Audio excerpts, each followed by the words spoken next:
Howdy SMITE fans, J-Mac here. Week number 4 and phase 1 of the SPL is now under wraps. We've got a lot of interesting and unexpected results to share with you guys on just how this final week of SPL went through. So if you missed out on any of it, I'll help you out by going through this week's edition of the SPL Weekly Recap.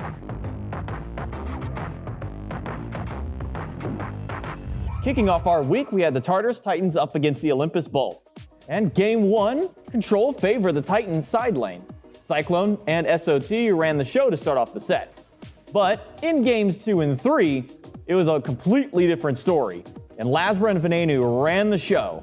And the Bolts mid 2v2 outclassed the Titans to take set 1 with a 2-1 victory. Well, the second set was the Solar Scarabs up against the Oni Warriors. Game 1, the Scarabs dominated, especially in the duo lane through the hands of Inbound and Stewart. But in games 2 and 3, it was the carries out of the Warriors, with Dardes and Vote carrying the team to a victory with a 2-1 win over the Scarabs. Our match of the week featured the Valhalla Valkyries up against the Atlantis Leviathans.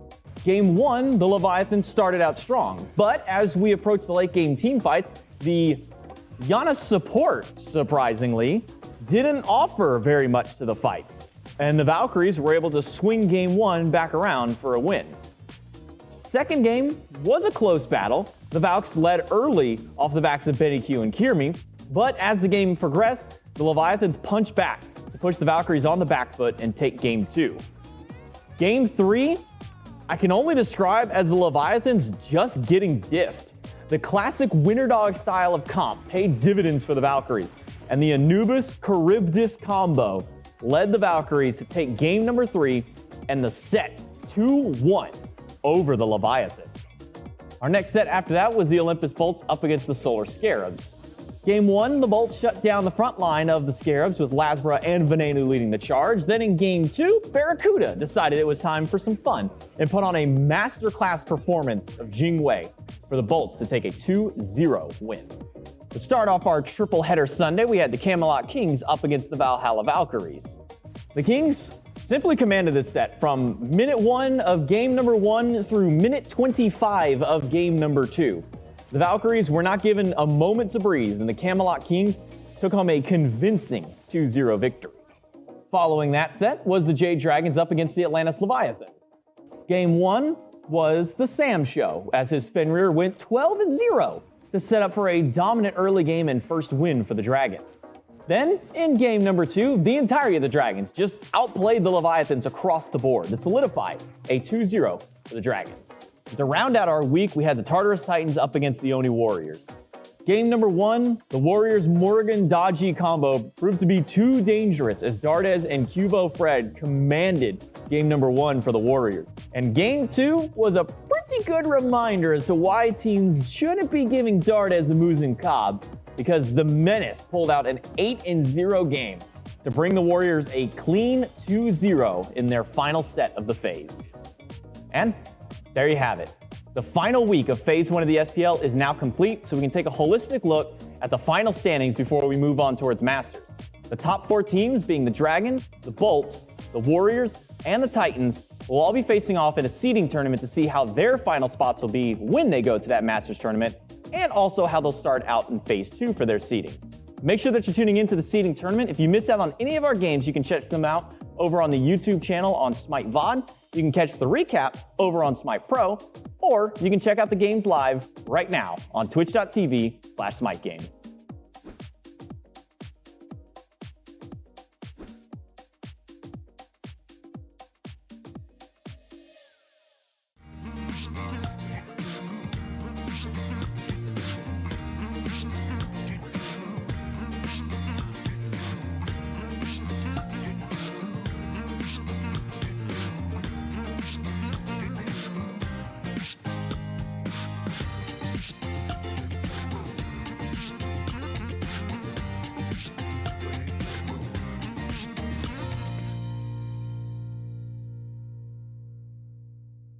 Everyone, welcome to the SPL waiting room. I always say it's the one-stop shop for all things Smite Pro League, and I think this morning I determined it was a shower thought that it actually isn't, because that's what the Smite Pro League website is.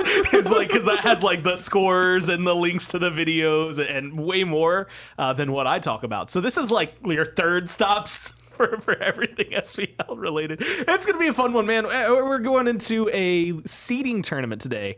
It's going to be the top 4 SPL teams playing up against each other. It's going to be really interesting. I think the first one's Dragons Titans, then it's Bolts Warriors. Tomorrow they're going to be playing for a 3rd, 4th, and then first and second. Just trying to figure out not only who can, I guess, top this weekend, but it'll then be your 1st, 2nd, 3rd, and 4th seed for Masters, and your 1st, 2nd, 3rd, and 4th seed going into Phase 2. So it's going to be a lot of fun. And they're all best of 5s, so we just get more Smite all around. It's just from top to bottom a little bit better. I have my fantasy points in front of us because that's what I needed this here for. And I know also someone was pointing out I don't have all of the stickers on here, and that is because these were the only ones that were still left. We never got any Leviathans ones, because I think all of those just went to the Leviathans. And then the only king, I had 2 king stickers that I ever got, and it was way before I put any on my laptop. They're on mine and my wife's suitcases, so we can identify them a lot better in airports. And then, of course, after doing that, we've flown like once, so that was really cool. Either way, perfect use. It's been a really fun one. Also, something that has been really interesting for us, and something I absolutely recommend there, and is following Blues Ultra. Because not only do they do fantastic graphics that are going to help you keep up to date with, whether it's the phase, whether you want to look at what the new patch updates are going to be, or week-to-week SPL updates. It's at Blues Ultra on Twitter, on Instagram, on Reddit. You'll see them pretty much everywhere, and they are fantastic. The other thing I learned very recently, outside of these graphics, Blues last year had a really, really encompassing spreadsheet, and I'm talking like if you wanted to know how many fire giants in phase 1 of season 8 the dragons killed, you could go get that information. And I was very pleasantly surprised because I was a little upset because we started 2022 and I'm like, no, wait, I loved using that thing. It gave me so much on the desk. It was like that, and then my like picks and ban spreadsheet were like my go-tos, and I was upset because it was gone. Good news, they were doing it again. I don't know when it started, and I'm just learning about it now, but I've opened that up on every laptop that I have available to me. So if it's on the desk, please don't close my tabs. I got JMac and Trelly here, and that's so it's going to be a really fun one. I recommend being able to go towards those and look. Just look at those. That spreadsheet just blows my mind. Either way, we are going to be talking about the dragons first. Again, JMac, Trelly, they're sitting in here with me for waiting room, and we have 4 teams, which makes it a lot easier to talk about specifically the SPL. We don't have to go super deep dive. We can forget about the Kings, the Valks, the other 2, the Scarabs, the other 2, and the fit. Oh my God, are you okay there? He's got to check to remember. But it doesn't even help. Leviathans, there we go. Kings. Dude, sometimes it's hard to remember. There's only 8 teams, but sometimes you just forget. I mean, you're not selling your case very well that you just didn't have the stickers. You're like, what's that team again? I don't even remember them. They got a world championship. Who needs a sticker? Either way, and again, I'm looking at fantasy points, so this isn't really helping my case. We're going to be talking instead about the Dragons to get back on track. And more so, I guess this weekend, JMac, is the question of whether or not, I guess, kind of what to expect out of this team. I mean, they only replace mid. They come in. Pagon kind of pops off throughout this year. I'm pretty sure they're in the booth getting ready as we speak. And so What do we expect? Is this team going to come through and just blow through this weekend? Look, if history has any indication, this is going to be the best phase of the Dragons by far. But with this new addition to the team, with Pagon coming here and really changing up the dynamic of the team as a whole, Hurrywin comes in and he's kind of this more passive mid laner. He's not one that's going to be the hard carry of the team.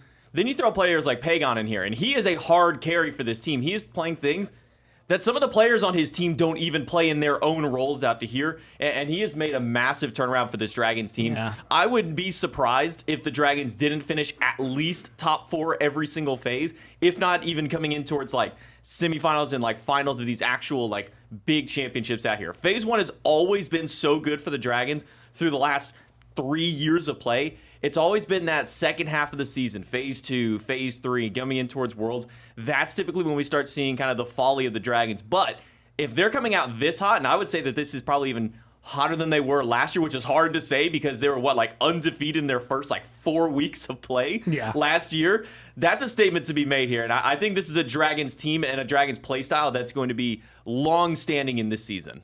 I'm just excited to watch them. I think it's always a treat to get to see what the Dragons are going to play. Yeah. And sometimes it's because it's going to be absolutely wonky and you have no idea what gods they're going to lock in.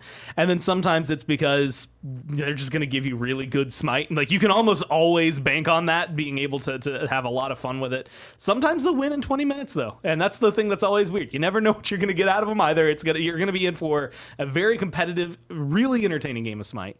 Or if you're a Dragons fan, a really non-competitive win in Smite. Sometimes it's 20 minutes, sometimes they're 40. I guess we'll get to see where they fall today. Because today, Trelly, they're going to be playing up against the Tartarus Titans. And this is a team, I would say the Leviathans, for some reason, seem to have their number dialed down to a T. And I don't know that anybody else does. And this is going to be something that's interesting because this team, Cyclone Spin, you've got Aurora, you've got Paul. Those three, over years and years together, have already showcased that they're just really good at Smite, and we've spent a lot of time talking about them. But, adding in layers last year really seemed to elevate this team up.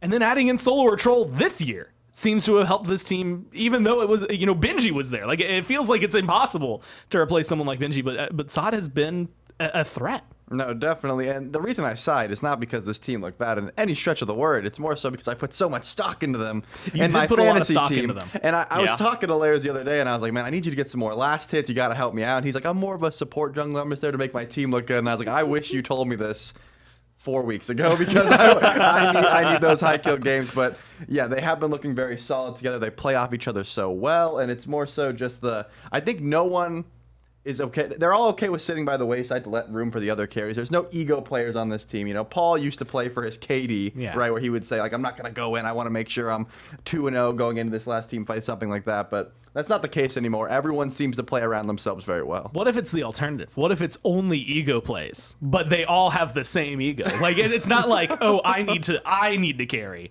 It's like, we are just better. They're just a hive mind. They are the Tartarus Titans. I mean, if that's the case, they are doing pretty well. Yeah. I think the question that could really be posed is this team the second seed that everybody kind of expects them to be? They unfortunately fell in the World Championship, and it was a 3-0. But other than that, it doesn't seem like anybody else has been able to lock them down consistently. Is this the team that should be able to come out on top this weekend? I mean, I think consistency is definitely the word to hone in on there because they've been looking very good, but not consistently at the top of their game. It depends on how they show up because right now, when I think of the top two defined teams right now, it's got to be the Bolts and the Dragons, and the Tartarus Titans are right there. The Oni Warriors also right there, but it just depends on how they're showing up, really. Well, it makes things interesting that you mentioned the Oni Warriors Really? Because I think I can say this for a lot of people. It's wild that they're here in a top 4 tournament after last year, and especially being able to get there. It's so early in phase 1. It was a rocky start. You ask Neil about it, and he'll be like, "Yeah, you know what? Things didn't go how we wanted." He'll just be candid with you. He'll say "Oh, Neil, that set wasn't that great," and he'll go, "Yeah, we sucked. We played bad." And then it's like, "Oh, okay, I wasn't gonna say that, but since you did it," and then they win, and he'll go, "Yeah, it was pretty good," but it's the exact same energy afterward. He just thinks of it "Okay, cool. How could we improve?" And J-Mac, it's so weird because you look at this team, and it feels like they should be treated as a dark horse, and I still think that they have that air about them. But depending on how this weekend goes, and I guess how Masters goes for them, that might be done soon. Yeah, I think phase 2, I think finishing out phase 1 at Masters will really determine if this is a dark horse team. Was this a phase 1 mishap kind of thing?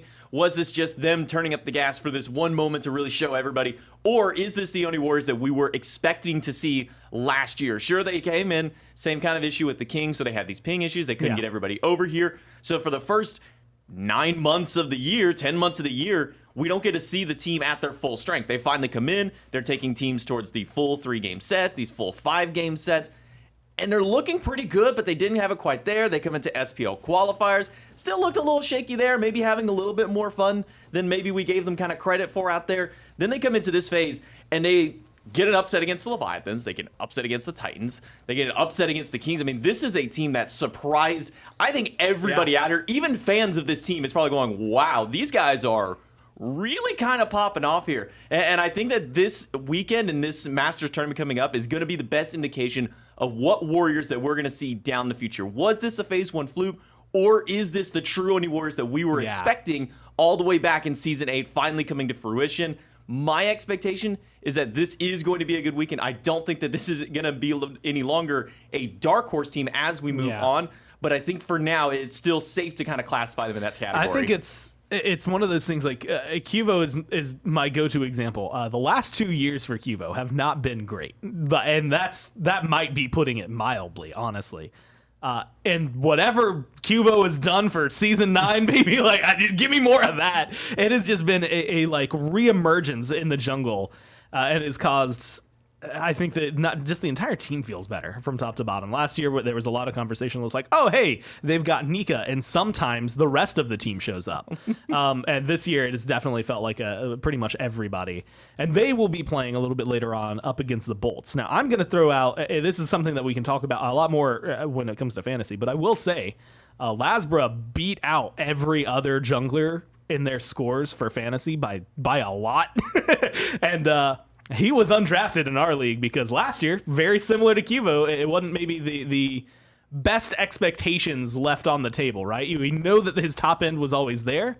It's just that the bottom end was pretty far from it. And now Trelly, he's managed to get a lot more consistently. We've been seeing a lot of fun, I think, out of the Bolts from everybody. I think everybody this year seems to have stepped up. Yeah, I like what you said about how, because comparing to what you just said about Cuvo, I think is very true for Lasbra as well. He had these pop-off games last year and the past year as well, but also when he's not on point, the whole team sort of doesn't look as good as a whole. I think Barracuda is like the picture of consistency where he's always going to be pretty solid in that lane. Haddix has been extremely solid in that lane as well, awesome. But when the Bolts are on point, it's usually because Lasbra steps up. Not even steps up anymore because they've been doing it so consistently. I can't even say the word steps up anymore. When he just plays to his potential that we know he has, that's when the Bolts are looking as just completely solid as they have been, and they're looking pretty near unstoppable, I would say, when they're all on point like that. But also, Awesome Jake has been getting up there as well, where it's just he used to give us the, as you mentioned, a lot of the tier support. We love seeing that sort of play style, but it would be like, I'm either going to blink in and die or blink in and get 2 kills. Now, a little bit more consistent as well, not going to that sort of feeding style that we used to see. Now just being a great setup and peel tool for the squad. I think mentioning Haddix specifically is one of the most impactful. So Lasbra, for those of you who are curious, just the stats that the that the Bolts dominate, Haddix has the highest KDA in the league right now with a 6.2. Wow. Lasbra has the most kills in the league. He got 72 over the 4 weeks of play so far. Nice. Lasbra also has the most first bloods. He's got 6 in their 17 games, which is absolutely wild. Like Kings, they played 18. They've got 2 players with 4, right? And so, like, ignoring the rest of the Bolts, just Lasbra has 6. So it's absolutely insane what they're able to do. And now being able to translate that over into fantasy, because that's a fun thing to talk about, and we've been talking about it for a few weeks. Haddix, I picked Hardcore first pick. Haddix had 90 points more than what Hardcore was able to earn. So, like, just the gap overall between those two was massive. And also a big purveyor for who ended up winning so far. I want to say in the phase, I don't know, like, this is one of those weird tournaments where it's like, does it count? And in my mind, I want to say for like the way we played it, we had 4 weeks of regular season. Not every team's playing, so it doesn't feel fair to count this for like fantasy. It's like, I guess it's like a playoff kind of thing, but we don't have teams for that. Like we're straight up missing players on a lot of these teams to try and fill it out. Mifflin I will give him the credit that is due. He did win weeks 1, 2, and 4. And I can say that with a smile on my face because he still lost out to Hindu Man because Hindu got second every single week. It's wild how consistent he was. He never won one. He was always like 10 to 20 points behind. And yet all that matters is that at the very end, he's the only one of our group who got over like 1,000 conglomerated through the 4 weeks. It turns out that when he first drafts and like he was last pick and he gets Paul and Panda Cat back to back, it tends to work out pretty well. Yeah. But Charlie, you know what? You get to defend yourself here. You were at the bottom. Yeah.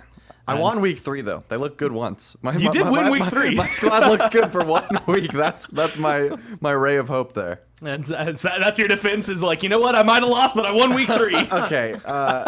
You know, a lot of times, like I said, I really counted on Layers being this hard carry jungler because that was my first pick. I was like, right now, all of the Levi's are gone. Yep. And I was like, I need a jungler because junglers are all over the map and they get the most kills. And then Layers is like, I'm just Paul's support jungle now. And I was like, you sure? Like, are you really gonna do that to me? But that's the play style now. So I gotta improvise, adapt, overcome. Huh? I don't know if this is gonna be throwing you under the bus, but it kind of feels like it. But it also makes me laugh because it wasn't all of the Levi's. It was everyone but Zap.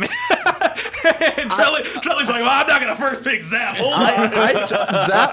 Zap was out there eating lunch or something, and I came by and I told him, I was like, yeah, they picked everyone but you, and I was like, you lose points for deaths, and Zap was like, yeah, that was smart. Don't draft me. And I was like, all right, we agree. I have a similar story, and we're going to be cutting to a break right after this. But I asked Neil and Cuvo, both of them, if I was like, how do you think this phase is going to go for you guys? Should I draft you for fantasy? They both told me no. Yep. They both said no. And then they come through and do this. And so it was great. I think it was subterfuge. I don't know who paid them, but I'm betting on Hindu because he drafted Cuvo. So it seems like something that was going forward. Unfortunately for me, 2 picks that I absolutely would have gone in on and would have performed better if I had them. Unfortunate. I did just okay. Everybody. You did just okay. Me and you, we were like, I think 3rd and 4th. You know what? I gotta say, my pick of Stewart actually ended up being pretty well out there. Stewart did really well this phase. Benny was pretty good. Yeah, too. Benny Q also. Like I purposely drafted Benny Q third slot out of all of our rounds. I'm like, I'm gonna get Benny Q here, and it's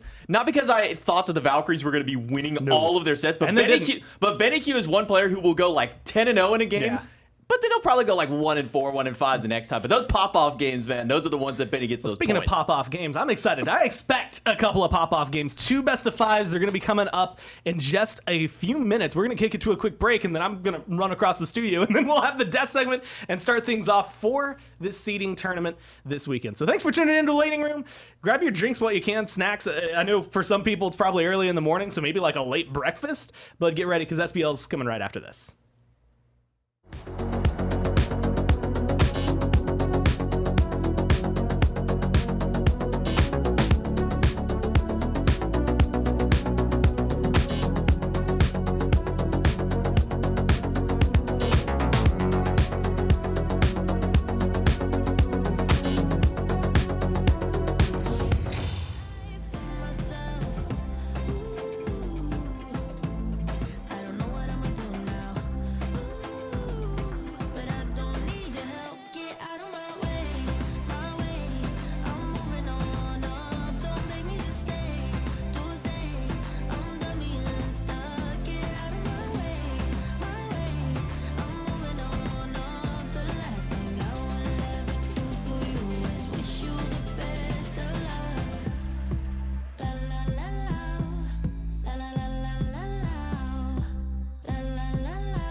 clear. How my baby's running this the block cause she fear what you do to you if you get dirty hands and veneer. What you do, what she is, little boy, I tell you this. If baby wants sit, she can sit. If baby says lit, it's lit. Got your bank account and I cute. If she said it loud, it's the truth. If baby wanna ride, she can ride. If baby needs some time, she got time. Got your bank account and I cute. She can make it count, how about you? She would put you in the bag, yeah. Wouldn't even need a planet. If she wanted, she a magnet. They should let her name a planet.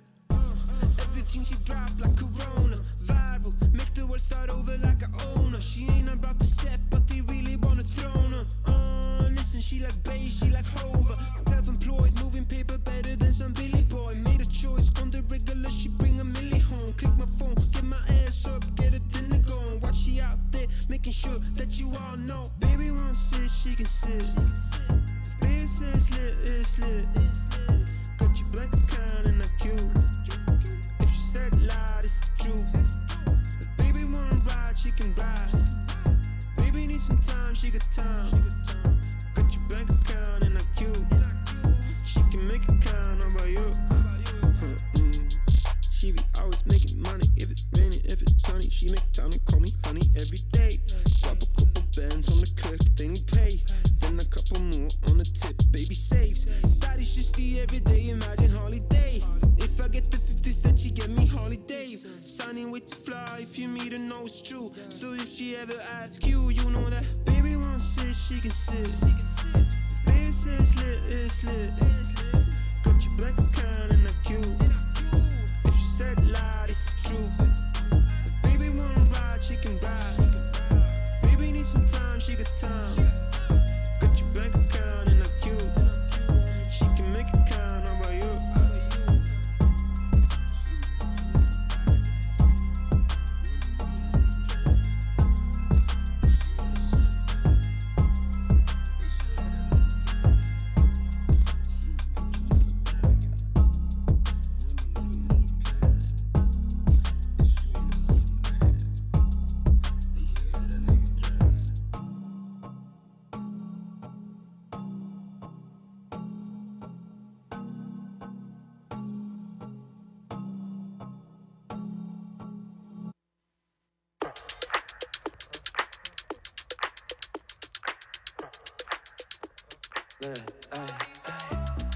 Suéltame, suéltame.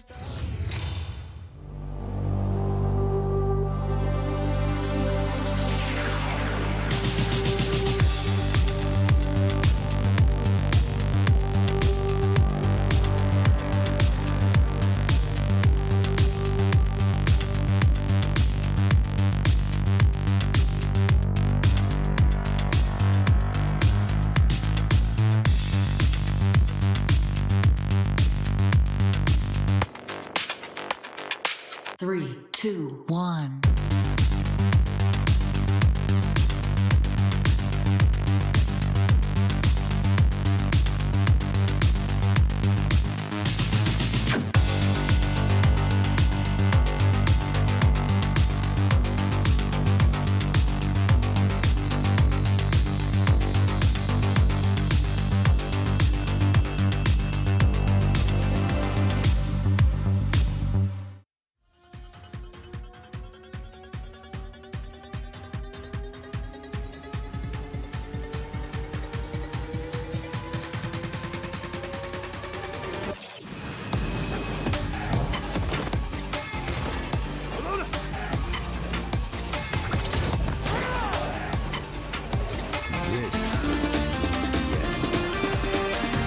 The beginning of the end for you. To the sky!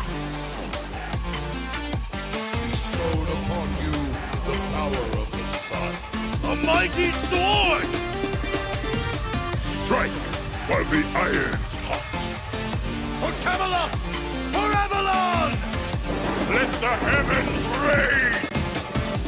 I am Ragnarok!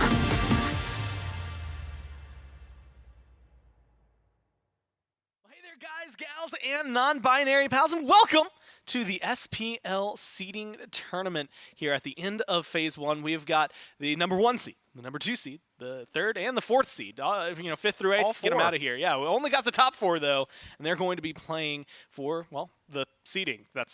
They're playing for their seeding going into Masters as well as into Phase 2. You'll never guess it. I've got Mifflin on the desk. But before that, I'd like to remind you of something that we watched a little bit earlier, and Mifflin, maybe remind you as well. Please. Because I know that you are a Prime Gaming member. And I want you to know that you can make the most of your Prime membership with free games, extras, and more. So just make sure there's a little box up on that side of the screen, a little crown, I believe it is, that's going to have a lot of offers for you out there that you're going to be able to get, it as well as all of the other cool benefits that you get from having Prime Gaming, especially things like a free sub to your favorite streamers throughout the channel, whether you throw that here or to specifically this channel. No, this one is your favorite channel. That's why you're here. You're right. And hanging out. And of course, if you're not a Prime member, or even if you are, the list goes on. Just knowing that, the free delivery and the music, the movies, etc. that come with your Prime membership and things like that. You also get a ton of exclusive content, free games, free monthly Twitch sub, as I had just mentioned, as well as seasonal discounts and other surprise perks that just come up throughout all of the things. So make sure that you become a Prime Gaming member now. And thanks to Prime Gaming for being our sponsor this year in Season 9. But like I said, it's me and Miff on the desk, and we have only 4 teams to look at this weekend, so it's maybe a little bit easier job for us because we get to narrow down our scopes. Granted, tomorrow we have no idea what the matchups are going to be, but today, 1st and 4th, 2nd and 3rd, that's who's going to be playing up against each other. So here's the bracket, and in a surprise twist, I think specifically to me, the Titans are coming in as the 4th seed. That is wild for this year. The Dragons is number 1. They're going to be the first set, and then later on today, we're going to be watching the Bolts and the Warriors. Now, if you are just tuning in or you haven't heard us talk about this over the last couple of weeks, this is all best of 5s all weekend. 2 today and 2 tomorrow. First seed, they get first seed at Masters. They get first seed in Phase 2. There we go. I forgot what we call them. I was like, the number 2 when we do it again. Yeah, and Heat 2 and Ember 2. Either way, no, in Phase 2, they'll also be number 1. That's true for 2nd seed, 3rd seed, 4th seed out of this tournament. So we will be having a 3rd place match tomorrow to determine the difference between 3rd and 4th. Then we will be going into the finals to finalize not just who is the best this weekend, but who is going to be the number 1 going forward. What does that mean at Masters? Well, for those who are 1st and 2nd, you have one less day that you have to play, which is as massive. well as the fact that you're then one step closer to the prize pool. First place at Masters is going to get $40,000, so that is a lot. Of course, 2nd place still gets some, right? But come on, you want first. You want to be able to reign supreme. They'll be playing for cash during Masters, and then affecting the seeding there for Phase 2, which I believe we start to weave in like Worlds conversations and things like that. All of a sudden, it's like, hey man, your sets they're gonna matter for 8 months from now as well. You got to be real careful. Right now, you can hang out, and we can see what exactly these teams have to offer for us today in Mifflin. I'm surprised to, first off, talk about the Titans as a 4th seed coming into this tournament. Crazy. Absolutely wild with their performance and how well things have been going for them. But we've talked, I think, about every member of this team during Waiting Room. We talked a little bit about Solo or Troll. During last year, there was the point where they picked up layers. We absolutely dove in on that. Cyclone Spin and Aurora have been like one of the premier duo lanes in the league for a long time. But we always come back to one conversation, and I think this one's very important because despite the fact that the Titans haven't had a change in mid, the Dragons had. And so we'll talk about Pagon with them, but his matchup is going to be up against Paul. And, you ask Paul, and I think I'm going to interview him in a second, half the time he's just gaming, and that's how he looks at this. But he's also really good at SMITE. Just blanket statement. Paul is an incredibly talented player. And speaking to Paul's mentality of, hey, I am just gaming, I'm just here to play, he rolled up 40 seconds before it was time to sit down in the booth and said, why are the Dragons here already? These guys are sweating bullets, and then he just cruises past me. So this guy clearly very casually approaching this tournament, but still, I think, possibly going to show us some of his best SMITE. But I think the conversation around Paul in the current phase is his performance has not lived up to the expectations that we have of him. Yeah. He's been struggling a little bit more so. I think a stat that you dropped was in 1 week he got more deaths than he did in the entirety of the last phase of last year or the entirety of the World Championship. And I think that's a conversation about the meta selections in mid. When Paul's playing things that he is very comfortable with, like the Zeus, like the Habois, picks that he has been like that one? dominant on throughout the last couple of years, we still have that Paul that is the guy who's just going to win you a game on his own. But when he decides to adapt to the meta and try and play a little bit more in line with other teams' style of picks, things like the Amuz and Cobb, that's when this squad starts to struggle a little bit more so. So I wonder if the Tartarus Titans have used the time since we've last seen them to continually develop those picks and see if maybe double hunter composition is exactly what they want to run with, or if they said, let's get back to what we do best. Let's get back to the Tartarus Titans at our base and play the things like the Hell, the things like the Zeus, the Scyllas of the world. Get Paul on his signatures. Things have been going well for him. You had mentioned the Zeus, and I just tabbed over to see like what their top picks were. They've gone real hard on the Shiva. Not too spectacular, a little over 50%. Zeus has won almost every single game for them, though, so that has been phenomenal. Yeah, it was interesting to me, though, because we talk about this so much.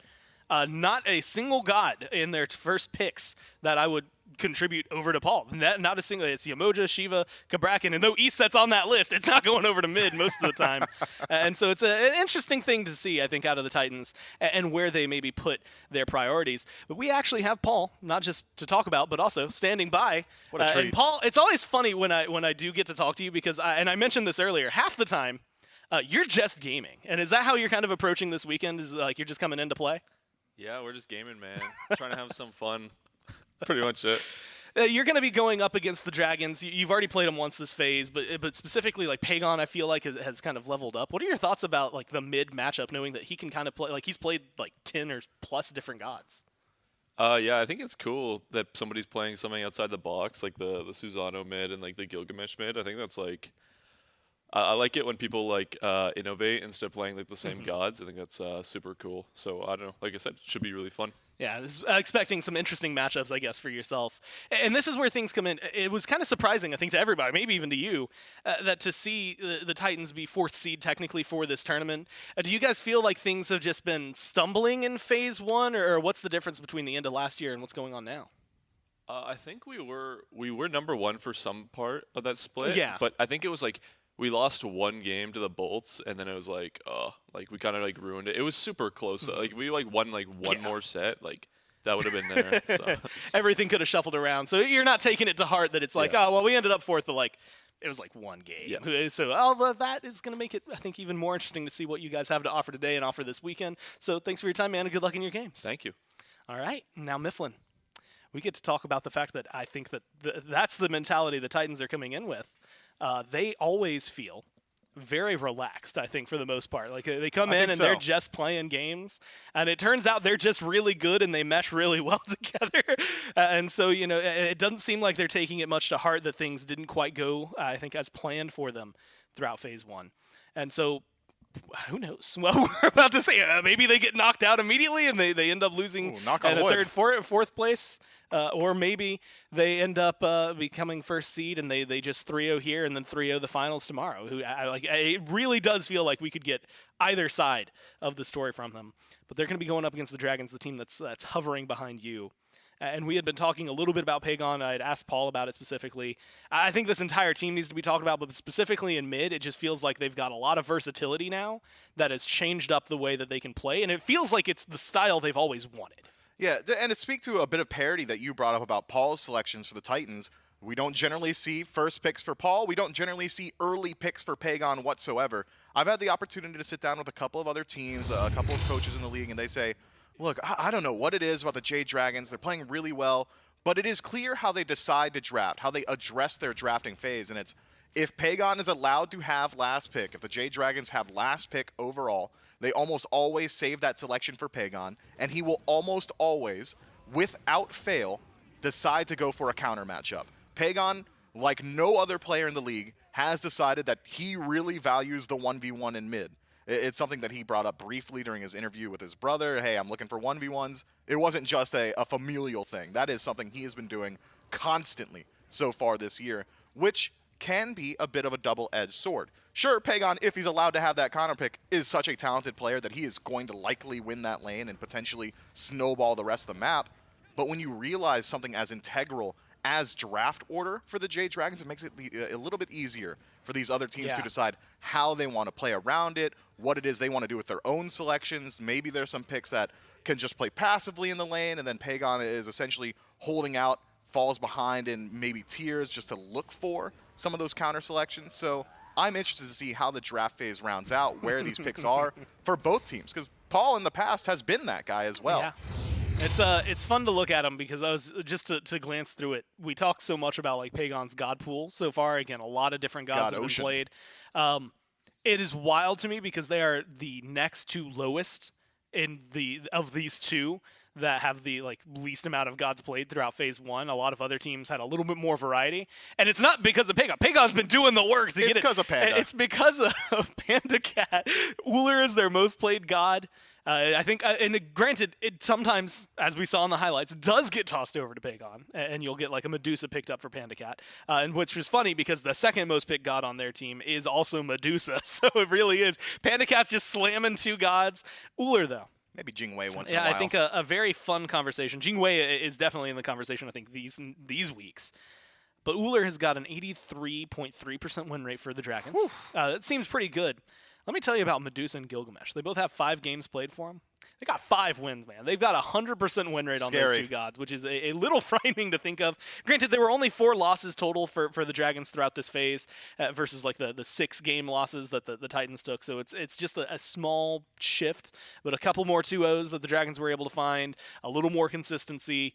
And unfortunately, when they go towards these, essentially the same gods every time, they win. So the Titans maybe have to worry a little bit about that one. We're going to be jumping, though, into picks and bans for game number 1. Reminder, best of 5. So we're going to be in this one for the long haul. Game 1, Titans will be first pick. And Mifflin, this is where things get interesting. And we talk about this a lot, how the dynamic can shift over the course of a best of 5, how game 3 bans and the picks will change based on what you saw in games 1 and 2.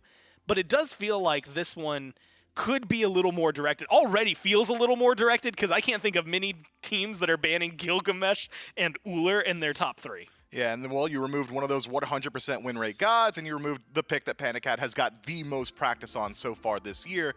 But when you dedicate this many bans to just targeted gods, you leave available a lot of high priority meta selections. Things like the Emoji that have been so dominant recently, or even the E set are still available. Bastet's out there. There's a lot of high priority picks that are open to both teams, and the Jade Dragons in second slot will likely be able to pick up 2 very dominant selections. Yeah. It's a weird balance, right? Like, if you're the Titans, you're happy because we just got Umoja. Like, awesome. We nice. Got in a fantastic pick. But because the bans get a little more targeted, not just the Ullr and the Gilgamesh, the other side, Khepri, he's been a little bit more on the rise as of lately, so he feels like something that's maybe standard across teams and across the league.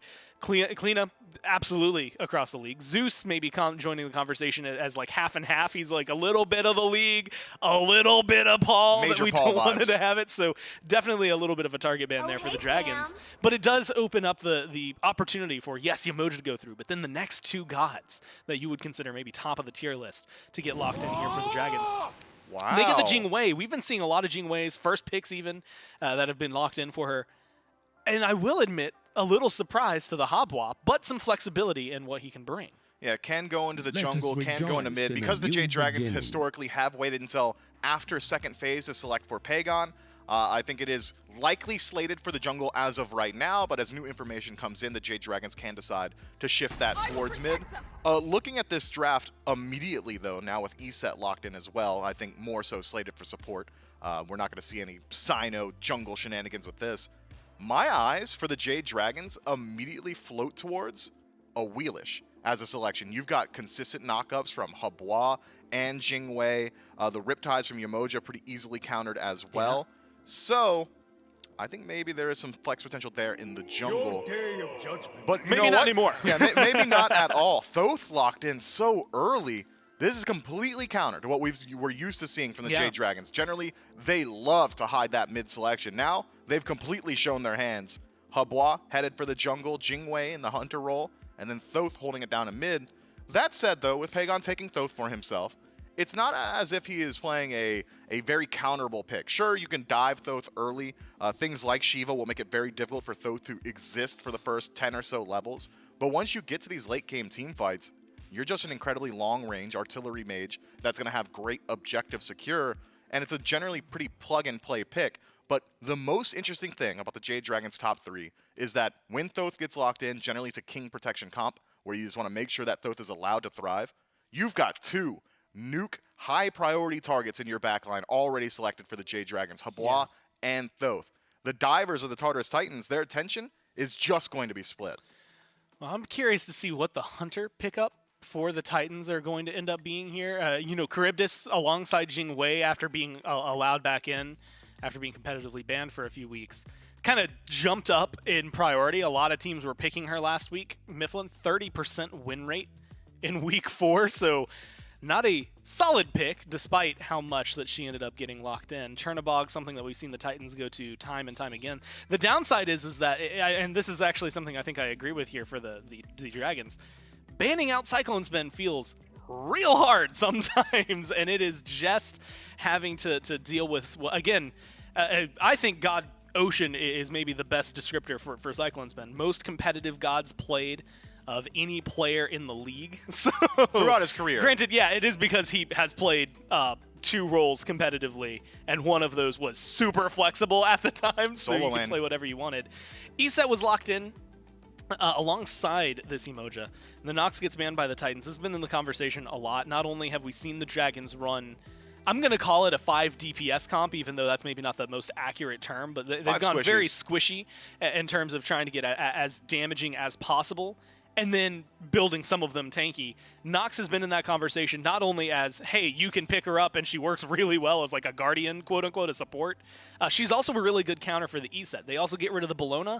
How do you feel about the Titans bans just against what they already have locked in?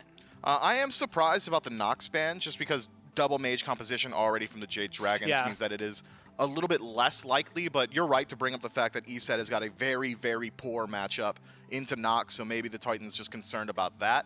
But I think with this composition, the Jade Dragons are going to be benefited by a much more standard style support. Be it a warrior or a guardian, you want consistent CC, space control, and peel potential. It's something I brought up a little bit earlier. When you've got a Habois and a Thoth, someone's going to have to keep those guys alive. Jingwei, she can fend for herself. Airstrike gets you over a wall, CC immunity the ultimate, generally one of the most evasive hunters in the game. So your backline really does consist of just these 2 mages for the Jade Dragons. Jingwei essentially, I think, going to be left alone to her own devices. Fend for yourself, survive. It doesn't really matter. You're not our late game win condition. Panic Hat essentially on this Jingwei pick, I think. More so there just to shut down structures and move in towards neutral objectives. I'll admit, I'm still a little lost in the world that you painted for me, where there's an Awelish on this team, and like how fun that could be. Although now with the Odin, maybe it doesn't matter as much. And Odin feels like a really good pick, Mifflin. I'm looking at 3 gods on the Titans, and all 3 of them, they don't do too typically well in terms of getting out of the cage. Jormungandr. Now, this is something me and you have talked about a little bit recently, because it has been a huge pick, and banned specifically, actually, in the EU SCC and only the EU SCC. After talking to like a couple of those players and picking their brain for it, they said that it was Totem of Coup control that they could get very easily, very early on, and something that would maybe offer them. We'll talk about the Yorm in a second, because I want to talk about the Baron and drop this stat for you. It feels like a support pick sometimes. Mike has a 100% win rate on this god. Yeah, we know that Final K likes this pick as well, so flex potential between Odin and Baron Somni, between solo and support. If I had to choose, I am likely saying Baron Somni in the support role, just because we know Final K has had such a dominant performance on the Odin itself. But this composition now from the Jade Dragons is nearly exactly what you had brought up. Their tendency, their propensity to go towards these switchier compositions means that your early game is very, very volatile. The Jade Dragons will have an advantage in that early game because tankiness requires items. Even though Warriors and Guardians have got higher base stats, they don't really get to benefit from those until 2nd or 3rd item become that tanky target. Baron Somni, though, base stats, leaning mage, you're going to deal a lot of damage in the early, pretty strong lockdown. And the combo between Baron and Jingwei in lane is just vicious. The ability to throw out that root, immediately have it followed up by the knockup, undr'able CC, and a ton of damage and healing on the tail end of it. It's going to operate similarly to how ESET support would work, in that Dispel Magic is a CC tool that gives you an HP shield, essentially allowing you to continue fighting and using your own HP as a resource in the team fight instead of something you need to protect for the laning phase. Well, Baron Somni does the same thing, but It's not an HP shield. He's just straight up healing you. And what's interesting to me is I remember talking to Mike about this not too long ago because, you know, when they found out that I could, like, look up, like, player then God, like, numbers, I think him and Aurora had a lot of fun. They're like, okay, what about this? What about this? Aurora, like, sat in there for, like, 30 minutes. I remember. And we just went through picks over the years. And it was like, oh, what about, like, Sino in Season 5 on this God? And On like, Naja, where he was okay, undefeated? yeah, let's go. Yeah. But it has been 10 games, 10 wins for Mike. 8 games for Fine OK. 37.5% win rate, so maybe not as good get that to Mike. out of the solo lane. Feels like it, but Mike, the last time we talked to him about it, he did seem very, very dependent on not letting that win rate tank. He wants to keep it at 100%. And so is this a game, I mean, with Jormungandr kind of throwing us for a loop, a Rom on the other side that we don't get to see too often, is the Baron like the pick? Can he maintain that here? I think so. Baron's got decent matchup into the ROM. Jormungandr, again, just a very evasive pick. In the EU SEC, they essentially said, hey, we like Jorm because it gets us totem control without fighting. It's not that he was really all that disruptive. We'll see whether or not, I guess, he could be as disruptive as we want. Titans, Dragons, game number 1 and a best of 5 to kick off the seeding tournament. It's J-Mac and Trelly. The Dragons continue to keep things interesting in this draft. We'll get to see exactly where those two picks are going to go as we hop into game number 1 between the Titans and the Dragons. It's J-Mac. And it's Trelly, and we got the Jormungandr out here for SOT, and it will be Baron's support over here for PBM. You gotta give it to him. He's got a 100% win rate on the God. Why stop there? I mean, clearly on the opposite side for Final K, it's not working out as well, Trelly. But look at his start. That's not a Gauntlet of Thieves. That's not a Heartward Amulet. That's a Tier 1 Cloak. Could be a few different things, but what if he goes like High to the Urchin or something? I don't know. That's the only thing I could think of really wanting to start besides like Magi's Blessing. We'll have to see what PBM opts to go for in that first item, but they have an interesting draft here nonetheless. Triple Mage, so a lot of damage potential, but also a lot of squishy potential. The idea that Shiva already very strong early game, well, should we have like free reign right now in the jungle. Layers has work cut out for him, just be able to blink in pretty much freely, but Odin is going to provide a little bit of that extra support here, so Sam for Soccer will sit at that tower line, not stepping up just yet. You know, we'll see the wave pressure goes over to Layers and SOT. A Gilded Arrow start on this solo Jormungandr, and this is an item that we've been seeing occasionally pop up. I think the last time that we really saw him in SPL was Final K playing him with a very similar start to enhance up some of those basic attacks, get a little bit of that extra damage out there. So it should be a fun matchup nonetheless. I'm also curious where PBM will go with that Tier 1 Cloak here. But when we've been seeing this Jormungandr for the SCC more often than not here, it has been going this more damage-oriented start. This is not really building this standard kind of solo lane defense. You think SOT maybe follows in that same footstep? Given the build right now, his Layers is surrounded by 3, but blinks in, has no fear right now because of the double mage comp. He's going to get a little bit of damage, but he has no follow-up just yet. HP on Sam. SOT's here, throws the spit, and it's first blood. Over to the Tartar Titans and Pagon. Being accosted right after. Layers picks up that kill, and still continuing the 2v1 Final K. We just got to get knocked up one more. Auto Layers finds the double kill. The Titans start with 3 kills in game number 1, less than 2 minutes in. Yeah, this is sort of where the double mage mid-jungle isn't going to have the best option right now. I see you laughing at the honking that SOT is doing on the Goose. The special is pretty solid, but double mage it has a fair bit of damage, but it's not going to compare to a Shiva right now. Shiva's like, in my mind, equivalent to Thanatos in the early game. That level of early with less skill. You don't have to hit a death side. Your abilities are very easy to land right now. A 2-0 Shiva can wreak havoc on the map right now. Paul wasn't even there. Paul didn't even have to go. That was just a 2v3 essentially. Final K making the rotation and trying to help out, but a little too late now. You're looking at a very fed Goose and Shiva as well. Gonna look at this blue buff. Oh no, Sam's rotating over. SOT won't be able to find the knockup right after, but he's just breathing on Sam with every little breath, dealing a little bit more damage up against Sam for Soccer here. SOT will have a field day in this solo lane for the small lead that he and Layers have been able to amass themselves already early on. Sure, it shows that 4-4, but that first blood going to SOT means he'll be able to get his item on just a little bit faster than Final K will. And a 1,500 gold swing very early in this game has got to be a good start here for the Titans. Yeah, seems like it. I have to imagine PBM could go literally any item with that cloak except for Mantle of Discord right now, and I could make an argument for it. So I'm still curious. They have a little bit of lane pressure right now. Baron is going to give you a bit more lockdown in that lane, not too much CC to deal with. You're against the Llama, so a lot of clear and poke, but The CC, not going to be that biggest issue. The Umoja, though, that could be a little bit more pressing, so wanting to keep your eye out on that dual lane. Once they rotate out, again, we'll have to see where they go. But PBM opted to go for the Shell, probably upgrading into that Phantom Shell in the later stages of the game, wanting to counter that River's Rebuke. Aurora, always pretty solid on that ultimate, wanting to lock down the majority of your team. That's kind of annoying. Well, talking about that Shell and talking about Phantom Shell as a whole for River's Rebuke, I'm looking over at Final K on an Odin. Sure, it's going to be a while before Final K gets to some of these actual big team fights that are going to happen across the map. But I'm looking at 5 players on the Titans who only one of them can get out, that being SOT, having to use an ultimate to get out of the cage entirely. Cyclone can delay how long the cage will actually affect him by going up into the sky. But nobody's going to be able to get out of there. I mean, how are the Titans going to be able to really deal with that, especially because Aurora hasn't gone for a Shell just yet? I mean, the idea is that Final K is not going to rotate it into level 12, hopefully. And at that point, you can easily get 1 or 2 Phantom Shells. We've seen a lot the mid laner or the ADC. If they don't fear too much burst, pick up that Shell. But now that I look at the Jade Dragons draft, I'm seeing a Final Judgment. I'm seeing a Crushing Wave. Heck, even Life of the Party's got a fair bit of burst. So maybe Aegis is probably the better option. One of them, Paul or Cyclone, is going to have to take the hit. Like, hey, if we want 2 Phantom Shells, one of us is going to have to go for it.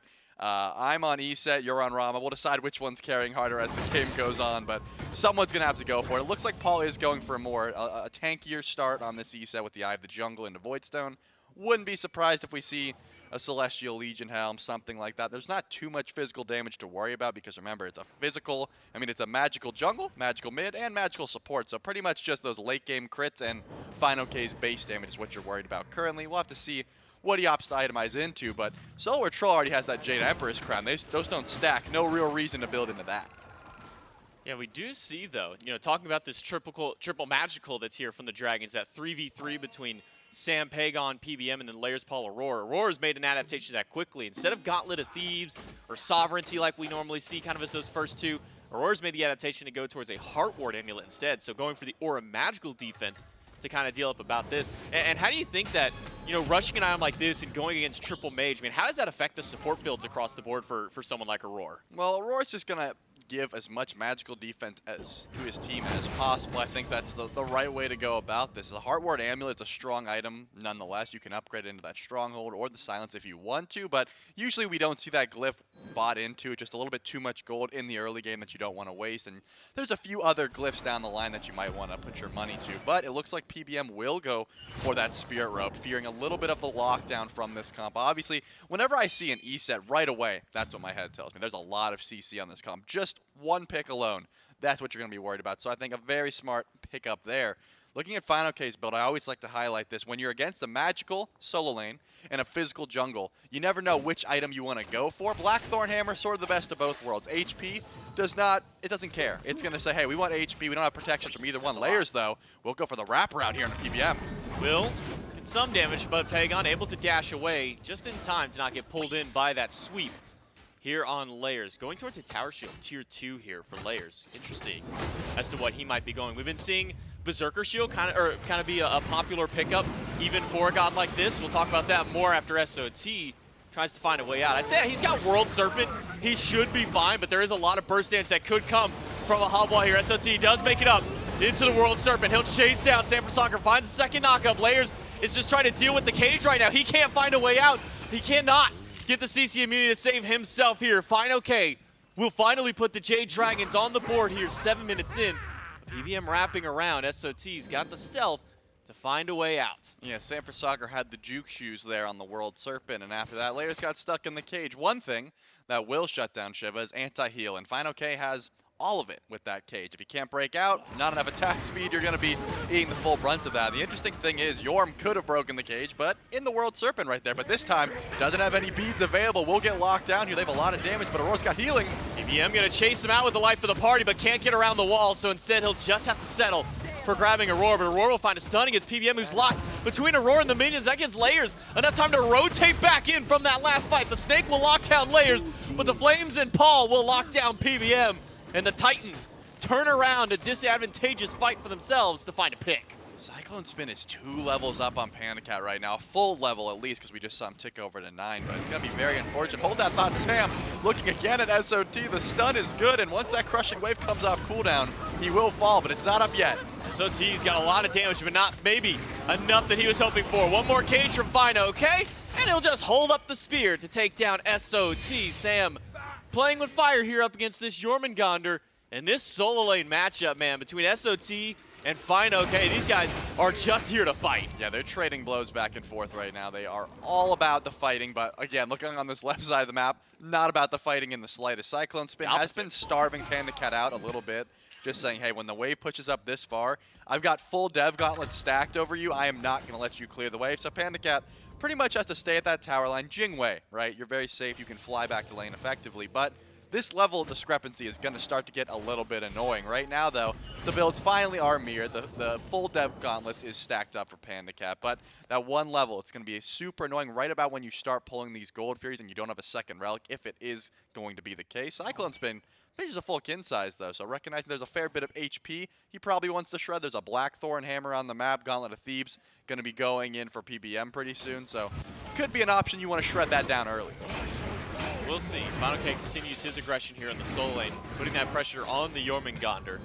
The only thing about that Jade Emperor's Crown, it is that percentage-based physical power that it is reducing there compared to a flat that some of those other items have here. So, not going to be as impactful when FinoK doesn't have nearly as much damage as some of the other players will have, like PandaCat over on the opposite side here. But Gold Fury started up by the Titans. Circle protection dropped through, and that should be an easy secure here for the side of the Mike stole it. Jade Dragons. Okay, so you know how we always talk 90 damage. Paul, what are you doing? Okay, so I want to talk about something that, Mifflin always brings up, the best secure on the map with ESET Circle of Protection, does a lot of damage. Throw that all out the window because PBM on support Baron with 90 damage on Vivid Gaze out-secured Paul. Mike's just built different. I mean, you couldn't write that. You couldn't write that script in a movie. 0 damage Baron Somni out-securing. And this isn't even support ESET, mind you. This is full damage Voidstone Obsidian Shard ESET, where that ult's hitting for a solid 600, maybe 500, give or take with that build right now. And 90 damage. That was all it really took. You gotta CC the Baron. Whenever Mike's around, your objectives are not safe. So that will answer back a little bit of that gold lead that the Tartarus Titans have built up. Still in their favor, but it's not by much, J-Mag. It's not enough to even look at the moment. The XP lead is going to be a bit more annoying. It's going to be about 1,000 for them. So the Tartarus Titans have a bit to go off of. But Cyclone's been getting knocked up. Will have to dash away and just taking a little bit of poke in this left lane. You shouldn't have to CC a support Baron to be able to secure a Gold Fury with all this damage here, it's but Mike, man. apparently you do here. Layers will blink in, find a pull against PandaCat and get the airstrike out right away. Meanwhile, Aurora with the Riptides on the opposite end. PBM trying to pull everybody into the coffin if he can. SOT will not be yanked back in. Instead, he'll scream right at PBM. The heal's going to miss, and PandaCat under the tower is surrounded by 3. Layers will be the one to pick up the kill, but now it's SOT in danger. Will have that World Serpent to be able to crash his way back to the safety of his team. I mean, what I just saw go on to PandaCat was like a ranked game when you just have 5 people diving you under tower and you're like, really, guys? Is this what's happening to me right now? Jormungandr, so safe, able to dive behind the tier 2 tower because that World Serpent is going to get you out of trouble whenever you need. But remember, Gold Fury's already down, so Tartarus Titans can't claim that as their prize. There's a Pyromancer on the right side of the map, but no one really in a position to pull that one just yet. SOT did use pretty much everything in that engage, so not wanting to be too far up right now. Tier 1 tower, a solid answer back for the Jade Dragons, though. Now that gold lead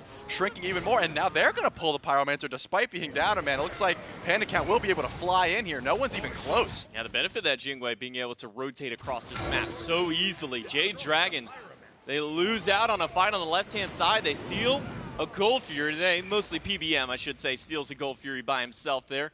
And then even despite losing a fight on the left side of the map, they're able to pick up 1,000 gold between the Tier 1 tower and the Pyromancer. And now that lead has dwindled down to nothing here. Tartarus Titans and Jade Dragons, 13 minutes in. We are at a dead even game here, Trelly.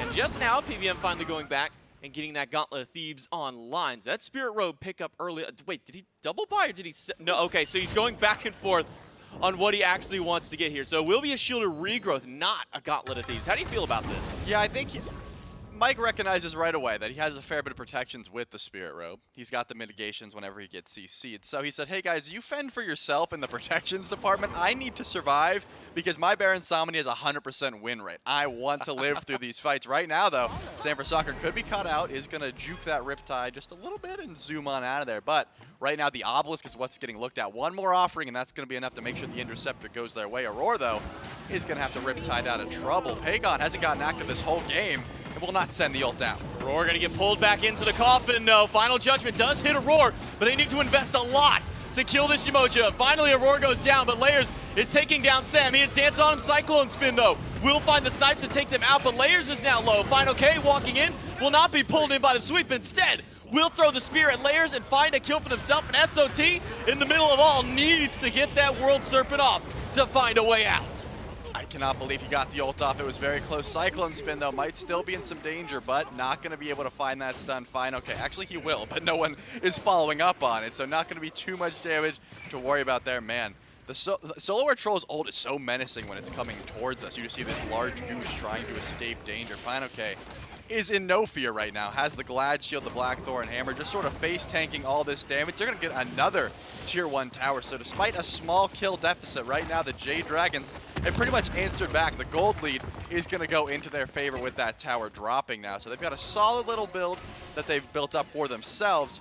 Right now, I just want to look at Panda Cat's build. That's what, right now, the biggest damage I'm thinking is going to be coming through, because you have triple magical already. No one's really worried about the full burst of Final K except for the squishies, but the tanks, Chinsize and Wind Demon right now for this Jingwei. Panda Cat only level 14, but the more these items come online, the more you're going to start hurting. Of course, Cyclone Spin's been ahead all game, so I've just been expecting him to do that damage, but Jingwei is going to come online real hard in about 3 levels or so. Now, if you're looking over here at SOT, since he's going to probably be the primary one up in this back line, up against Panda Cat, do you think that now that Panda is investing towards this crit, that would be an idea for SOT to maybe start going towards a spectral armor of his own, trying to answer back to some of that crit by getting some of that negation here? Yeah, we've seen a bit of the Nemean line, the Witchblade combo on these tanky Guardians. Not too much spectral, but against Jingwei, I can't imagine it's a bad thing. Hold that thought, though. Aurora could be caught out here. Let's have to Riptide away, but no one's catching a double Riptide emoji. They just don't have that lockdown unless Final K's there, which right now, 20 seconds off the blink, is not going to find that just yet. They are looking to pull this Gold Fury, but also people are backing. They're not too worried about this one. The ultimate intimidation, just hold that spear, wait for somebody to walk around the corner. Jade Dragons, they pulled the Fury, and then they pulled it right back away, leashed it there. And now we'll completely, well, maybe not entirely disperse, but at least start to kind of spread themselves back to getting some of the farm inside the lanes. That left side tier 1 and the mid tier 1 are down on the side of the Titans. So if a fight goes south, they're going to have to go even further to try and find a way out, to try and find some form of safety here.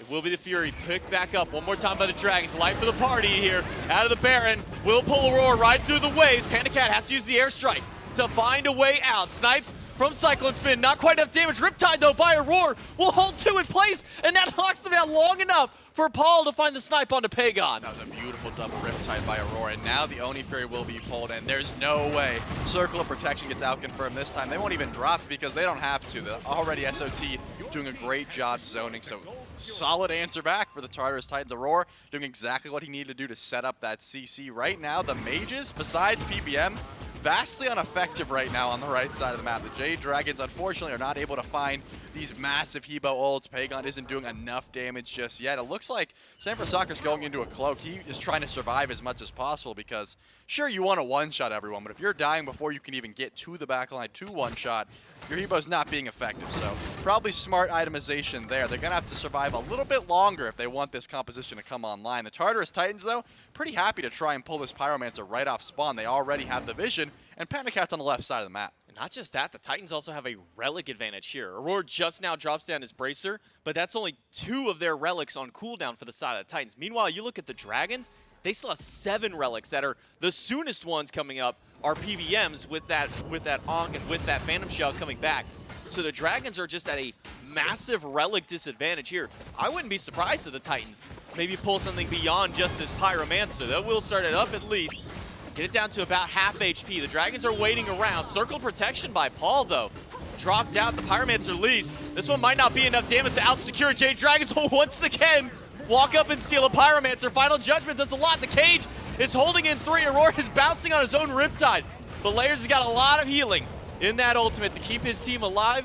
But at the end, though, it's the Jade Dragons once again with another objective steal. I'm pretty sure it was Sam for soccer, but I'm just going to say it was Mike just to continue writing this story. You can't pull objectives when Mike's around, even with circle protection. That time wasn't even like an outburst factor. They just fumbled it and said, hey, let's leash it. And Paul's like, no, I've got the ult. And they were like back and forth. That time around, I'm just going to say, though, SOT could be in some trouble here. Doesn't have the ult available. It's going to take a while, but I think they'll be able to burst him down here. Doing a lot of damage to Sam, but Sam and Final K are doing a lot of damage to SOT. SOT is trying to teleport out, but the stun from Mike will stop him in place there. A valiant attempt by SOT, but the cooldowns from Final K just a little too quick for the Jormungandr to get that TP. I was wondering what he's doing. I was like, man, SOT's just kind of standing there, and then I looked over and realized he's got that full teleport online. Yeah, it's nice when you're able to get it off, but they had just enough damage and the CC was clean, so they were able to kill off the Jormungandr, but doesn't look like they'll be pulling any FGs anytime soon. Remember, PandaCat's still a little bit behind, just finished up that Silver Branch Pro, so that's going to be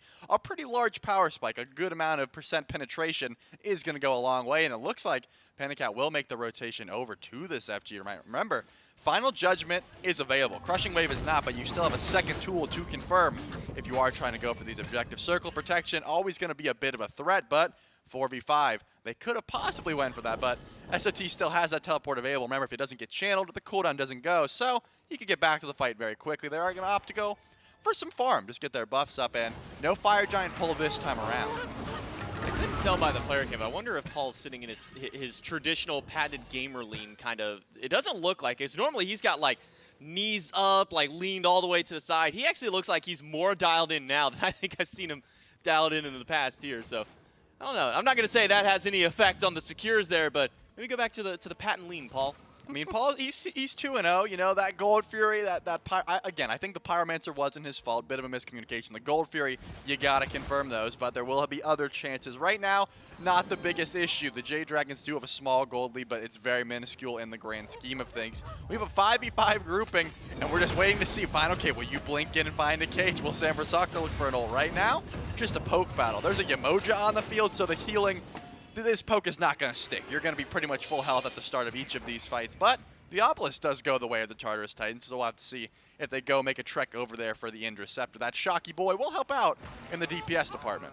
And talking about things picked up here, because Aurora does go for this Bracer, there's no shell across the board for the Tartarus Titans, so they have no way of getting out of the cage. By that means, they're going to have to break through and destroy the walls on their own merit. Though with the Jormungandr, a very easy god to be able to do so there, so maybe they're banking on SOT to help out there. He'll walk forward with Aurora to try and get some damage here up against the Dragons. Meanwhile, on the right-hand side, it's Layers against 2. He's taking a lot of damage, stuck inside the cage, and that ultimate from Sam does a lot of damage, but Layers can finally get out of the cage and get a couple of those heals off. But 2 ults expended just to try and get Layers, but Layers makes it out. That's going to be a solid trade there. Layers no ult, not going to be as big of an issue as Sam Versakta no ult. That Hebo ult is one of your best confirmed tools, engage, and finishes. I haven't seen too many Final Judgments connect this game. Pagon on the lower end of the damage charts, but Sam Versakta is on the top, and there's a reason. He's been going for a lot of poke, ulting out, but still connecting with these abilities. So not wanting to engage when Crushing Wave is down, probably a good option. But I think the Tartarus Titans recognize this pretty much immediately and say, hey, Paul, you have circle protection this time. There's no Hebo ult. We're going to go for this pull. It will start it up. Kind of a half commit here from the Titans as Final K walks into the pit. SOT still on the backside, keeping Sam zoned away. Pagon, though, does have Final Judgment. The Fire Giant will be leashed. Sam losing out a lot of HP. SOT up into the World Serpent to chase out the jungler, but Aurora's also low in the backline, trying to keep his team up. And the Coffin comes through from PBM. It's not going to pull anybody in. Layers is doing a lot of damage to this backline. Sam is not a part of this fight. SOT barely has the health to be in this fight. He will make it out. And somehow, nobody dies during that engagement, Trelly. Yeah, that's incredible. The healing is here, but without your tanky solo laner, not going to pull this one just yet. Remember, teleport is available for both of these solo laners, so a quick back into an immediate pull could be the option. Final K going to take the slow way because no one is pulling that objective just yet. The ward coverage is in favor of the Jade Dragons. They know when that will be pulled, so it looks like they're going to go for the Primal Fury first, but the second that sound cue goes off, I have to imagine the Tartarus Titans look towards this FG. I mean, they recognize 3 or 4 people are on this Gold Fury right now. I mean, Final K's in the mid lane here, but the Titans are none the wiser that anybody's even doing this Primal Fury until just now.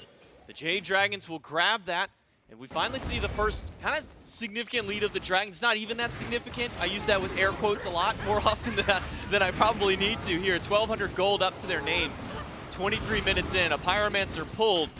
But can the Titans confirm this Pyromancer? They haven't been able to confirm many objectives in the past here. They will grab this one. Not going to lose that one out to the Jade Dragons. Maybe just because PBM wasn't there. That's right. PBM wasn't there this time. PBM didn't even want that one. That was really the case on this one. But the Bracer is down. They have the damage. The Relic advantage pretty even at the moment. I'd say the Jade Dragons it favors a wee bit just because right now SOT doesn't have any sort of survivability. Very tanky, and Spectral Armor was the option. So I think recognizing pretty much immediately that this Ornate Arrow Jingwei is going to provide a lot of crits with just Wind Demon, the passive and Ornate Arrow. So probably wanting to get the anti-crit online right away. Cyclone Spin goes for the Diamond Arrow, so just a little bit different in the builds, but the Shred for Rama is going to be solid. The Burst from Panda Cat also going to be solid. These AD Seeds, you don't want to be tanking up right now if you are these carries, but SOT still going underneath, trying to find a knockup, trying to find an engage, just going to spread some of the pools out, and now the Fire Giant is pulled once again. Pulled here by the Titans. All 5 of the Dragons are in the area. We saw this dance last time around,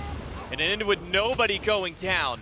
Titans not willing to hold on to the objective. They'll retreat and get back towards each other so that way they can get some heals. Aurora on this Umoja should at least get most of SOT's health bar back. But SOT will still stand at that front line, waiting for the moment to pull the trigger. I'm still waiting to see these level 20 power spikes for everyone that's not an ADC. Once we see Sam Versaka get that Protector of the Jungle, a massive buff. On the flip side, layers could go for either, but Fire Giant once again is getting pulled. Remember, there's a lot of sustain. The healing is going to be a factor here, but it looks like SOT still trying the front line. And once Final K walks up, the carries disperse. The Tartarus Titans are trying to bait in for a fight, but what fight do they want to take? I think they want the Jade Dragons to overcommit to something. Now, though, we'll go back to the farm game. Layers hits level 20. Sam Versaka also level 20. See how much gold they have. Then we can see if they do go for those upgrades, and it looks like Protector of the Jungle will be the play. That's a massive power spike for Layers because look where they're fighting. It's in the jungle, J-Mac. It is, again, by the Fire Giant pit. Aurora and SOT still at the forefront of the fight. Aurora does get knocked up, loses down to about 30% health. He doesn't have a way out of this cage. Instead, it will be his coffin. Meanwhile, PBM doesn't pull anybody in there. Paul using the beads to keep himself out. But the Jade Dragons have found their first pick of the fight and now have the power play. Yeah, Cyclone Spin doing a lot of damage to Final K, though. Despite being down a man, they are not going to rush into this Rama just yet. They're going to back up. They have some time, 29 seconds on that respawn.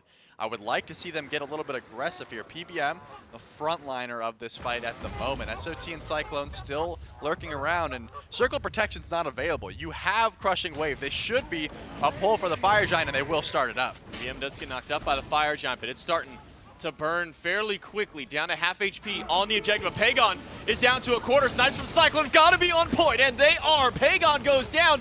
And the power play that the Dragons have has quickly dispersed to nothing. Sam falls down to Layers, and now it's a 4 versus 3 for the Titans. It'll be 5 soon because Aurora is on the way back from his respawn. Yeah, you can't be trying to frontline on the Thoth. Pagon steps a little bit too far up. Has both relics available, by the way. They decided not to use either of them. I think the snipes maybe just hope that it could live the last one, and then Aegis live the second one, Aegis the last one. The teleport comes in, and now it's a 5v3 on the Fire Giant. No one has a real solid steal potential here, but PBM is on the map.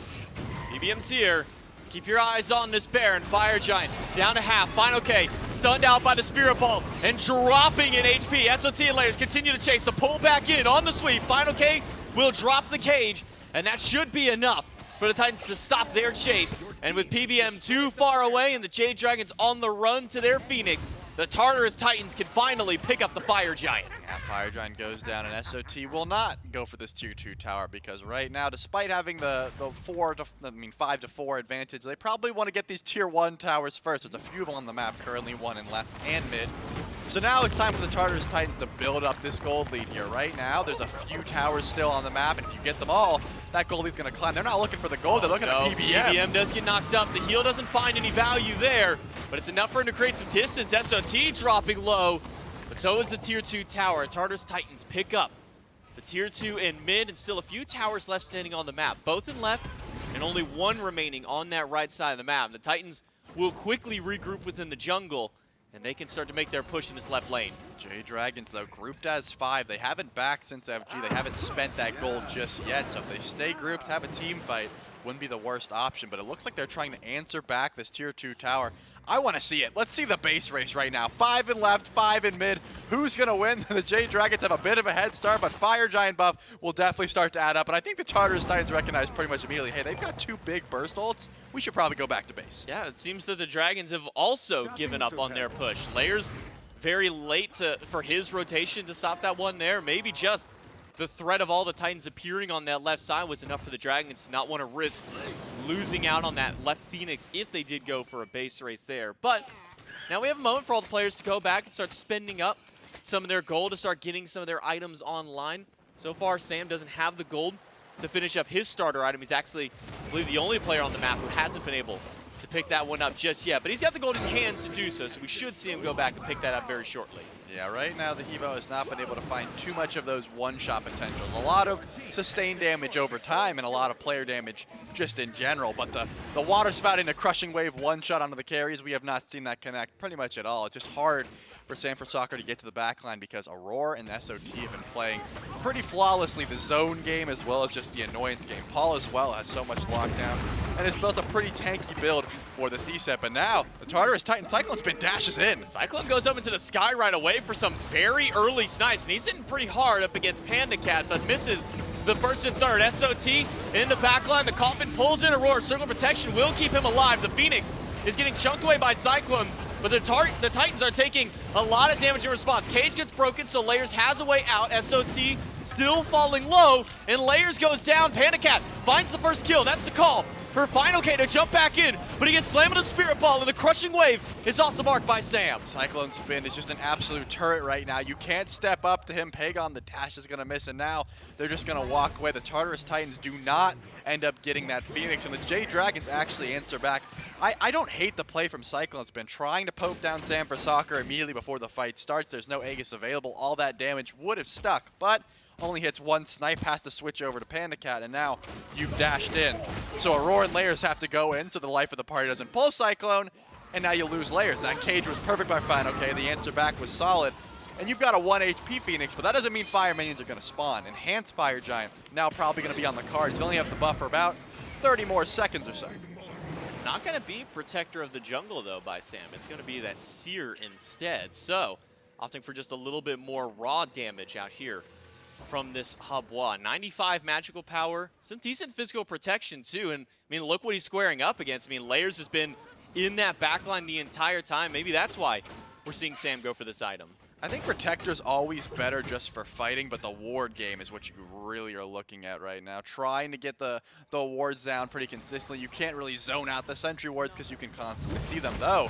The Jade Dragons are grouped here, Cyclone Spin and Aurora, pretty far up, but both tanks are on the map. Both tanks are in the front line, so the Rama will be just fine here. Now, again, Enhanced Fire Giant spawning in about 48 seconds. This is the time to get as much vision as possible and try to lock down everything you can for this objective. Finally, some last-minute power spikes, Mantle of Discord for SOT, Spectral Armor for Aurora. I think just giving up on the Cloak build entirely and saying, I need some anti-crit, because right now, Panda Cat is online. Dominance has been built. The second of those explosive bolts are going to provide the crit chance, and then the Wind Demon and the Ornate Arrow are also going to help. So, Spectral Armor, probably a good buy for both of these tanks right now. Link in by Final K, finds the cage up against 3, but the wall is immediately broken down by SOT.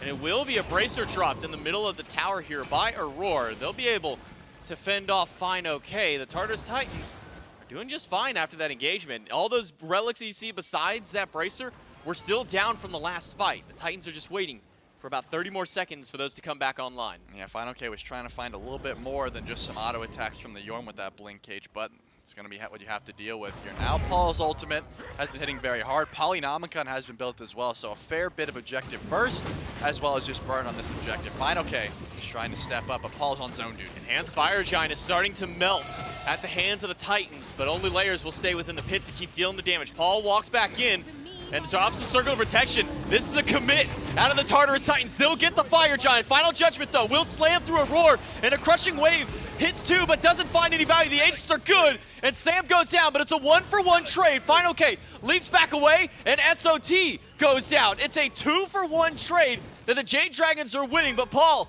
with that Spirit Ball, should be able to zone some of the Dragons back.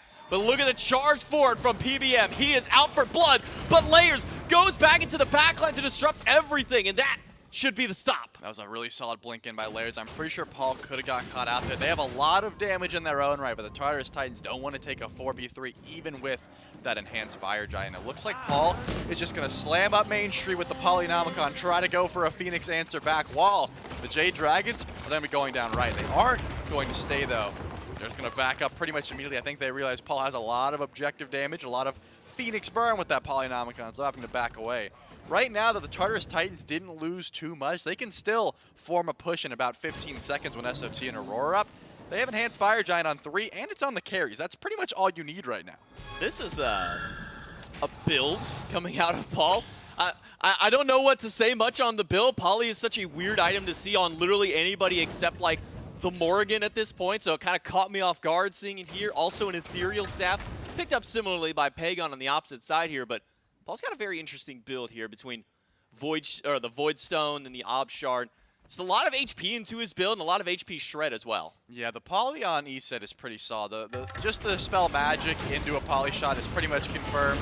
It's sort of like the Cuckoo Slow. As long as you have it, it's pretty easy to confirm that damage. And it's some burst that no one expects, especially when you're saying, hey, I want to Aegis the big Spirit Ball, I want to Aegis this Circle of Protection. Polynomicon hits for 531 right now onto that objective, so it's going to be a solid amount of burst you don't want to deal with. So as long as Paul's hitting it effectively, going to get the use out of that item. But it looks like they are going to formulate a push with this Enhanced Fire Giant. None of the tanks have it, but Layers, Cyclone Spin, and Paul, all of that objective damage that they need. 35 minutes into this game, and finally this left Phoenix has already healed up. Remember, it was one shot about 10 minutes ago. Right now, sitting at full HP. It will be continued push now from the Titans. All 5 grouped up. Layers bouncing into the jungle. Maybe we'll see him split over towards mid. Maybe we'll see the full 5v5. But last time this happened, the Titans were on the worst end of the trade out.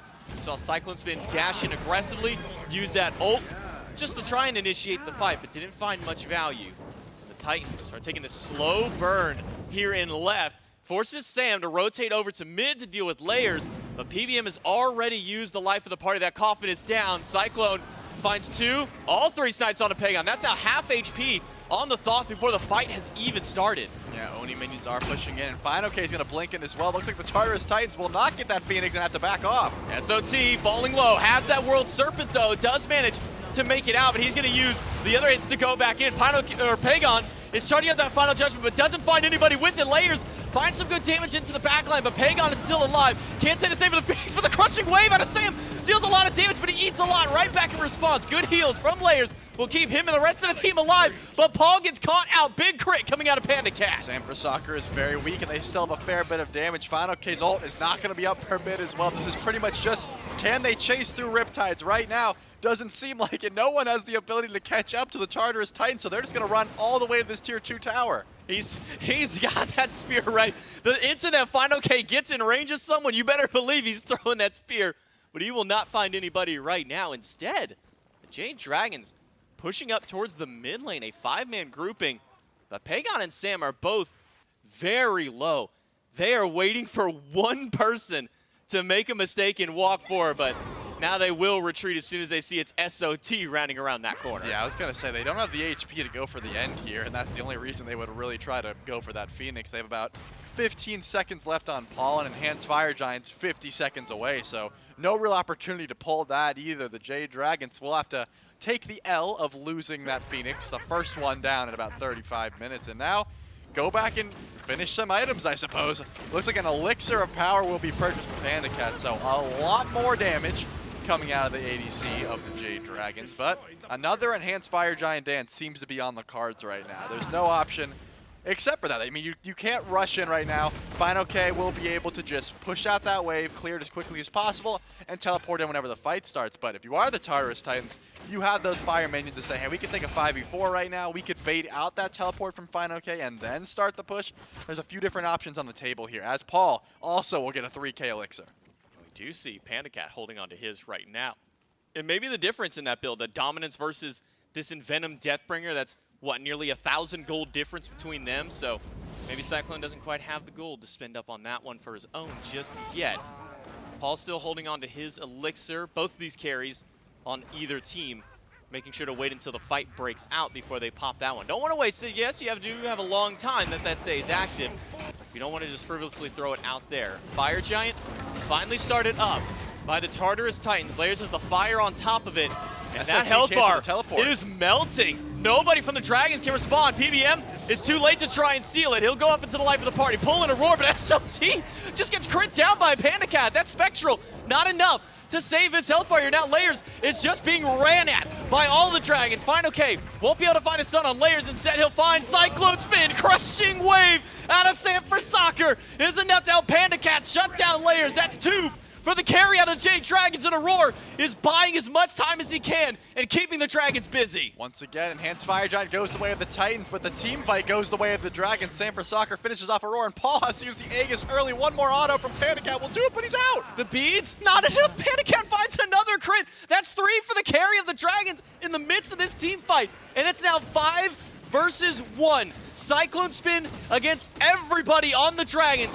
to hold back this push. Cyclone will find some good snipes, but he's going to need a lot of crits. He's going to need a lot of damage to shut down the Dragons, and he does not have enough. Pagon will shut him down with the final judgment, and the Jade Dragons will swing this game to their start and take game number 1. I mean, it's just, you use so much to try and confirm that Enhanced Fire Giant, that win condition, so to speak. Once you get that buff, you should be able to win the game, but when you use it all onto the Enhanced Fire Giant, the fight after the fact, they had to chase down the Jade Dragons. It was a really solid play by SOT as well. He canceled the teleport from Final K. Final K was late to that fight. Enhanced Fire Giant goes down, but you don't have any beads on the Jormungandr, can't go up into the World Serpent.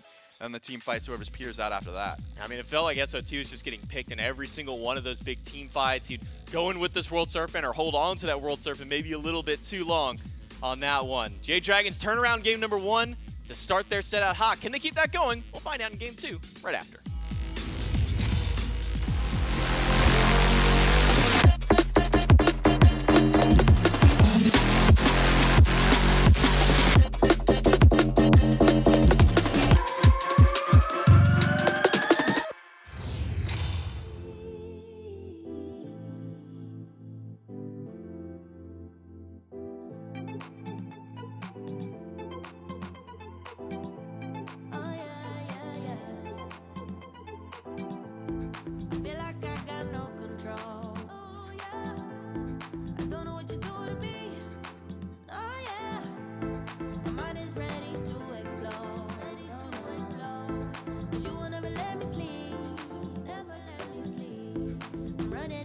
Running out of ways to save my soul. So maybe I should give in to you, boy. Oh, what am I supposed to do? Ignore my heart and cut you out. What am I supposed to do? You're in too deep. What am I supposed to do? I've asked myself 1,000 times. What am I supposed to do? You're in too deep.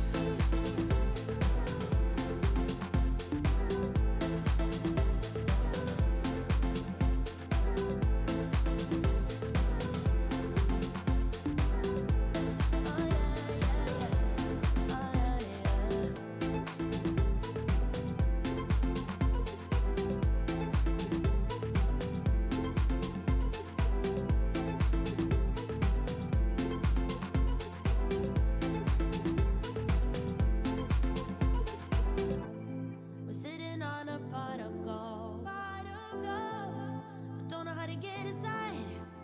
Oh no, our weight is pulling both of us down oh so low. We don't know how to get it right. I can't decide if I should let you go. My heart is saying yes, but then my mind is saying no. I'm running out of ways to save my soul. So maybe I should give in to you, boy. Oh, oh. What am I supposed to do? Ignore my heart and cut you out. What am I supposed to do? You're in too deep. What am I supposed to do? I've asked myself 1,000 times. What am I supposed to do? You're in too deep.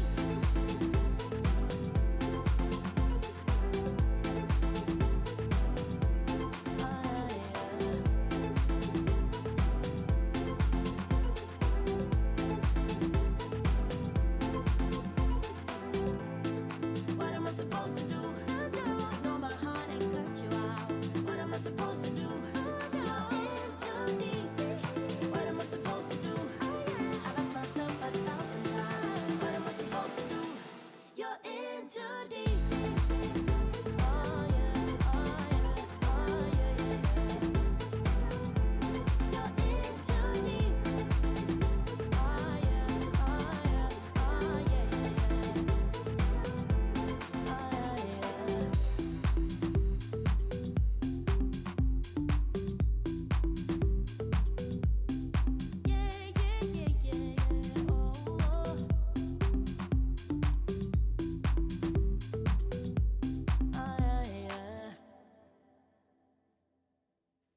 mess of a game, 35 minutes in, and the Dragons find themselves winning. Mifflin, they do it despite losing both Fire Giants. They do it despite, I would argue, losing a little bit of the early game, like 3 kills immediately for the Titans off of an invade. I mean, a lot of fun for it, but Mike protects his 100% win rate on the Baron Samedi. I actually saw him in the break room. I'm like, dude, you're making me nervous up there. Like, you got 10 games, 100%. Like, anytime you lock that in, it's got to be like a much more sure deal for you. And he goes, wasn't even nervous about it.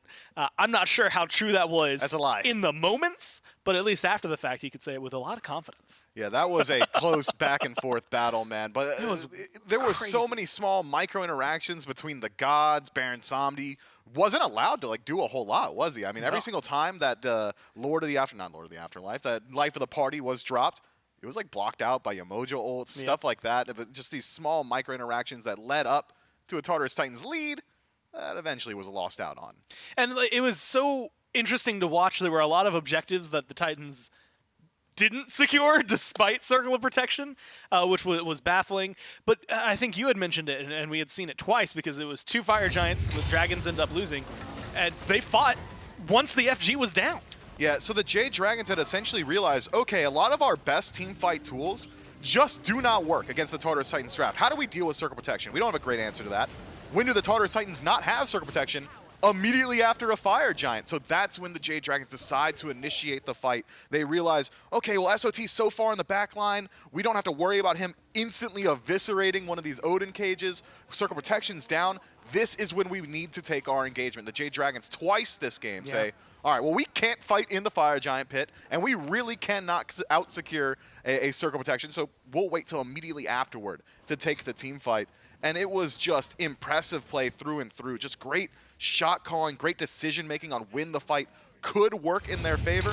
And, well, when it did, it really did. The Jade Dragons dominate the last engagement. And I think showcasing very well the way that separation worked. Not only was it maybe Solar Troll stepped up a little far, but realistically, Life of the Party from Mike, 3-1-10, not a bad KDA actually for a supporter, awesome. really being able to run it like that. You get a full stretch, and there was a point where it was almost like a straight line of Titans players, 1, 2, 3, 4, 5 around the FG, and that allowed that engage to look so pretty. Unfortunately for them, they only killed 1 immediately, but they got enough damage on everybody else that the Titans had to turn and run, and they weren't going to escape. So a good chase down from the Dragons. That's the fight that wins them the game. And Panda Cat looks really good at the very end. Again, a lot of good damage numbers, a lot of good, I think, carry potential that came through. Will say, definitely one of those shots where Panda showed up, just crit a dude at the very, got the last hit for 280 some odd damage. It's just carry things, right, that ends up going their way. But the Dragons win game number 1. And they keep things interesting for us here as we go into game 2. Picks and bans. Titans will remain the first pick. And so this is something that is always interesting, Mifflin. Again, once you lose, usually it's like this weird thing where it's like, okay, cool, we'll swap immediately. But if you lose, you get to pick which side you are on. And they're going for, so far, the exact same bans. It's the Gilgamesh, the Uller, the Clean of the Zeus. Last time this was Artio. Yeah, and you know what? The Tartarus Titans, I think, are allowed to go towards the exact same draft. If they could, I'm sure the Tartarus Titans might even be willing to go for the entire salty running back, because you have to remember how this game starts. Sure, you're not going to get a 3 kills at 1.5 minutes in the game every single time, but outside of that, even removed from that small engagement in the early, the Tartarus Titans were still dominating objectives. They were controlling every early team fight, and their draft was very good for it. That was what the concept of that draft was. Have your Shiva be that early game bridge. Have Jormungandr be mobile enough to join Shiva in these jungle team fights and control the Totenmaku. The Tartarus Titans made an active decision that they wanted to play the early game in game 1, and they won it handily. It's just a couple of misplays around objectives, one lost objective. The Jade Dragons masterfully approaching a team fight when the Tartarus Titans were at their weakest after a Fire Giant. But it was narrow margins, to be sure. With the Titans able to establish a lead as dominant as they were in game 1, I would not be personally offended by them going back towards the same style of draft. I was going to say, I've got bad news. They can't go back to the exact same draft. Same style. Well, that's still on the table, and they're contemplating right now who they want first. Umoja, Khepri, both still on the table. The Khepri ban from the Dragons replaced by the Shiva, and that was up in the top picks. Again, one of the most picked, top picked gods by the Titans. over the last few weeks. So something that is a huge ban for the Dragons. And Mifflin, they go for the E set, let the Jingwei go back over. Last time it was Jingwei Hibo or Habwa.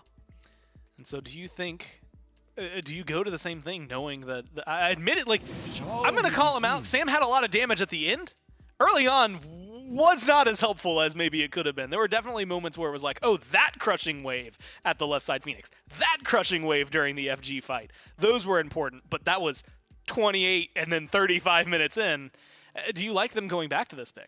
I think that Habwa is drafted for those portions of the game. You're not picking Habwa for his early pressure. I don't care that he's spending the first 15 minutes in the game just farming up. As long as in the late game, he is able to strategically remove individual members from the Tartarus Titans, you've gotten the value of your Habwa pick. And even in taking it now, Sam, I think, has a admirable performance on it in game one, still will act as some of that flex potential, still has the capacity to go towards mid. The Jade Dragons keeping the Tartarus Titans guessing with these first two picks, just as they did in game one.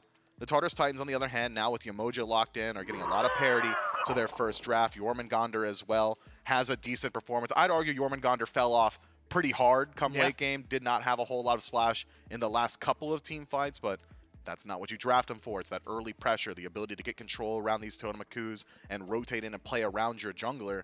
But having not seen the jungler now for the Tartarus Titans, I think the Jade Dragons, after they took their third selection, can say, okay, well, this Jormungandr really only got a whole lot of impact when he was playing those first 10 or so levels with layers in the jungle. Remove some more high-pressure early-game jungles, you might remove a whole lot of the assets that Jormungandr brings to your team. Be sure to grab some brew. Well, Baron locked in, and I will say flexibility, and that's what I want to talk about. Jingwei, we know that's Panda Cat. Like, I think we've seen some hunters thrown in mid. Jingwei's not been one of them. So I think we can go ahead and just say, yes, that's going over there. Habwa, still technically able to shift over to mid. I wanted to bring up the Awelish conversation that you had in game one, because last time it was eliminated immediately by a bot walk in. This time, it's kind of still on the table, and Baron can work either in solo or support. Mike has played it very successfully, 11 games in a row, 11 wins for him, but is this going to be something that they lean towards? Is it worth giving Sam something different? I think Awelish, I mean, when you look at what you've got with your draft, double knockups, Habwa and Jingwei, both very consistent. Habwa specifically with Water Spout, that is a very difficult ability to miss, so you'll be able to apply that very consistently.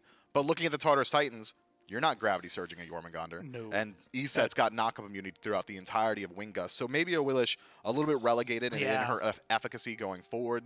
I think looking at the draft now, wouldn't be too surprised if this is going to be Habwa in the jungle. I am, again, though, keeping my eyes on that very last selection.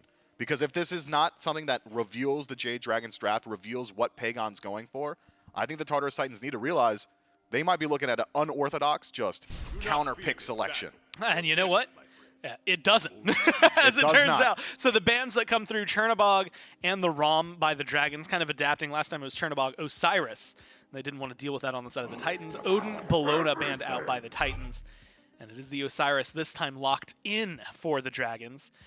And I'm going to be honest with you, still keeping things a little vague, Mifflin. Again, a lot of these guys have shifting roles that they could work in. We've seen Osiris jungle, we've seen Osiris solo, we've seen Habwa mid, we've seen Habwa jungle, we've seen Baron solo and Baron support. So still a shifting, and technically mid. And we actually very recently, like yesterday, we saw it go into mid in one of the SCC games. So something that I think is going to have an ever-shifting presence. Still feels like the Pagon God is what's coming up next, though, despite what we know. On the other side, we can talk about things that are absolutely locked in. Fenrir, who we haven't seen in a hot minute, alongside the Hachiman, and it does look like a layers Fenrir. Yeah, Fenrir has been one of the age-old answers to Habwa specifically. Yes. I do not prescribe to that ideology, though. Yes, brutalized chases Crushing Wave. Okay. Crushing Wave's still going to hit you. Yeah. He's still going to out-DPS you in some of these fights. So, potential for Fenrir to run away with it if he is allowed to make contact with his Habwa throughout the early portions. But considering last time around, Habwa did not do a whole lot for the first 15 or so minutes. I don't think he's going to have to line up against this Fenrir a whole lot in the first 15 of this one either. So it's now the onus belonging to the Tartarus Titans on when they can get this Fenrir involved and whether or not they can get to these priority targets at a portion of the game where it's going to make an impact. Susano rounds out the draft for the Jade Dragons, and it doesn't help. It doesn't help as much as you would hope. But looking against ESET, sure, ESET can maybe mitigate some of the success of Susano. Wing Gust essentially making you immune to that pull-in from the second ability, but that's only for a small duration, and you still have a whole lot of DPS. I think that Susano's going mid. I think it's going to mid. So it feels like a Jingwei Baron duo lane, right? It worked out well, and again, Mike seemed. I'm actually even more floored. The confidence after winning the game of I wasn't gonna mess with and lose that 100% win rate is one thing. To go back to it, that is baffling to me. So impressive, I think, from the Dragons, and then. It's just those other three, the ever shifting sands that they could be. But I mean, Susano, you mentioned liking the matchup specifically there into what the ESET has. Osiris as a solo laner, I feel like up against Yorm, like I don't think I expect anything to happen in that lane. I think I just wait 15 minutes until they start rotating in before that even becomes a conversation. I mean, there is potential pre-5 for a little bit of first blood, maybe a little bit of action over in the solo lane, and I mean it a teensy bit. Osiris going to have the advantage until level 5 once World Serpent becomes available. Not really a whole lot of solo potential, and that's true of every single matchup that Jormungandr goes into. But despite pressure belonging to Osiris, it's something we've seen in the European SEC a whole lot. Jormungandr will likely still maintain control of Totemaku just because you're so easily able to toss out that paralyzing spit, just because you're so easily able to clear out these waves. So that seems to be the matchup there for the Tartarus Titans. And speaking of the Titans now holistically, this style of draft is the exact same style that we saw in Game 1. It is all about early objective control. You need to get to these Gold Furies early on. You need to establish a lead. You need to secure them.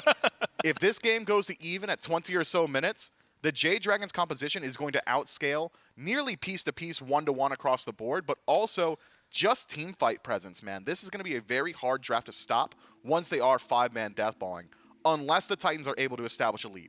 And with this draft, they should be able to. You knocked it out of the park. I was going to ask you about, okay, cool, give me like the snapshot at like 7 minutes. What are we expecting out of these teams? What, a snapshot at 15 and then snapshot at like, if it goes 30, where are we seeing it? You gave me all the answers, man. I know exactly what to expect. So Titans, you're expecting to control the early game. We'll see if they can do it one more time and actually secure some of those objectives as we jump into game number 2 of the Titans and the Dragons. One here. Tartarus Titans need to slow down the momentum that the Jade Dragons picked up at the end of game number 1. Because if this game goes long, as Mifflin alluded to on the desk, this could get nasty for the Titans if they don't have a lead. It's J-Mac, Trelly, and Doug back here once again in game number 2. It will be the Susano mid. It's almost at this point, Charlie, I see a Susano locking for the Dragons. Doesn't matter what else is drafted. I'm just going to assume it's going to be Pagon's God. Yeah, I saw the Osiris in the draft, and I was like, okay, so Pagon's taking the Hebo, and obviously Sam's going to take the Osiris in the jungle. He wasn't a big fan of getting ran at on the Hebo jungle last game. He wants to be aggressive. And just, I was wrong. I mean, they really want this Hebo jungle. Once again, Layers answers back with the Fenrir, and I think Mifflin is right to highlight that. Early game, yeah, Layers is going to win this matchup pretty handily. If you hit the jump, Sam dies. Point blank. There's no beats. You will get out damaged. About level 12 or so, there's some room for outplay, and then late game, it's just not true. The Hebo can just always out damage this Fenrir pick, but Layers already itemizing into some auto attack damage, so not going to be relying fully on that Brutalize. A little bit more, maybe a Stone Cutting, maybe the Serrated. There's a few different options for the auto attack based Fenrir build. We'll have to see where Layers tries to go, but I already like seeing that. I think the 2v2 still going to be won by Layers and SOT. Last game we saw First Blood around this sort of time, so Paul probably not going to be getting too active, but on the other side of the map, they're going to have to watch out. Yeah, and then Pagon's probably just going to do this the entire time to Paul, is just walk up, throw a little bit of poke, dash his way back on out, and get right back to wave clear here. Pagon on the Susano mid, something that he's done multiple times in the SPL, and I think that's what we have to include is that little comment there. It's like, Pagon's not just doing an SEC, he's doing SPL, but he is losing this trade out. He might go down for First Blood, though. Paul misses one of those Wing Gusts, needs one more auto, maybe a second one here with the help of the minions, and Paul finds a First Blood solo kill in the mid lane at a minute 15. I mean, he had beats. I was like, okay, Pagon surely got Blink, and that's why he didn't beat that Spirit Ball on the full wave he was tanking up. Nope, he just didn't beats there. He wanted to hold on to him. Obviously, Paul is going to out-clear you early, and obviously, Paul is going to have a solid amount of lockdown. Not going to use the beats. That one's going to come back to bite you. First Blood goes the way of this E set, and now we're looking at, there was a little bit of trading there. I think Layers is a bit behind just because he tried to invade a fair bit of Sam's camps, and they were defended. Even if you are invading, it's not going to be as worthwhile if you just get your own, but Layers is going to clean up those back camps now, and Sam for Soccer hovering around mid, trying to help out Pagon, because Pagon can't clear the wave right now, at least not yet. The Susano is going to have to be pretty far away from E set at all times, at least early on, because Paul got that first blood. Yeah, maybe Pagon just playing a little too greedy there. I mean, he used that jet stream to get in to the archers when there's still a full wave kind of standing around him there. So Paul very calm, being able to find that punish in the mid lane, grab first blood for him and his team. Pagon will secure his red buff despite the harassment by Aurora at that top side of the camp there. So at least for now, the Tartarus Titans will hold a small lead, nearly 1,000 gold as we approach the 2-minute mark. Definitely a good pace to start, but that's what we saw last time. It was 3 kills at a little bit sooner than this and about a 1,500 gold lead, but the Titans never really exploited that lead. Yeah, I think they're right to get the early pressure. They probably should have. Even the blunder that Pagon made, it was bound to go their way, at least for a little bit. They're clearing the waves faster, they're getting the camps faster, that sort of thing. But now, the question lies, are the Jade Dragons going to be able to stall this lead out until late game when Panda Cat can do twice the DPS of anyone on the map, where Sam for Soccer is able to hit these massive ultimates, where Pagon can simply 100-0 Paul as long as that circle protection isn't up? That question is still to be seen. Right now, though, there's already a level differential in the mid lane where Pagon is level 4, can't really step up to the wave, and Paul has a full Divine Ruin online. So, gonna be winning that pressure in the mid lane for quite some time now. Sam for Soccer looking over at the duo lane right now, though. We do see Layers rotating towards mid. Level 5 for the Fenrir means a Ragnarok target for anyone that he so chooses. With PBM not 5, that could be a good option for Layers to rotate over. Sam is here, but not a whole lot of pressure given the way of the Dragons in this lane. They are being pushed back. SOT getting some good bully damage up onto Fine OK. Lord of the Afterlife still up for the Osiris, so not a whole lot of kill pressure here for SOT unless he expends that World Serpent to get in deep. For now, though, SOT just going to keep that wave cleared up. Has that tier 2 helmet online, so enough defense to be able to deal with Final K and the minions. Yeah, Final K probably backs, hits a full Shoguns, and then he'll be able to survive in that lane. Oh, hold that. Psych. Nope, he's going Oni Hunter's Garb. He does not care about attack speed. He simply wants to survive, which means he's going to be a lot tankier, which Osiris already is a menace in the backline. Going to feel very tanky with that tether, things like that. But the Oni Hunter's Garb is going to go a long way as well. Sam for Soccer is here. World Serpent is available. Will they be able to burst SOT before he gets the ult off? It's possible, but probably not. Jump in by Layers in the backline. Will grab Pagon and get the beats from the Susano. And a Spirit Ball juked out by the dash on that first ability at the end there. So Pagon makes his way out, but ends up losing a relic, though trading out at least the blink of Layers. Yeah, almost won that 1v1 versus Layers. Probably could have killed if Paul didn't chase down. Level 7 ESET, gonna provide a fair bit of support, lots of lockdown, things of that nature. So not wanting to take that fight, probably a smart idea. Now though, Pagon has no beads available, probably has to sit even further back than he already was, as SOT loses that blue buff, so that's going to be annoying in lane. Obviously, Osiris can be a lane bully, but when a Hebo comes over to invade your blue buff as well, that's got to be pretty tilting if you're SOT. Yeah, not going to be fun for this Jormungandr, but there is a teleport available, so it won't have to be sitting back for too long. It does need to go back and pick up an item very soon, so I'm sure SOT will still stick comfy over here in this right side lane. Meanwhile, Pagon just ticking over toward, or not just ticking over towards level 6, waiting to take over towards level 7. He's very close here. Aurora not able to find the stun up against Panda Cat, but that early kill by Paul, plus all that gold that they were able to steal away, grabbing a red buff from that earlier invade. Paul's been able to pick up about a level and a half lead here over Pagon. Yeah, it's going to take Pagon a while to be able to full clear this wave safely. I mean, you want to use pretty much your full kit to clear this wave and get out, but if you are using all those abilities, you're suscepting yourself to the Layers gank. Sam for Soccer is sort of sitting around the corner here, maybe looking towards Layers. Brutalize goes down, the knockup could land, but that's not enough damage. It will be an offering steal, though, by Sam, and maybe that was at least a win enough for him. So he'll be able to grab that one, get their obelisk a little bit closer. It's very tight between those two here. This one mid-camp battle should be the deciding factor on who gets that obelisk first time around. I think the Titans will still need one more even after. PBM rotates over, finds one with the heal, tries to pull one into the coffin, but won't grab anybody until Aurora at the very end. Layers picks up one and drops him inside the River's Rebuke. PBM does go down. Cyclone Spin finds the kill there as him and Pagon are now both gone. Sam running away from Cyclone Spin. The Spirit Ball will be juked out by the blink for Sam, and the Tartarus Titans again with 3 up on the board. I just don't see what the play was there. Circle protection pretty much nullified that whole engage. A great ult by Aurora as well, just locking that down. The whole team just came together and shut down pretty much everything they had. I understand just trying to get Paul's beads and then, or Paul's Aegis rather, and just continue after the fact, but just a little bit too much. Right now, you're not doing enough damage. Sanford Soccer only has a tier 2 Doom Orb. Pagon vastly ineffective right now in this fight. Aurora is invading this offerings and just juking around on the rivers, but maybe we'll finally fall here. Needs one more. There it is. Pagon does manage to find it there. Kept walking into the wrong Riptide the entire time. Thought to himself maybe he's hitting the one to go forward. Instead, he hit the one that kept throwing him right against the wall. But nonetheless, the Obelisk will still be picked up here by the Titans, so they are able to grab that one for themselves. So Aurora's death, maybe not so much in vain. He'll get to respawn, come back, and maybe pick that up. No, it looks like that one's going to go over to Cyclone Spin. He'll pick up the Interceptor this time. Yeah, trying to bully out this Jingwei, probably a smart option. Cyclone Spin had the lead last game, and then we saw what Panda Cat was able to do late game. So wanting to push her lead as much as possible, not let this Jingwei get to that late game explosive part of the game. Probably a good option here. So Cyclone Spin probably going to look for those solo kills as much as possible. But Panda Cat, he's no stranger to sitting at that tower line, getting the back camps when he needs to, and losing a bit of farm. He's probably trusts that he'll get to late game regardless. Though Paul is going into a Breastplate of Valor already. He's going to have so much physical protections as well as just lockdown.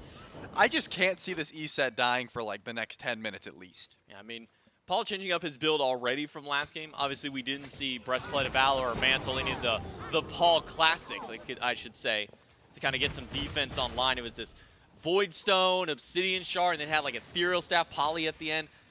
Flip that up entirely here. It's actually Divine Ruin first out the gate to try and deal with some of the healing that's coming out of PBM. And then as you highlight that Breastplate of Valor, a lot of early protections, and a lot of CDR early on. Yeah, if you're not against 3 mages, don't really need to get the Void Stone just yet. Still 2 mages, but Pagon, probably the biggest difference maker there on a Breastplate rather than the Void Stone combo. Either way, some cooldown is going to do Paul nicely. And now, the red buff is going to be looked at once again. I'm curious to see if the Jade Dragons try to fight or just steal and get out. And neither is going to be the case. They're just going to let that one go by the wayside and probably continue up farming. Everyone, oh, purple buff also taken away. So Jade Dragons really can't confirm anything of their own at the moment. Pagon will try to steal away some of these back camps, but they're already going to be down.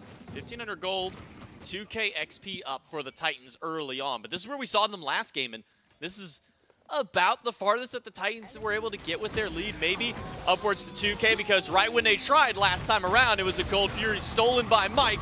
But with Mike nowhere to be found, MIA, Tartarus Titans will be able to secure this Gold Fury with no threats. Sanford Soccer, though, sitting around solo lane. This is the only place they've really been able to find any sort of pressure. Final K has that level lead. PBM heading over as well, so trying to kill SOT and take this buff is really the only option they have to try and steal some farm away. But the Ghost Minions are just showing exactly where SOT is, so not being very sneaky in that stealth. SOT's just probably yelling at him like, guys, they're at my blue. There's 3. Somebody help. I want my blue buff, dang it. But he's not going to get it this time around. Instead, still going for that Jade Emperor's Crown for SOT, but changing up the build a little bit here. Second item in towards that Adventurer's Blade. You imagine probably that Witchblade to pop up next. Yeah, Witchblade probably the option. I think Wingblade, I mean, you're against a lot of slows, but the passive of Yorm is going to be detrimental either way. So probably the Witchblade just because of, again, you're against an Osiris. He's going to have the attack speed. It's going to be annoying in lane. It's just a good item right now, so would not be surprised if that is the build path we see. Final K, though, level 12, so best farmed on the map, you know, besides Paul, who also ticks over to level 12. So you still have a pretty big avenue of, hey, once my big Fed Osiris comes and rotates, you guys aren't going to bully us anymore. Pyromancer starting to be looked at, and that big Fed Osiris is here. Uh-oh, Mike is here, though. Watch out. Pyromancer will be secured this time by the Titans. Paul has that one on lock here.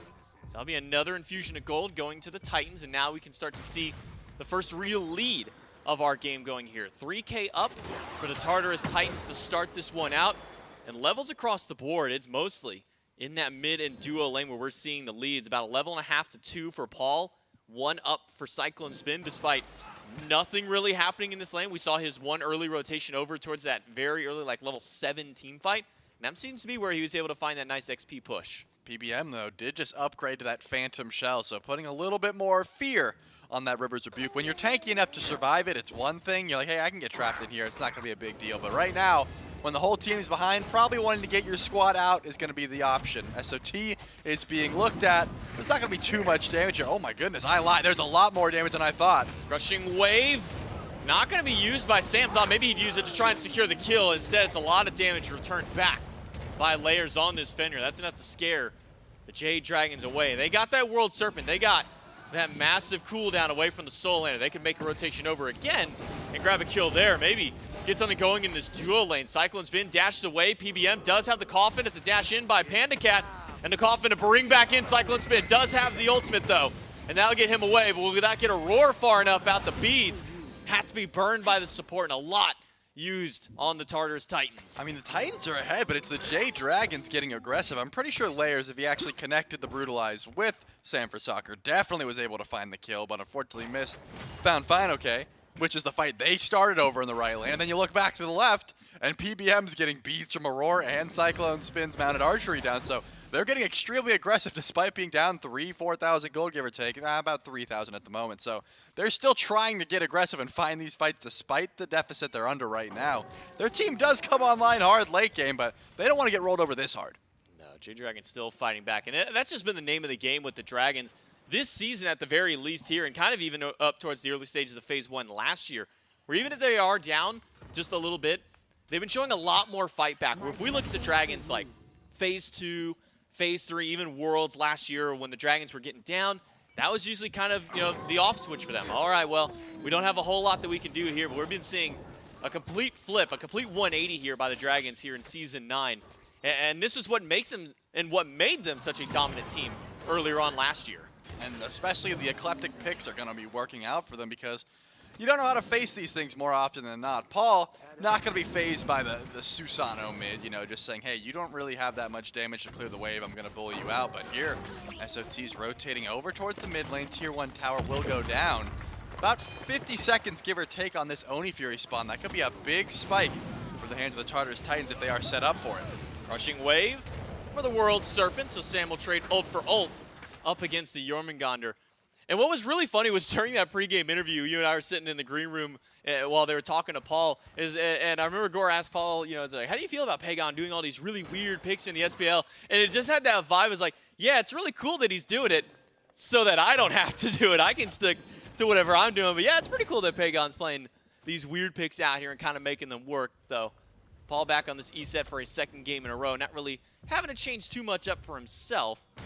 SOT lurking through those depths, though, will spot out a few members of the Jade Dragons, and SOT will finally get a blue buff. He's been waiting for one of these for a while. Yeah, finally getting that blue buff. But Paul, yeah, he's like, yeah, it's really cool that Pagon plays those picks. I'm just going to keep playing Eset and Zeus, though. I don't care about anything else. Maybe an AMC every once in a while, but if I get one of these top picks that gets through, I'm going to be locking those in pretty much immediately. The Jade Dragons, though, have found a solid answer back. The gold sort of coming back into their favor a bit. Obviously, they're still down, but not as much as they were just a bit ago. That Oni Fury, probably still going to be that contention point. Circle of Protection is going to be the most solid confirmed tool on the map unless Sam for Soccer makes some glory plays. Pagon is gone.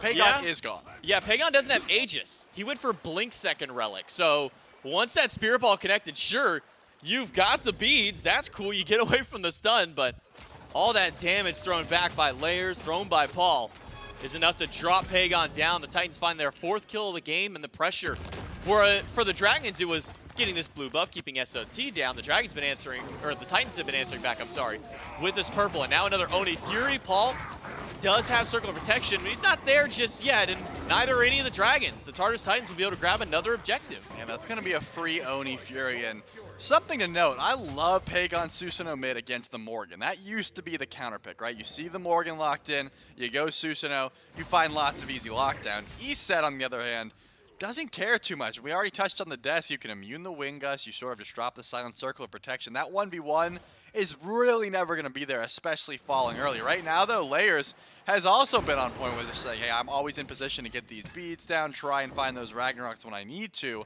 And this team comp is not going to be online for quite some time. Pyromancer's back up. SOT's on zone duty, and they're probably going to pull this one right away.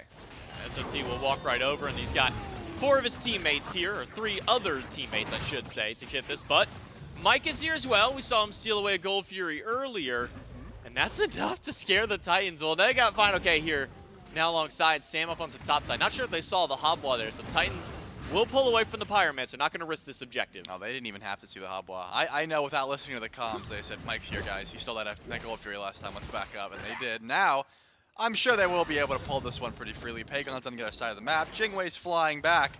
They will go for it a second time. But now, Sanford Soccer is here. Fino-K is here. All of the burst damage in the world. They probably aren't going to drop a circle of protection on a Pyromancer. So there will be a reset. Pagon realizes he can't 1v1 in mid lane. He's going to try to find some kills on a Cyclone spin. But we'll just take the wave instead. Yeah, I don't think Cyclone is too concerned about a Susano here. I mean, a couple forms of immunity with his beads and then his ultimate. Should be able to get away from that god no matter what. But Age is down for 2 minutes on Cyclone, so something happened a little earlier on that forced that relic away from him. Maybe a boxing match up against Panda Cat. But regardless here, Layers looking at his build, Stone Cutting Sword. That first item was we saw that Katana, then Berserker Shield. So rounding it out now with the Hydra's Lament. So definitely focused a lot more on those auto attacks that you were talking about at the beginning of the game. Yeah, it's going to help out a lot when your Brutalize is getting canceled out, but there's not really many things that are going to cancel out Brutalize this game. I mean, Pagon can teleport away from the Brutalize, and, you know, Fino-K could ult it. Maybe a lucky Tether Stun, I suppose, is really what you're counting on besides the life of the party. But it looks like Pyromancer finally will get started up. Fino-K sort of lurking, but not even going to attempt to drop the sickle over the wall. Just going to sit there and get a ward coverage or so. Now I want to try and contest this. He's got a solid level lead, but the rest of his team, there's no backup from the Jade Dragons right now. Just trying to get as farmed up as possible. Again, the Fire Giant has not been pulled yet. That's really going to be your main concern. Yeah, got to take away, you know, 50 of the gold from the 500 they just earned off that Pyromancer. Tartarus Titans with a little over a 3K lead here in game number 2, but we haven't seen a whole lot of action just yet, despite those first few little skirmishes. Fire Giant started up by all 5 of the Titans. It's going to be a while until Panda Cat gets here. River's Rebuke by Aurora. The circle protection dropped into the back line. Though Fino-K does find one. The Titans get the Fire Giant, but they're going to lose the Roar. Pagon picks up that kill. Layers knocked up into the sky and will be able to find the leap just barely in time to get himself on out. SOT has the World Serpent, and the Titans will trade one to make sure the rest of the team can get out with that fire. I mean, this goes a little bit better than last game because we saw a few times where the Tartarus Titans dropped everything to get FG. The Jade Dragons won the fight after the fact and were able to get a lot of gold. This time you only lose a Roar, you get 4 FG buffs, but they're not done right now. Looks like Fino-K is trying to bully out Paul, but SOT is on block duty as well. The tier 1 tower is still available in mid. Now it's going to be down, but no tier 2s, and it looks like the Titans are chasing. Be a collapse back in here. SOT finds the spit up against Fino-K. Fino-K just a little too far for that Spirit Ball. Thanks to that water carpet coming out by Sam, but then the Titans are still going. The Snake just off the mark by PBM. Silence out of Paul. Spirit Ball does a lot of damage, and Layers will go back in. The Brutalize is enough to take down the supports of the Tartarus Titans. Even despite losing a Roar, continue to keep that fight up. The Jade Dragons may have stayed just a little too long. Yeah, when you use all of your ultimates to confirm FG, you got to run away for a bit. But then, once you get your bearings under you, the chase ensues, and you have 4 Fire Giant buffs. Now, though, Tartarus Titans are looking at this tier 2 in mid. Cyclone Spin finally is going to join the party, and this will be going down quite quickly once those minions help out. You still are down 1 if you're the Jade Dragon, so I don't imagine they're stepping up to defend these towers for right now. Pagon is sort of lurking by the wayside, but just going to get the camps and try to invade everything before the Tartarus Titans show up. You want to get as much farm as you can before it's taken away from you because all your farm is going to be gone. Tartarus Titans get that tier 1 in mid, tier 2 in mid rather, and now they're looking at the left side of the map. Charlie, I'm getting the wackiest sense of deja vu right now. I mean, a 20-ish minute Fire Giant taken by the Titans. They push up, they take tier 2 in mid, though with a little bit less contention this time around. And then they start pushing up this left side.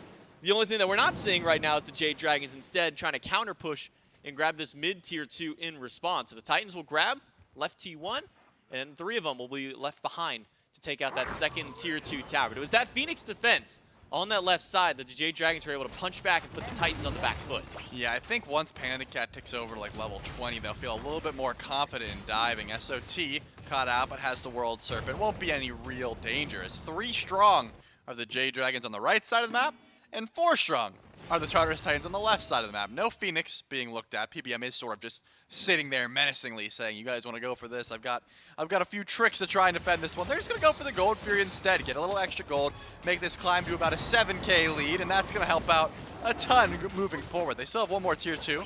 They could opt to go for that or just send it down to the left Phoenix, but given how last game went, given how they sort of lost the game off of a botched Phoenix play, I can't imagine they're going to go for it until they're absolutely confirmed to have all that gold spent.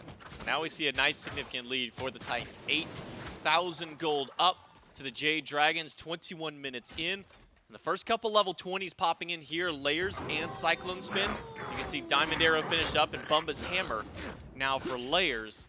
So the Titans are starting to get some of these big item power spikes. If you're looking across the board, just item-wise here, I mean, you're looking at at least a tier 1 or more on just about every single person here. Paul, a full item up over his opposition as he gets an ethereal staff to round out his build. Obviously still needs to get that starter item, but not quite level 20 to get that just yet.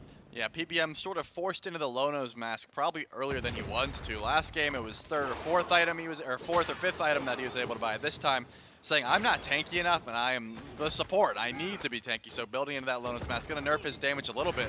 Pagon is going to answer back with a tier 2 of his own as the right side tier 2 tower drops as well. But now they're going for Phoenix. I mean, they can just push in. I mean, the Titans have a full minion wave. They'll walk right up. River's Rebuke to zone out the Panda Cat. Oh my god, the damage out of Layers just evaporates the Hunter, and the Dragons have no defense up against this right side Phoenix. One ultimate, or I guess two technically with Layers there expended. They find a pick, they find the bird. Yeah, now it looks like they're going to be going for this mid Phoenix as well. No sort of minions, but they don't care about that. They have enough tank presence, and Layers is going to go in.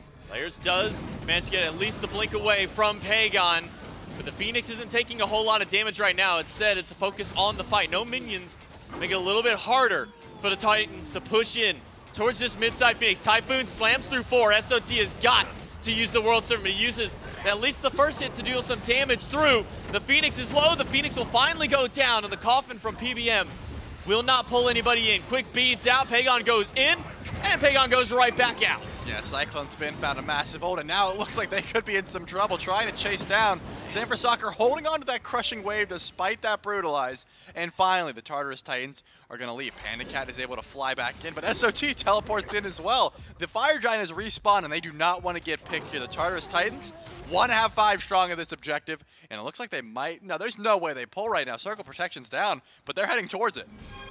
Pyra is up. Paul fakes out a Spirit Ball towards it, but who on the Dragons is going to be the answer to try and steal this one away? Fire Giant down to a quarter, and the answer to that is nobody. Not a single member of the Jade Dragons will rotate to stop this objective. The Titans, with a much more clinical performance here in game number 2, have amassed themselves a massive lead.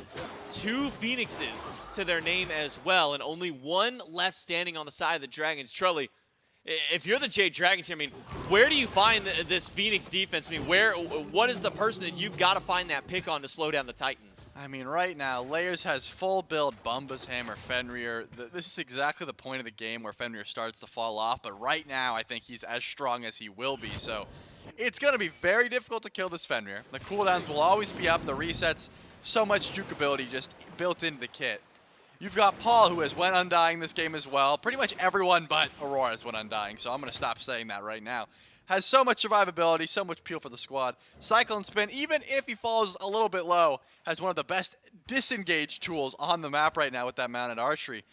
Your best bet right now is the fact that Sanford Soccer has a big burst ultimate, and Pagon has a fair bit of CC as well. PBM can't even be considered a tank with how quickly he gets shredded, and Final K is basically just doing poke damage. We'll see if the Dragons can hold up a defense here against the Titans. 4 versus 3 as Pagon and Sam were wrapping around towards the mid side. Layers does have a Fire Minion wave pushing in, so that should allow him to get some pressure here in mid. Maybe up against Pagon. That Jet Stream expended to try and clear out the minions, but Layers is keeping 2 distracted in the mid while the rest of the team maybe just waiting for this minion wave to come through. SOT will come out of the depths to deal some damage back, but the Titans are holding firm here on this left side. Yeah, they're just waiting for some mistake to be made by the Jade Dragons. Here comes the life of the party, and finally the Phoenix will be looked at. It'll be hit onto Aurora, but PBM is already down to half HP, and the damage coming in from Layers, the damage from Cyclone, the damage from Paul is too much. PBM, the first one taken out in the fight, and Sam, as soon as that crushing wave goes down, Paul will answer right back. 3 gone on the side of the Jade Dragons, and the Tartarus Titans will turn this one to a Game 2 victory for themselves, if they at least can find maybe another pick into the midst of the fountain. But it's the Titans coming up. Game number 2 goes to them to tie up the set. I mean, Mifflin touched on the gas pretty much immediately saying, hey, if this Jade Dragons comp gets online, it's going to be a scary late game. They never got online. They simply did not have a lead really anywhere. There was a few, Final K had a level lead, and that was like the highlight point of that draft there. It's so difficult for this Hebo to get online. Layers was playing phenomenally on the Fenrir. Paul finding a first blood onto the Susanoo mid pretty much shut down all the clear that Pagon could even had. And then the objective play was just pristine. Yeah, I think the objectives might be the big highlight here. Dragons weren't able to get into really any of these objectives. Every single time that the Dragons stepped up to try and stop an objective, the Titans said, okay, cool, we're not going to do this one. And then they'd loop back like 2 minutes later and just do it anyways here. I mean, good play here out of Tartarus Titans in game number 2. That ties up the set. It will take us to game 3. That one's going to come up right after this break.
tie things up here after game number 2. Mifflin, we're guaranteed 4 in this best of 5. And it goes pretty much exactly the way you had described it. You said if they can get an early lead, secure their objectives, and maintain that gold throughout this, despite how things might skew in favor of the Jade Dragons late game, gold in their favor tends to help out a lot for the Titans there. And they suffer some losses, but not enough to take them down this game.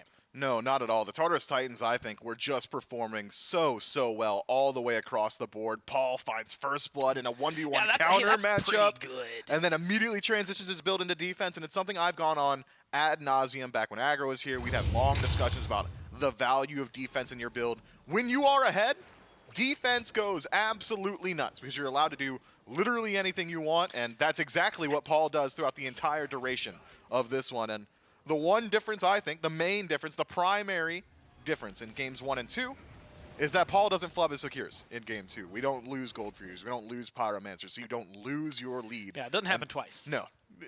And that's a bit of parity between both games. You can't win on Baron Zombie twice in a row. Apparently, yeah, Mike tempted Fate, and Fate beat him down. Okay, that's visceral. It was a, oh man. I hate losing things like that. This is from a me standpoint. I don't care about Mike's win rate. This is you from ruined me. his stats. I like having fun and being able to say things like that. No one cares if you got a 90% win rate on Baron. 93%, I think. 10 out of 11. Yeah. Is that 93? I have no clue. Oh, I was going to say that's mental impressive math if you're able to run it. Unfortunately, again, 0-3 and 2 compared to what was it, the 4-1 and 10 game prior. It's 91. 91. Unfortunately, look, that's and you know what? Who cares about 91? It's still out pretty of sick. I mean, yeah, it's awesome, but it's not at 100. You know, I mean, like I'm just saying, like it was 100 prior to this. So I think unfortunate for the Dragons for things to go down, and maybe a small vendetta in my heart. That'll. You were rooting against the Dragons. No, now. I was rooting for the. Well, yeah, maybe now. You ruined my numbers. We'll see what happens. We'll see what the Titans can do though. Bouncing back like that, Jormungandr very very important, but they go for that ESET first pick myth. And that is the biggest shift. I mean, you had talked about it. It is essentially the same concept from game 1 to game 2, better execution in game 2 than game 1. But ESET first pick got them pretty far that game, and I don't see a reason for them to really shift it up outside of the fact that the Dragons are going to be taking first pick this game. Yeah, the one thing I was surprised about in the game 2 P's and B's that the Tartarus Titans go towards Jormungandr again and then ban out the Odin. But I suppose the Odin just so strong at dealing with ESET that even though you have got the counter matchup of that breath immediately eviscerating an Odin wall, you still don't want to have Paul deal with that. And very clearly, that was the answer for the Tartarus Titans. Adaptations galore in game 3. But I think it's going to come from the Dragons. Now we're going to have to, well, they need them, right? Things didn't go well. It was rocky in game 1. The fact that they went back to it was honestly a little surprising. And here in game 3, we'll see what adjustments they make outside of just being first pick. So far, none of them, outside of the fact that they usually had been banning Kleena, then Zeus. Seems like a team, especially at first pick, might want the Kleena this time around. Gilgamesh, Ullr, Artio has been the go-to for the Titans. And we had this conversation a couple of games ago. I think it's worth mentioning here with Zeus and Shiva, Ullr, and Gilgamesh banned. A lot of these, like, otherwise top priority, usually banned out gods are gonna make it through. Wow, ESET ban from the Jade Dragons. I was expecting the Jade Dragons to take it for themselves, but in just banning out ESET, they have removed the keystone of the Tartarus Titans composition. That comp was completely contingent on the ability of the Tartarus Titans to move in towards objectives with speed and just decimate them. There was early Gold Furies, there was early Pyromancers. That's what net them their macro wins. Now in removing this ESET, the Tartarus Titans won't be able to force weighted coin tosses. Essentially, when ESET has damage, and when she doesn't build Lono's Mask, Circle Protection is, we're going to pull it. Once it gets dropped, there's nothing you can do about it. Fight us after or fight us before. Those are your only options. Now the Tartarus Titans going to have to hit that drawing board. I'm expecting a completely different style from both teams now. I mean, you just Artio Yamoja here, right? Like they're both available. Sure. Like it feels so powerful for them. Yeah, I just could not imagine with Kleena locked in on the other side. Again, this is where things always get interesting. We were talking about how the shifts can happen in best of 5s. It's usually game 3. You see a lot more targeted bans specific of what's been happening this set, but it lets these picks through, Mifflin. And realistically, It feels weird because we've talked a lot about every single one of these in the past because it gets drilled home. They're always banned. They're always first pick. But we haven't seen Kleena in a while. A little bit of flexibility. Finoke can play her. We know that Sam can play her. Those are the two roles we've really seen. Pagon, I think we actually very recently, again in the SEC, saw Kleena get thrown. Interesting. So it won't be surprising if they maybe try to flex that as hard as they can. Artio Umoja, very much, I want to say, bog standard for what you would expect out of both of those. Athena, as well as the Thoth, but Athena, more than anything, catches my eyes because I think the Dragons, was it last week? Maybe it was 2 weeks ago, ran this in the jungle. Yeah, I'm thinking this is a jungle selection, or at least flex potential into the jungle, and then the immediate answer by the Tartarus Titans with this Hell. CC immunity. If that taunt is connecting with anyone besides Hell, you're not getting value from it. Paul has got such a pedigree on this pick. You better believe those cleanses are going to be on point. But the Jade Dragons have got themselves a very scary combo if they are able to connect with Hell. Pierce the Veil from Kleena, Thoth Ultimate, both going to have very easy lockdown from the Confound. Athena as well has got great synergy with Kleena in that you can carry Athena Ultimate through walls. You can make sure that that extended dash once you're coming out of the wall has Athena with you. Makes it much easier to tower dive without damage mitigation. Your burst potential goes even higher up, which is a scary thought when you think about how much burst potential Kleena already has. Yeah. Upwards of 700 damage from Flickering Spirits, 500 damage from the dash, one charge of the ultimate doing 600 or 700 on their own in the late game, not to mention the Channeled Silence that as well does upwards of 800 damage in the late. That is a very good deal of burst, assuming Kleena is in the jungle. I like the synergy between Athena and Kleena so much that I think that I would prefer to see Athena in support with Kleena jungle, just looking at what the Jade Dragons have now. But every single one of these picks has flex potential. It could be Kleena solo, it could be Athena solo, it could be Kleena mid. It's hard to say. Yeah, if anything, Thoth is the only one that maybe feels like he should go somewhere. Yep. And yet we have seen some shenanigans in the past, although most of those are like weirder metas where it's like, you know, yeah, you could throw Thoth solo, you could throw him. I think we used to see a lot of mages over there and what's that? Duo lane? There we go. That long one. Yeah, that one way over there that I play in all the time. It's the guy that's not me. I take hits. What's the other guy do? Yeah, the damager. Yeah, as it turns out. Ymir Khepri banned out by the Titans. Fenrir Daji banned out here by the Dragons. Camazot's immediately locked in a very standard layers pick. Like at this point, the Titans are just playing what you would expect of them if you just said, hey, pick the 5 gods that you think would match up in the Titans like the best. Artio might be the one that you could argue the most against, mainly because Sat's kind of popped off on a ton of different gods. He's but got an eclectic god pool. Artio's just been really good. Artio dominant and has some great matchups now against the Jade Dragons. Athena very telegraphed, and when she decides to dash, has to charge that up. Cripple Field from Artio, going to be able to deal with that very well. Kleena as well. Similarly can get canceled out. Even Thoth to a certain extent. So I think this Artio is going to have a very good time in these late game team fights. And Camazotz is a pick that I want to highlight briefly for the Tartarus Titans. This is one that Layers has had a lot of success on in the past. He has been very dominant on this selection. Essentially doesn't really look towards it too often so far this phase. So now, with his back against the wall, with a couple of his other picks, some of his new favorites banned out, decides to go back to that tried and true. And it has some very, very strong matchups. Bacchus essentially can't really slow down Camazot's leap to avoid the stun from the burp, ultimate to avoid everything else, and then your damage output all there. This Thoth is going to struggle mightily against Camazot's, but the peel potential to Jade Dragon's draft, now that we've got a whole look at it, is strong. Athena can shift up to be that initiator or that backline peel. Bacchus similarly can trade off in that role. I'm curious to see where these gods are going to land. If I had to guess, looking at it, this is an Athena jungle. Yeah, I feel like Bacchus kind of eliminates her from the support, right? So it's just the conversation of like solo Kleena, or jungle. Athena, solo or jungle, and where those two are going to end up going. Bacchus is, I want to say wild, though. I feel like we don't get to see a whole ton of Bacchus. He was like super popular at the beginning of Season 9, and then he fell off hard, and we just didn't see him for weeks at a time. How do you feel about this pickup, I guess, in space of the Athena? Because you had kind of said earlier that you wouldn't mind seeing her actually go into that support role. I think it matches up the aggression potential of Hachiman a lot better. Bacchus able to deal damage on his own, matches similar wave pressure that Athena would bring. Maybe I have a bit of a correction here. If I had to guess, maybe it is actually Athena in the solo lane, clean in the jungle. It's hard to say. If I'm guessing, who the matches Tartarus best Titans against are RDO? Nobody. Nobody has a good matchup in RDO. Well, no, it's RDO has no bad matchups is the more correct statement. Yeah. But Kleena in solo could just drop the ultimate, walk out, has great pressure, doesn't really have to contend with RDO in the 1v1. Athena, on the other hand, has global presence, so can join the fight elsewhere on the map. There are arguments to be made for both of these picks. It's just which portion of the game do you want this Athena to get involved in? Athena solo. Final answer. Yeah, final answer. Final answer. So I guess the better question is which portion of the game do the Dragons want to get involved in? I mean, like if Athena is solo or jungle, like so no matter what, it's still late game.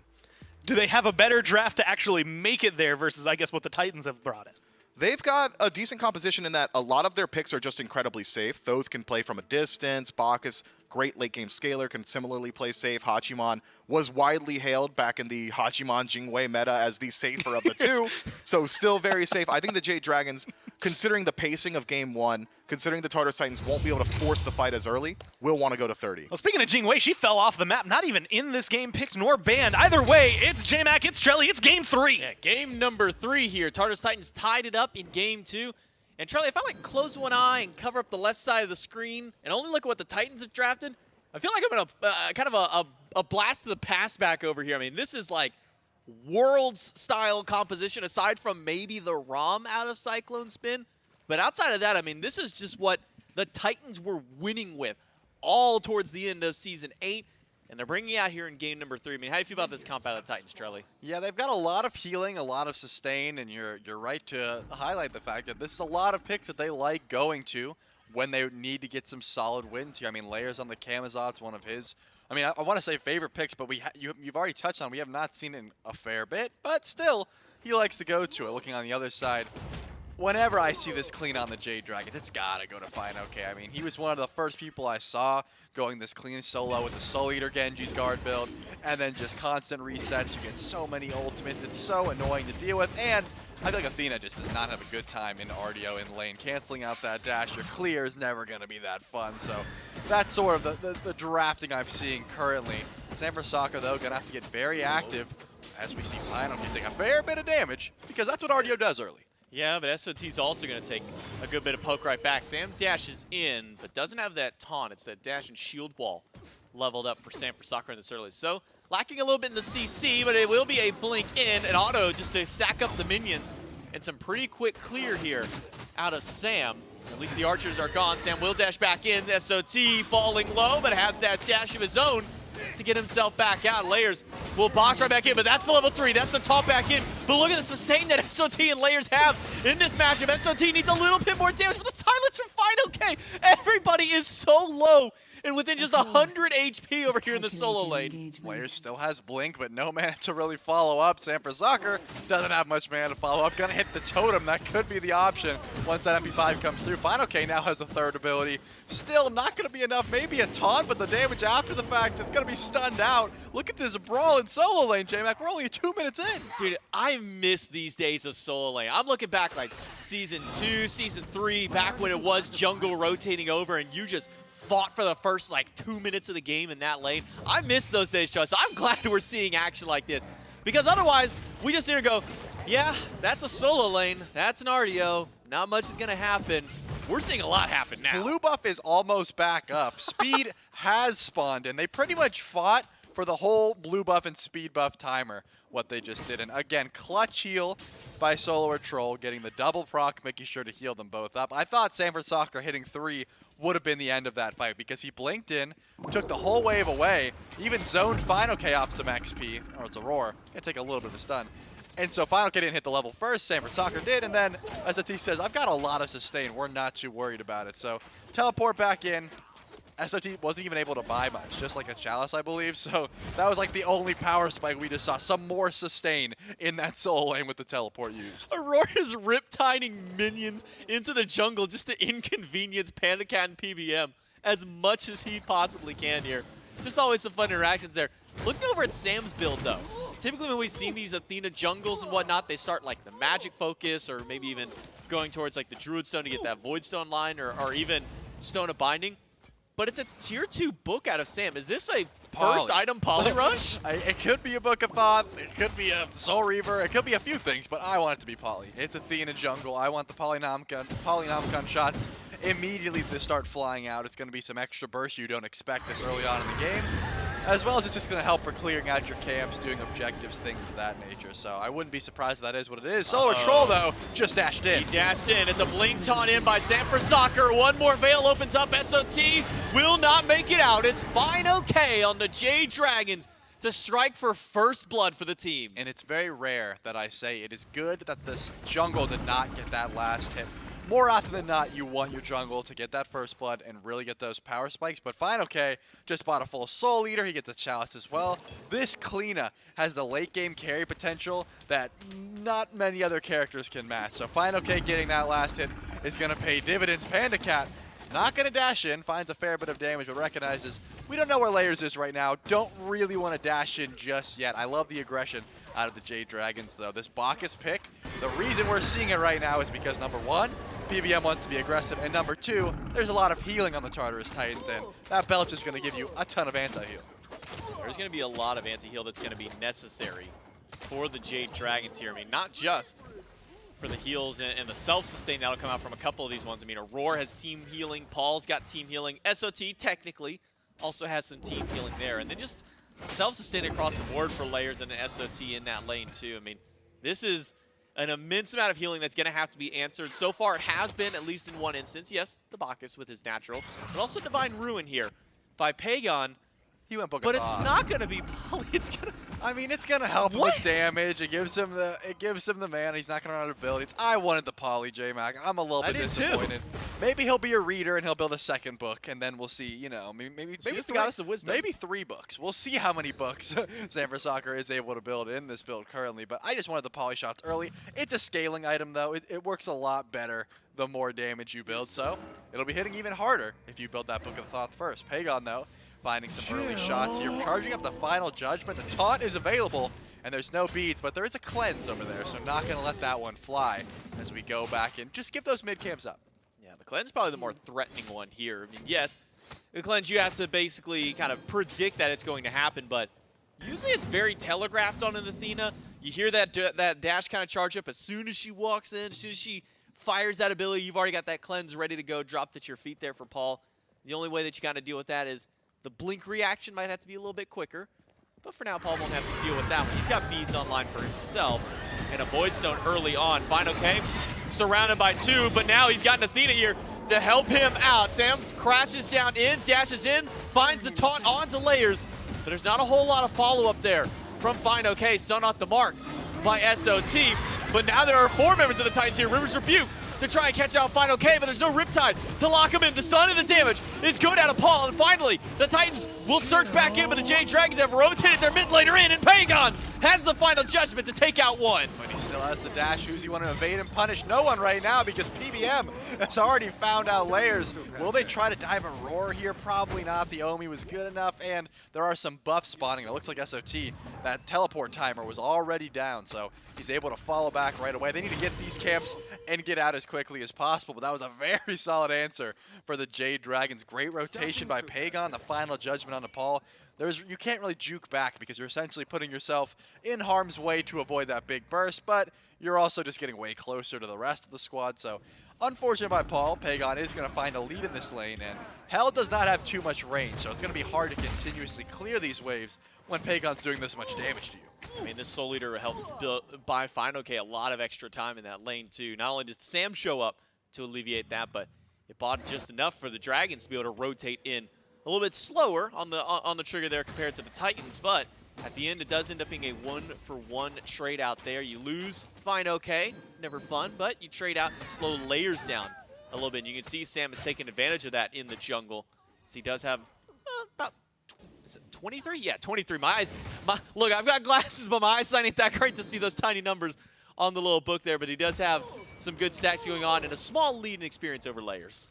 I was wondering, I was like, what are you talking about? The Soul Eater stacks? The Devil Gauntlets? No, you're talking about the Book of Thought stacks. I forget. Look, trying to see the white text on like a yellow book is one of the hardest things here. Panda Cat, though, What a combo. That's a Book of Thoth defender of damage. Olympus right there. That's hurts. what we just saw. PBM, though, is not going to stop the aggression. Going to look for the belch on. Paul gets a double stun, and they go in. Preemptives cleanse, though, out of Paul will get him out of the taunt, but Pagon has got one too many shots with Panda Cat rotating. That's a double kill for how short a time when it was, but a triple stun out of Aurora slows down the Dragons, even with Final K rotating over. It's not enough to take down the Yamoja here, but the Dragons still pick up 2. I mean, Final K rotates over. I really expected a Gold Fury pull. Aurora's low, 2 are dead, but they aren't going to go for that Gold Fury. I suppose every single ultimate on the Jade Dragons is down right now, not feeling too confident in a burst battle with Bat Out of Hell still on the table, and no Final Judgment for a confirm. So not going to opt to pull that Gold Fury just yet, but given how these fights have been going, you don't really have to push your lead right now. The Jade Dragons have a very solid late game, and they've got a very solid early game as they're playing it right now. Panda Cat, for the first time in this set, has a level lead in duo lane as well, so that's going to pay dividends because On the Jingwei was never really able to find this like pressure. Now that you've got a Bacchus on your side, it's going to help out a ton. PBM will dive in, try and be a nuisance there towards Cyclone, but Cyclone can still grab that Harpy Camp. Thanks that Scepter from Mike, at least putting it low enough and keeping it in combat for that one to be stolen away here. But this solo lane is where the Dragons have put a lot of their priority, making sure that Final K can live through these fights and making sure that Sam can rotate in. That's something that was talked about on the desk was, where do you put this Athena? How active do you want this Athena to be in the game? And so far, Sam has been active everywhere, at least on the right side of the map. Might need some help over here in mid for Pagon. No, Layers is chasing him down on this Camazotz. Pagon shouldn't make it out of this one, but he's got the dash, a leap in by Layers, and finally, here comes Sam to save Pagon. Somehow, this Thoth makes it out. That's incredible. Pagon dashed onto that red buff as Mike is going to dash into this tower with the knockup, but gets caught in the rivers. They should have enough damage to burst him down. Cyclone Spin will get credit for that one. So just a little bit too over-aggressive, but now they're here on the Panda Cat. The Layers has no mana now, so he cannot get back into this fight, and after already using that Bat Out of Hell, can't continue the chase to Panda Cat. That mounted archery gets him a long way down that lane back to safety. So only Mike falls during that engagement. A little one-for-one kind of trade out amongst all of that here. The Jade Dragons still up in this game. 2,400 gold ahead here. 10.5 minutes in and 4,000 experience with a nice little lead. Still not going to be going for any Gold Furies or things of that nature. The neutral objectives are going to be relatively free. Pagon has been dashing a fair bit in this mid lane. Paul, out of mana, but pretty much full HP. Defender of Olympus gets dropped.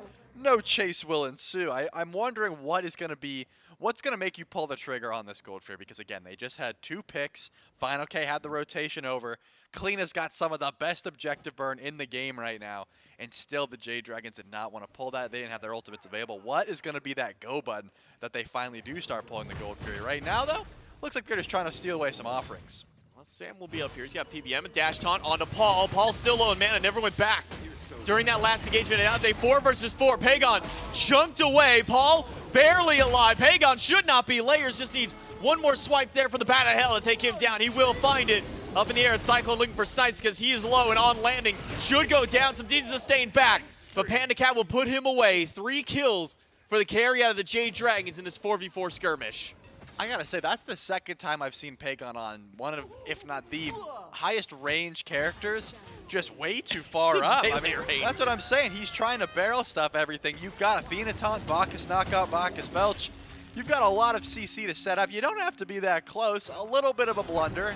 Also, the only way he really could have dashed was in, so I respect the dash in. Pagon will fight his first death of this game, but probably gonna have to stay a little bit further back. Has both relics available. Didn't want to Aegis the Bat Out of Hell because there's a few more swoops. He was definitely done on that one, but Tartarus Titans will have a solid answer back. Paul, 1 and 2 right now on the Hell. Only got the Void Stuns. This is not one of those breastplate games that we've been talking about, because right now you're looking at the damage dealers of the Jade Dragons.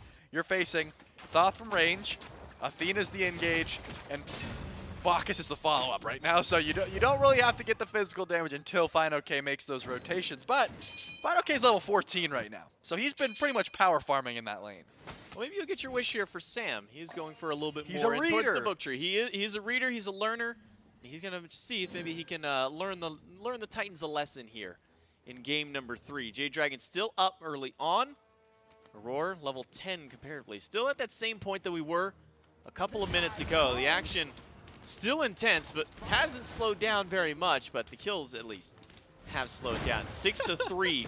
And this is just what Aurora just does in general. I feel like every time he plays Yamoja, no matter what the game, he's just doing everything he can just to bully the minions over anything else. Yeah, Panicat is trying to start Cyclone Spin out, like letting the minions kill each other so he can deny the XP. And Aurora's like, I'm going to bring these closer and closer to my tower line so my ADC does not miss any of them. Get you a support that covers for you as well as Aurora does. Final K and Solo or Troll are just going to drop a ton of abilities back and forth. Final K did opt into Contagion, so gonna have a little bit of anti-heal up against not only the RDO, and obviously with Paul and Aurora and Layers, there's a fair bit of healing for all of them, but that Contagion will go a long way just trading abilities in lane because SOT, he doesn't care about the anti-heal, at least for right now. Not gonna deal with that clean of healing as we finally see some vision onto the Gold Fury. But Panicat, he brought the minions as far back as possible. He's not letting Aurora Riptide these away. And I see a 2-level lead. It's working out pretty well. Cyclone Spin, only level 12 at 14 minutes. Yeah, no more Riptide shenanigans out of Aurora, at least not for now. Panicat with a massive lead there. 3-0 in this game. Devour's Gauntlets and the Kin size to his name, plus that tier 1 in the bow tree there with that short bow. So, holding those minions back as far as possible, waiting to get those last hits and keep that wave to his side of the map. Paul has been able to catch up to Pagon. It was a 2-level lead that Pagon had in the mid just moments ago, and Paul has been able to find just enough farm on the map to catch himself right back up here. So even despite the 2 deaths to Paul's name, still able to find some efficient farm. Yeah, Cyclone Spin finally forced to step up here. Not able to sit by the wayside any longer. Needs to step up to make sure this farm gets any sort of use. Even if you're not last hitting, you have to be in range when these minions die to make use out of it. But look at this. There's an RDO over here, J-Mac. It looks like SOT has teleported over and not going for the gold fear. They're looking to try and catch someone out, probably PBM when he turns the corner, but they don't know about this. There is a ward down on the bottom end, and they may have walked over one going over towards the gold fear pit. No, it may have actually been one that was a little too far away. But now that they have walked over ward, that being the Tartarus Titans, Jade Dragons will back themselves away, or maybe just rotate a few over. Even Final K has walked over towards this left side of the map. Remember, there's no teleport on this Kleena. That's a Beads and a Cursed Ankh. We do see that Book of Thoth finally stacked up there for Sam. We'll have to wait to see what that second book is. Is it going to be a Soul Reaver? Is it going to be a Book of the Dead? Is it going to be a Polynomicon? We're going to have to wait and see until Sam goes back. I still want it to be Poly, but I mean... What if he just gets all 4 of them? I hope he does. I want him to be a reader, a massive brain jungle with every book imaginable. Finally, the Tartarus Titans are pulling the Gold Fury. Bacchus is here. PBM has a good steal opportunity, but it's getting very low. Final K's here as well, and there's the Defender of Olympus right on top of him. That'll slam down towards SOT and get the Beads really quickly out there. No, it's a cleanse actually by Paul that saves SOT from that taunt. Now it's the Gold Fury up by the Jade Dragons. Layers, though, wrapping around the back. Cyclone Spin up in the sky, looking for snipes. But that final judgment by Pagon canceled out because the Bat Out of Hell from Layers will get him away. Still charging it up, fires it out, only clips SOT, and it's not enough damage to take down the bear. And the Tartarus Titans have a lot of sustain. Can Aurora make it back? The answer is yes. Final K not able to close that gap. But with Sam for Soccer here, that taunt is going to do a lot to zone them away. Jade Dragons, nobody goes down in the fight, but the Gold Fury goes their way. Yeah, there was a lot of low health bars, but you gotta say the Jade Dragons won the fight and got the objectives. Won't find any sort of picks, but just making sure to get everyone that low. Paul had a clutch cleanse. You're able to save your gamers, but Tartarus Titans go a little bit down in the gold department now. The Jade Dragons were able to find pretty much everything they wanted there, as it will be the Polynomicon. So Sam for Soccer already picked up 2 books. Probably going to go for the Obsidian Shard in that option as well. So that's probably all the reading we will see from this Athena. You want to be a little bit tankier in the later stages of the game. She already seems pretty wise to me, so I do respect the build pattern. But Paul answers back with a Soul Reaver of his own, so trying to counteract some of the HP that the Jade Dragons have built already. I'm waiting to see what PPM goes for, because usually on a pick like Bacchus, you already have so much natural tank stats with the Chug that you can just go into like a solid ability-based build. Right now, Voidstone and J-Amp already giving a fair amount of power. I want to see PBM just going as aggressive as possible on this Bacchus pick. I want as much damage as you possibly can without like trolling. Remember back, it was like, I think I want to say it was Season 5 when it was like your solos, your supports would just go these Soul Reavers all the time because it was just that good of an item back then, and you might as well just get a lot of extra bonus. Especially like the Terras. You blink in, Terra ult, and now you have Soul Reaver ready to proc on just about anybody during those. I miss seeing those out here. We'll see if PBM does get some extra damage out into the kid. He does have that J-Dumps crown, that Void Stone like you were talking about. There's still a lot of stats that could be had. Pyromancer started up and secured by the Jade Dragons. They'll grab the objective and find their pathway out just as quickly. 5,500 gold up are the Dragons over the Titans and nearly 7,000 experience. With no level 20s on the board, that 7,000 is ringing real true. Yeah, I don't think we're gonna see any Soul Reavers built in just yet. It's unfortunate, but you know there was a time when Soul Reaver just procced no matter what. But now you got to build some damage to actually get the real benefits out of it, and it only procs on a certain amount of HP, so it will help out a fair bit. But if you're not going to be building too much damage, Mike probably not going to be building that route. He will, however, look for Cyclone Spin here. I don't think there was any ward that spotted out, and now Cyclone is going to be. It's going to be bad. Oh, he still got clipped though by that Defender of Olympus. He's going to land down into 2. Sam does have the top button, will have to use it. Ages quickly by Cyclone to dash in for Pandacan, up out of hell by Layers. There are 4 members of the Tartarus Titans here now to deal with this dual lane. But the shell, the healing, it's enough to keep Pandacan alive. It's not enough to help out Layers. The River's Rebuke will crash through, but all the Dragons have made their response back. SOT low, Aurora taunted in, and to his doom, Sam for Soccer picked up the kill, and Fine OK rotating in for the solo lane. Will find the kill on Paul, will get the beads off of SOT, and the rest of the Dragons will take out the last of his health bar as it's PBM to belly flop in for the Dia side. That's a complete wipe right now, but they don't have the minions. An immediate back into a Fire Giant call. That's got to be the play here. If there was a full wave, maybe they go for that left Phoenix, but the minions were just too far away. Right now, though, not too many avenues to try and defend this FG. I mean, SOT's 29 seconds away and doesn't have teleport. Cyclone Spin's ults down. No one is going to get here in time, and I think Cyclone Spin probably just going to go to the left side of the map and farm. It looks like Layers and Aurora are posturing towards this FG, but they just started. I figured they would have been halfway done by now, so maybe, no, I still think they're burning it too fast. They've got clean ults. Yeah, I mean, the speed buff was a little bit more enticing here for Layers and Aurora, maybe thinking the burn was too fast. Aurora walking up, but Sam and Fine are just zoning them away. Taunted by Sam, and then Aurora will have to walk himself back. The Jade Dragons find a Fire Giant and a 9,000 gold lead only 20 minutes in. If last game we were saying that there was a pretty dominant performance out of the Dragons, or at least out of the Titans, I should say, it's been on the reverse end here. The Jade Dragons going even further beyond that with a 20-minute massive lead. Yeah, it just seems like a draft dip in the sense of the Jade Dragons comp comes online a lot earlier than it did last time. 3 mages, it's going to be hard to make work until that later stage of the game because you just don't have natural tank stats. You want to have to build that. Right now, though, Bacchus just pops his 1. I mean, if PBM has a point into it, which most Bacchus players do like to level up the chug at least a few times in the early game just to get those passive procs, and then you're going to be pretty tanky, do a fair bit of damage. Pridwin is going to be the option here, so get a little bit of extra, not only tank stats when you ult, you get a little bit of extra HP. It's also a little exploding health shield that will help you chase down if you need to, so going to be very difficult to deal with. PBM has been online for quite some time, and the whole Jade Dragons roster, about a 10k gold lead almost. Once these towers go down, it will get even heavier, but look at this right now. Sanford Soccer's on the right side of the map, and the Tartarus Titans are sort of grouped here. They might try to get aggressive onto Athena, or at least try to answer back some of these towers, but the Jade Dragons, they're going for blood. PBM is so tanky on this Bacchus, he'll be able to eat up a few tower shots on his own. You see Pagon and Pandacat grouping up together with a full minion wave. They can make their way up to this left side. Phoenix, Sam can rotate at any point that he needs with that Defender of Olympus, and Fine OK at least kind of zoning up in towards this mid. He'll be able to grab a couple of towers of his own. At least this tier 1 will fall to his name, to his credit. But instead of pushing up the Phoenix, the Dragons will at least go for the consolation prize, Primal Fury, on the menu, and that one will go down swiftly.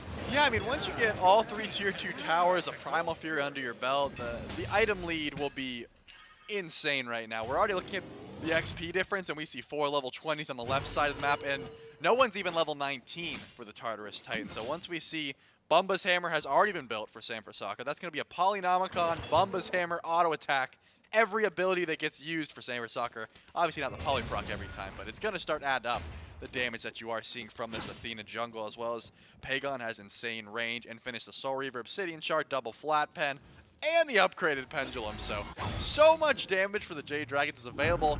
just where do you use it? At this point, in the mid lane, trying to find the tier 2 tower, while PandaCat pushes up left. That tells me they're probably looking for that left Phoenix nest, not that right tier 2 tower.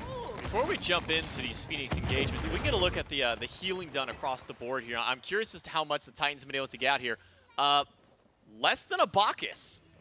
What? That's absurd. What? That's just benevolence. That's just benevolence procs. Paul, he gets thrown up into the sky, has to use all of his relics to find a way out, and he will do so. Sam is now the one in danger. Rivers Rebuke come out, but the Phantom Shell gets him away. Sam low, but not going down. Cyclone cannot find all of the snipes to take him down. Instead, Sam will be fine. Defender of Olympus is up. He can go out, right back to base, and then make his way right back in. PBM will have the extra prots to hold this one out, and the mid lane Phoenix will go down. Tartarus Titans cannot defend. Yeah, they get every single ultimate down with the first push, back Sam up, Defender of Olympus back in. You still have that mounted archery for this second push onto the left side. Phoenix is fine, okay, just sort of is annoying in the wall right now. I'm still blown away. PBM is ahead of a healer with the same starter item right now in the healing done. Jade Dragon's pushing up yet another Phoenix. Fine, okay, half HP, dashes right into a stun out of Aurora on the tail end. But the Jade Dragons have a lot of time to work with here. Maybe not so much on the Fire Giant push. That one's only got 5 seconds left until the power play is out, but that's just enough time to take out the left side Phoenix, the best bird that you can ask for, to go for a second Fire Giant. Jade Dragons continue their onslaught. I was going to say, who cares about their low health bars? Mike's just going to heal them up the longer they sit here, so it doesn't even matter in that regard. Looking, though, Sanford Soccer was able to get that Phoenix just with Bumba's procs, Poly procs pretty consistently, and Fine OK is just being so annoying. The Kleena never really out of position. As long as you have beads and you're near a wall, you're not going to be ever in any sort of danger. Fire Giant about 30 seconds out, so the Jade Dragons are just going to clear up as much farm as possible, back and spend the little bit of gold that they do have, which is not a little bit. I would assume most of them have a fair bit. Yeah, Sanford Soccer almost 3K, so at least a couple more possible relic upgrades or just the last tick of these items, and then another Fire Giant siege. Can the Tartarus Titans defend? Probably not, but there is some avenues to try and outburst. But as long as Pagon's crisp with the final judgment, I don't see any way the Tartarus Titans go past like their back camp's line. They don't want to step up that far at all right now. And here's the thing about the healing coming from the Tartarus Titans. Wow, it is a third book. He got another one. He got another book. So we got one more to sneak in the build there by Sam. It's at least Book of the Dead, which, as we all know and remember from the Book of the Dead meta that emerged at the end of Season 8, the more mana you got, the more of a shield you're going to have to yourself. With now 3 books online, Sam's got a lot. Look at the damage out here. Fire Giant stands no chance against the Jade Dragons. They'll grab that one swiftly, and they'll make their way towards working out the final tower and the final Phoenix on the side of the Tartarus Titans here. And Charlie, I know it's going to be hard for you to try and find any kind of silver lining for the Titans being this far down. I mean, we're getting upwards to 17,000, 18,000 gold. But what's the one pick they need to get back in this fight? I mean, trying to find a nice Rivers Rebuke here. You have the Phantom Shell available. It's going to be difficult, but you got to try and kill, I mean, Fine OK before you can go into the wall or get to Pagon in the backline. It's going to be difficult because of how well the tanks have been playing on the Jade Dragons. And now they're sort of just waiting for those fire minions to push up before they start the siege. Someone is going to have to leave. Fine OK is distracting too. Rivers Rebuke do come out, but SOT is already down to 1/3 of his health. PandaCat has to squeak his way out of there. He will get up onto the mounted archery, but Cyclone Spin puts him down. It's a 1-for-1 trade as the jungler now goes down. Layers is out. Pagon finds SOT, and Paul doesn't get any healing back. It's a double kill for Fine OK, and Aurora has the final point for the Dragons to take out before they get the deicide, and they'll be able to sweep away game number 3. The Jade Dragons can start out this best of 5 up 2-1 and put themselves on match point. Poor PandaCat, man. That was his one death of the game. He had to be the single Phoenix target damage there, and Cyclone was able to clean up those snipes. But losing your Hachiman for getting the win, I think that's a pretty fair trade there for the Jade Dragons. Very dominant performance when they don't go a comp that needs to get to like level 25 before it comes online. They look pretty sweet in the early game. I mean, we've been seeing this Athena now pop up a couple of times here in the SPL. Captain Twig was trying to make some strong work of it. We saw it in the SCC, find a lot of success. I don't know, man. This Athena is kind of a sneaky pick out here, and it seemed to work really well for the Dragons here in this third game. Yeah, Sanford Soccer knows how to use that global presence, knows how to be a good engage as well as disengage, and it looked pretty clean. I got to agree with you. Strong game 3 here out of the Jade Dragons. They put themselves in the lead 2-1 on the set. Can they close it out in game number 4? We'll find out right after this.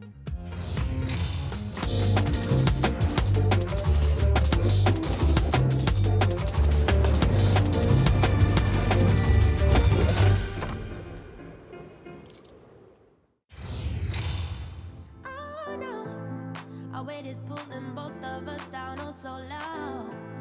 We don't know how to get it right. I can't decide if I should let you go. My heart is saying yes, but then my mind is saying no. I'm running out of ways to save my soul. So maybe I should give in to your boy. Oh. What am I supposed to do? Know my heart and cut you out. What am I supposed to do? You're in too deep. What am I supposed to do? I've asked myself 1,000 times. What am I supposed to do? You're in too deep.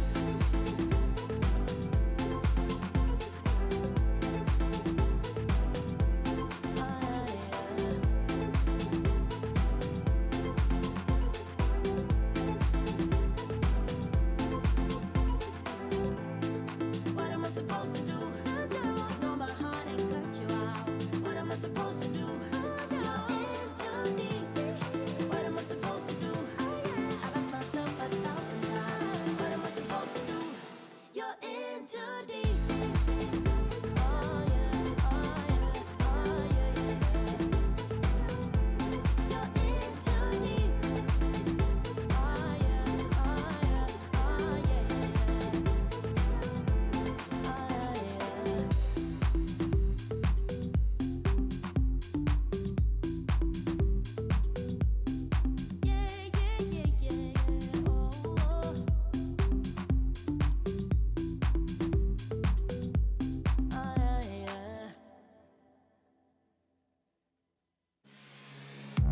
3, 2, 1.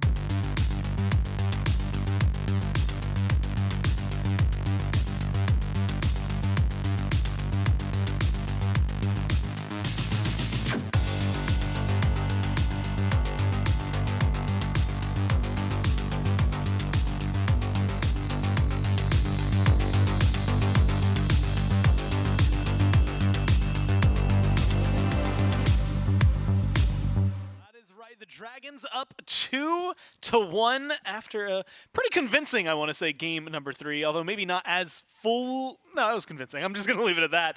And of course, for those of you who are out there, you just watch that ad and you're like, man, there were a lot of cool games mentioned. I wonder how I can get a part of that. Well, I've got good news for you. You can join Prime Gaming and get access not only to all those free games that are going to be able to be out there, but also exclusive content, a free monthly Twitch subscription that you can use on any of your favorite channels. Any primers? Get it once every month. Any primers in chat, you throw it out there. There was that one time that I read every single name. That maybe not got today. up to me. Maybe not today. Maybe eventually. Maybe soon. You also get seasonal discounts and other surprise perks, along with all of the other stuff that you can get with Prime Gaming membership. So a ton that you can do right there. And immediately, I would say it's absolutely worthwhile if you're not already a Prime member. And if you are a Prime Gaming member, use that stuff, man. Get it while you have the chance. All of it is fantastic. And of course, if you're already using it, then you're going to be able to benefit from it. I know a lot of people, like, I love throwing my sub around pretty much to whatever channel I happen to be watching the most at the time it comes up. And so it has shifted like 7 different channels at any given time, as well as getting a lot of those games. I have a game library now in my Dude, Twitch it's box. so big. That is so, like, there's genuinely, I could spend the rest of my life playing games every day, and I might get through it by the time I'm like Probably 60. not. And even then, maybe Probably not. not. There's a lot of little fun indie games, of course, a lot of big name titles, as we saw in that video. good. Either way, I got Mifflin on the desk with me, and thank you again to Prime Gaming. And Mifflin, I'm sure you've been enjoying it as well, for sponsoring the SPL. I have been. Thanks for the Dragons for giving us a nice, interesting game number 2. We were a little worried, I think. Well, maybe not a little worried, but worried somewhat after game 2 how the Dragons were going to react and what they were going to do. And a lot of this game, they get ahead early, they kind of keep control, and then they ramp it up really hard towards the end. Yeah, this is a Jazzberry jammer through and through, man. I mean, it was very early on that the Jade Dragons were able to establish control and then leverage this composition that I had slated for maybe a 20 or so minute power spike. That's where I thought the composition was really going to be at its best. Simply not the case. The Jade this Dragons is like a 20-minute power dominate. spike. I mean, 19 minutes in, this team fight leads into a deicide, which I think was the beginning of the end for the Tartarus Titans in this match. But it was dominant from minute 0 to minute over. You know, this was the Jade Dragons essentially dragging the Tartarus Titans down into their own style of pace. This is a Ghost Gaming game. This is a last season Jade Dragons. This is exactly what they wanted, and they pop off here. I had the opportunity to talk to the Jade Dragons as they were prepping for the next game, and I said, hey guys, why'd you win that game? Final K looks at me and says, draft diff. Once we got that Bacchus, we knew we were dominating the drafting phase. There wasn't much the Tartarus Titans could do about it. And then Sam for Soccer, as he rounded the corner, said, but every game's player diff. And that was it. That's all I got from him. Every game is player diff. But this one was also draft diff. In game 2, they got player diffed, and in game 3, they did the player diffing. Is that how that works? I think so, yeah. Okay. Okay. Yeah, well, you know what? He said it. Now let him have that. 4 kills total there for the Titans. And Sam gets an undying Athena game. I think we had made jokes about it the first time we saw this, was the hints of Cherio really leaking into the Dragons, and something that benefits, because I feel like Sam is also the kind of player that wouldn't mind playing it. It's just not, I think, something that we really saw a lot from Sam over the years. So it's been a fun glance at what this Athena jungle. That's 2 Athena jungles for him over the phase, and 2 wins with it overall. So maybe it's not going to be in every game, but it has been able to perform. You also got to see, I think, in those highlights, a really, really good showcase of Pagon Thoth, a really good ult that kicked things off. He lands his shots. And yeah, if you're hitting your shots like that, then the game's going to go pretty good for you. 18K from him, 18K as well coming out from Fino K over in the solo lane on the Kleena. So a lot that really just balances out and favors the Dragons heavily there, and they're up 2-1 now. We'll see if they close it out in 4, or if the Titans have something to push back. They're back in the first pick position. And Mifflin, I'm more and more curious about these bans and how they're going to shake up, because letting the Kleena through when your first pick Makes is one sense. thing. Letting it through when your second pick Probably not. is a different conversation. So maybe we'll see the Dragons go back and ban it. Yeah, I am curious as well about the ban phase. The Taurus Titans seem to be sticking with their guns for the most part. Ul and Gilgamesh in that first slot. The Jade Dragons, on the other hand, seem to have taken a play from your book. Kleena, we're second pick. I don't want to play against it. They ban it out themselves. This time around, the Tartarus Titans in the first pick slot might be able to create a scenario where they can take E-set for themselves. Because I am curious to see whether or not the Jade Dragons are willing to dedicate one of those bans in second slot. This is surprising, though.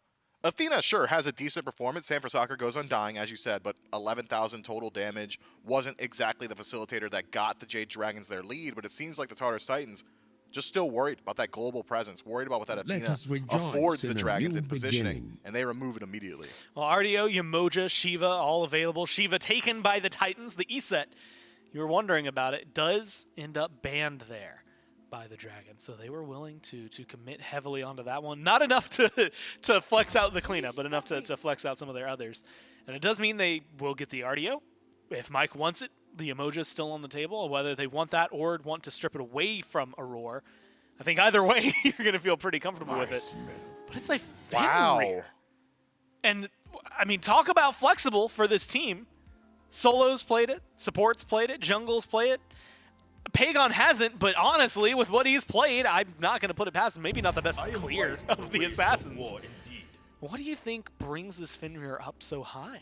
I just got to think it's the early pressure that Fenrir affords you.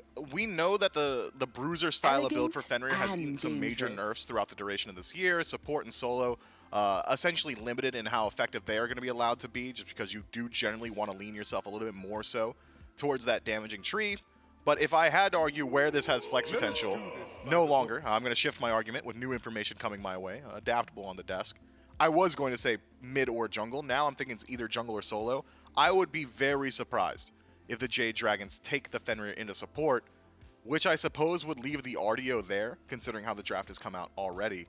Curious, though. The Jade Dragons, they've got me guessing. And when do they not? Well, I mean, games 1 and 2, actually, in game 3, if you really want to look at it that way, they've locked in Sam second, right? The first two was Jingwei Hebo. The last time it was Kleena, and then, wait a couple seconds, Athena. Even though you were first pick, they still grabbed it second overall. So, I mean, it would track it at least I think it's jungle. To be able to go towards the jungle. It seems like the Titans might agree because they ban out a Ymir. The Morgan on the other side, a couple of shots towards mid, trying to control Paul. Hell was the pick last game, and I was actually kind of surprised that they banned it. I don't think they were that worried about it. No, the Hell was dominated early on. If you're not able to reprise that performance and you think that the Titans could take it to a mid-game team fight or make it to the 15 to 20 minute mark from even, that Hell will dominate. So the Jade Dragon's going to go ahead and make sure that at least one contention point lost to the Tartarus Titans. And now that I'm looking at the top 3 of the Tartarus Titans, Fenrir has great matchup in just about all 3 of them. Only Yamoja has got the greatest answer to brutalize. Hachiman, sure, can stun it with the Aijutsu, but that means you're dashing towards Fenrir, which is generally not something you want to do. So if he dashes away, misses out on the stun, Brutalize will chase it. Cavalry, yeah, hop on Epona. Who cares? He's a wolf. He's going to stick to you with Brutalize regardless. And even Shiva, to a certain extent, who has one of the strongest level 2s, one of the strongest early game phases of any jungler. Similarly, his main strength in the late game is how slippery this god can become. Shiva with the double dash, a large channeled CC immune ultimate that is constantly regenerating HP and mana or dealing damage. But he doesn't have a single answer to Brutalize. There is not a thing this Shiva can do if the Fenrir is locked onto him. So I am curious to the pacing of the Jade Dragons. There will be advantage over to the Tartarus Titans around jungle fights until about level 4. I think once you tick the 5, this Fenrir is really going to start dominating. Now, we've seen jungle last picks. We've seen on her mid last picks, carries, solo laners even, and Days of Yore, that's what you wanted, was you waited until the very end to get your solo laner because you could see the entire team and theoretically go for a counter pick. Is this going to be a support counter pick? Like, what dragon, I mean, Khepri was, kind of highly valued in game 1 on their side.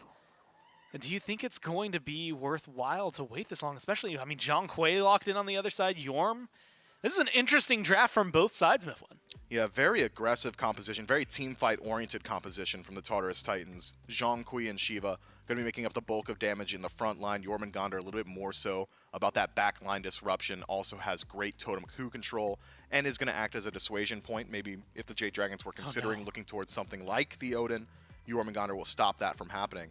I still think there is a lot of flex potential for this RDO. It doesn't necessarily need to be a support lock-in. Mike very capable of taking that god into the long lane. So if FineOK himself decides that he wants a counter matchup, if he wants something that can match pressure or match rotation prowess of Jormungandr, could look towards that pick here. And if it is going to be RDO support, while we're waxing poetic, that is a very aggressive duo lane. Be sure to grab some brew. And RDO. Baron Samedi locked in though. I think we know where that one's going. Well, you know, it's got a 91% win rate. 91's pretty good. It feels worse to say, Mifflin. 10 out of 11 games. 2 hours ago, I could say he had a 100% win rate. It's been 2 hours. Well, we started at 11. It's actually been a little longer than that. It's almost been 3 hours. since we kicked off. Yeah. And, well, it could be ending all right here. Baron Samedi, though, up against this, you were talking about the merits of a Fenrir into the, like, as a jungle pick up against the Shiva, up against the Hachiman. Hachi Yamoja versus On Her Baron. Not a matchup I personally have ever analyzed, so I want to get your thoughts on that one. On Her feels aggressive. Baron, you had mentioned earlier, still mage scaling, right? He might not be tanky early on, but his damage should be there. Is that something that the Dragons are going to be able to leverage? I'm thinking this is going to be a very volatile duo lane. Whichever one of these two teams pulls ahead in the early is likely going to run with that lead. If I had to hedge my bets on which one has the potential or higher potential to dominate the early, it's going to be the one that has On Her on it, right? I mean, that damage output that he brings, especially once he ticks over to level 5, is just so incredibly high. Sure, Hachiman an incredibly safe pick, but that ultimate takes a little bit of time to get you out of range of the Desert's Fury. So I think the Jade Dragons will likely be trying their best to get aggressive throughout the early.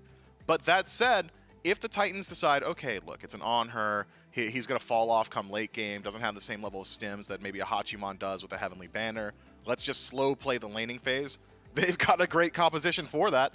Yamoja with constant healing, Hachiman being one of the safest hunters. I think the Tartarus Titans, if they so choose, can just straight up decide to play the game anywhere besides the duo lane. They can go play around their mid laner, Zhongkui, who doesn't need to worry about Fenrir nearly as much as this duo lane would. That stun from him, going to deal with the Brutalize very well. If it's going to become an elongated team fight, well, I think the ultimate from Zhongkui probably going to match that damage output, if not outdo the Thoth throughout the early game.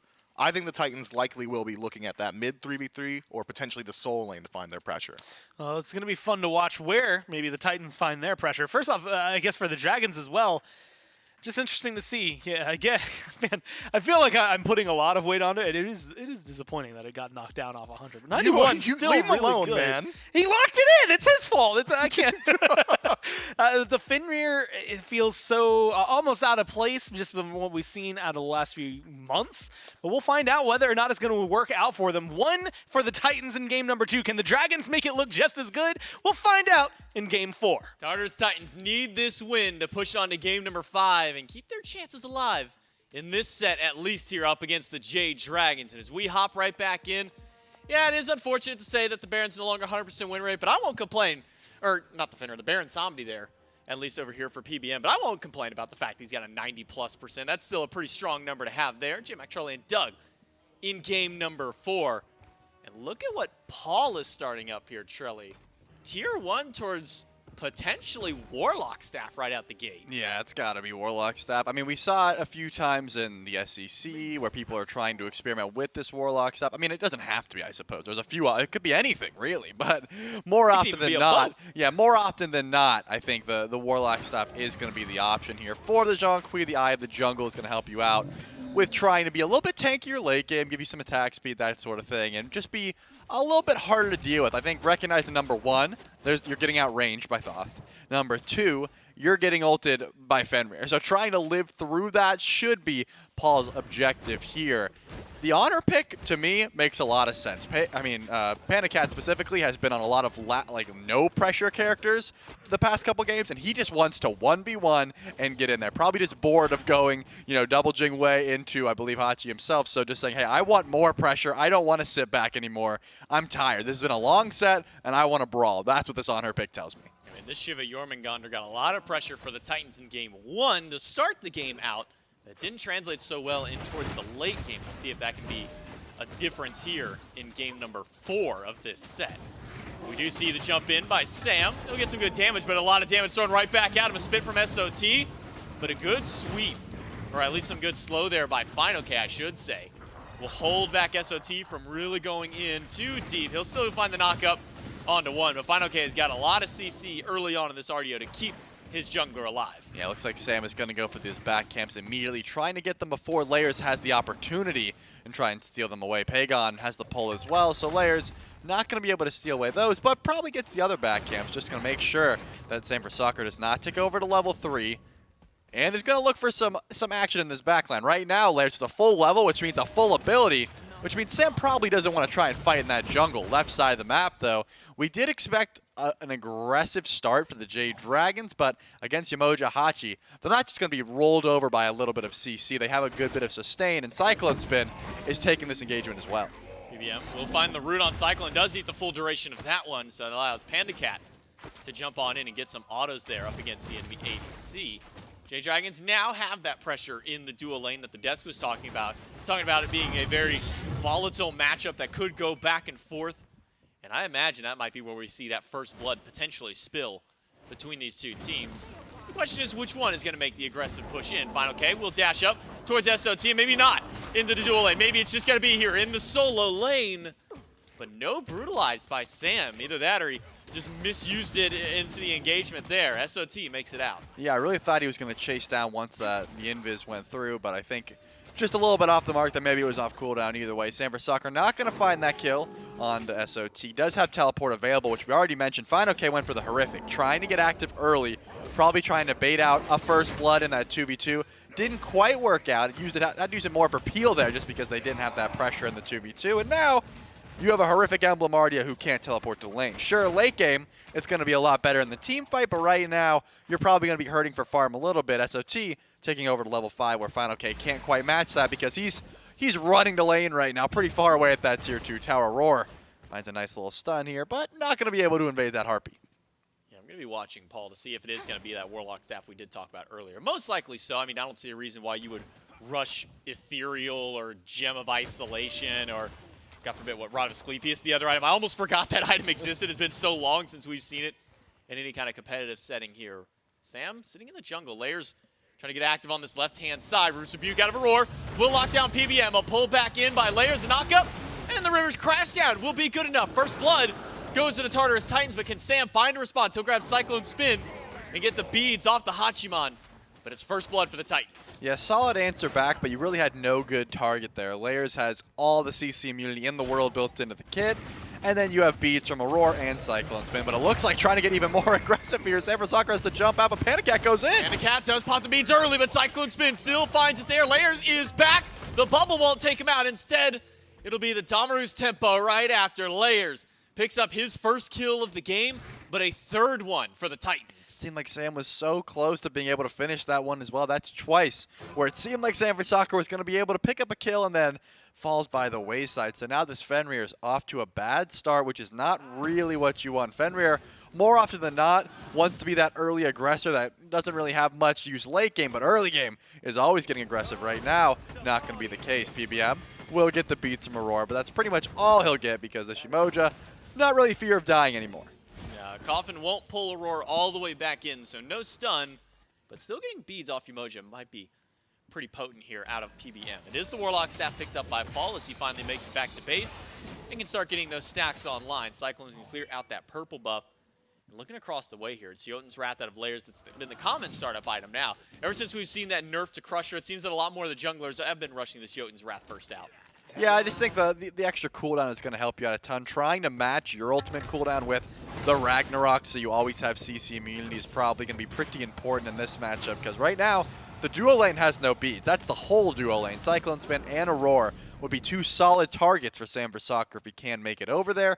Right now, though, it looks like he will at least spend a little bit of time on the left side of the map, going to get the green buff, and probably make his way over if he has the opportunity. The ult's available, but how much follow-up do you have? You look at Panda Cat, he's got Desert's Fury. That's a fair bit.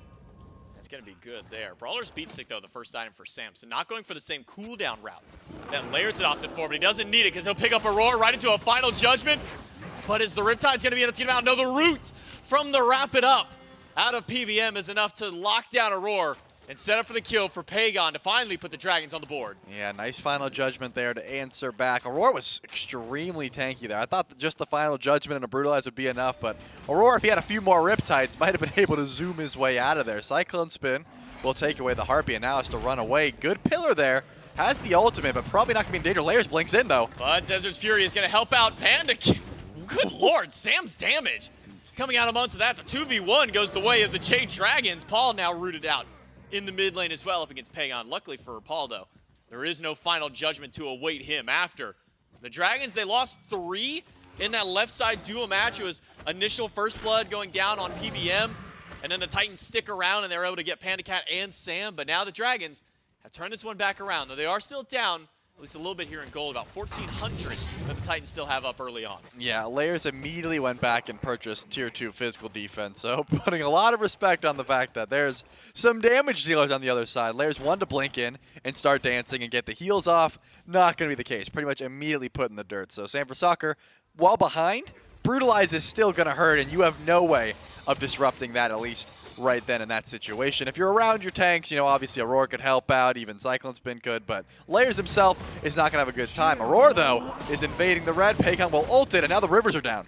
Pagon has to use the ult just to make sure he had no other cooldowns, and he didn't want to lose a buff to a poor Yamoji here. Aurora doing his best, but ends up expending that Rivers Rebuke as well, so it's an ult for ult trade. And we all know how long that Rivers Rebuke ult cooldown is. That 140-second timer takes a long while before it comes back up. Pagon should have his much more early, especially with this Sands of Time rush. Yeah, that is going to be a little bit more worth for Pagon, I would say. But looking at this matchup right now, Panda Cat only level 8, doesn't have that second point in the ultimate just yet. Once Panda Cat ticks over to level 9, I would not be surprised if he got aggressive, but Mike is getting aggressive upon. He's got the coffin, but he ends up hitting Aurora, who body blocked right in front, but PBM has got the juke shoes to roam around. Pagon is here, but no final judgment. Layers uses the ult to give himself some healing. Desert's Fury, though, is enough. Out of Panda Cat, that'll put down Layers. Aurora rooted in place, shot by the Vivid Gaze, and brought down by Sam Soccer. The Dragons find 2 when PBM should have gone down. Yeah, no HP bars, though, to tank up this Gold Fury, so that won't be the option. SOT thought it could be the play and started making that rotation over. PBM is still pretty weak. I feel like Paul could get aggressive here, but the side's against it. They just didn't want that Gold Fury to get pulled right now. The gold lead is still in favor of the Tartarus Titans, but if that objective went down, that probably wouldn't have been the case. So making sure to defend, but not get too aggressive. They don't want to step up that far.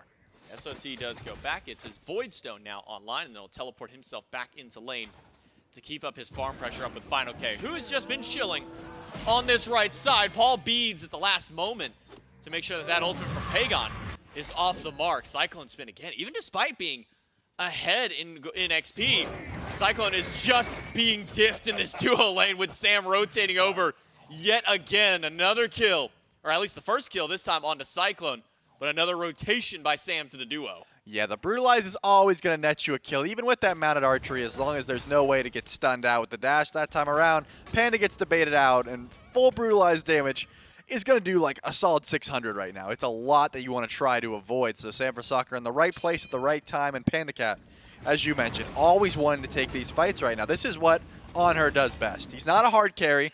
He's not going to be, he still does 100 things late game, but he's not like this hard shred late game.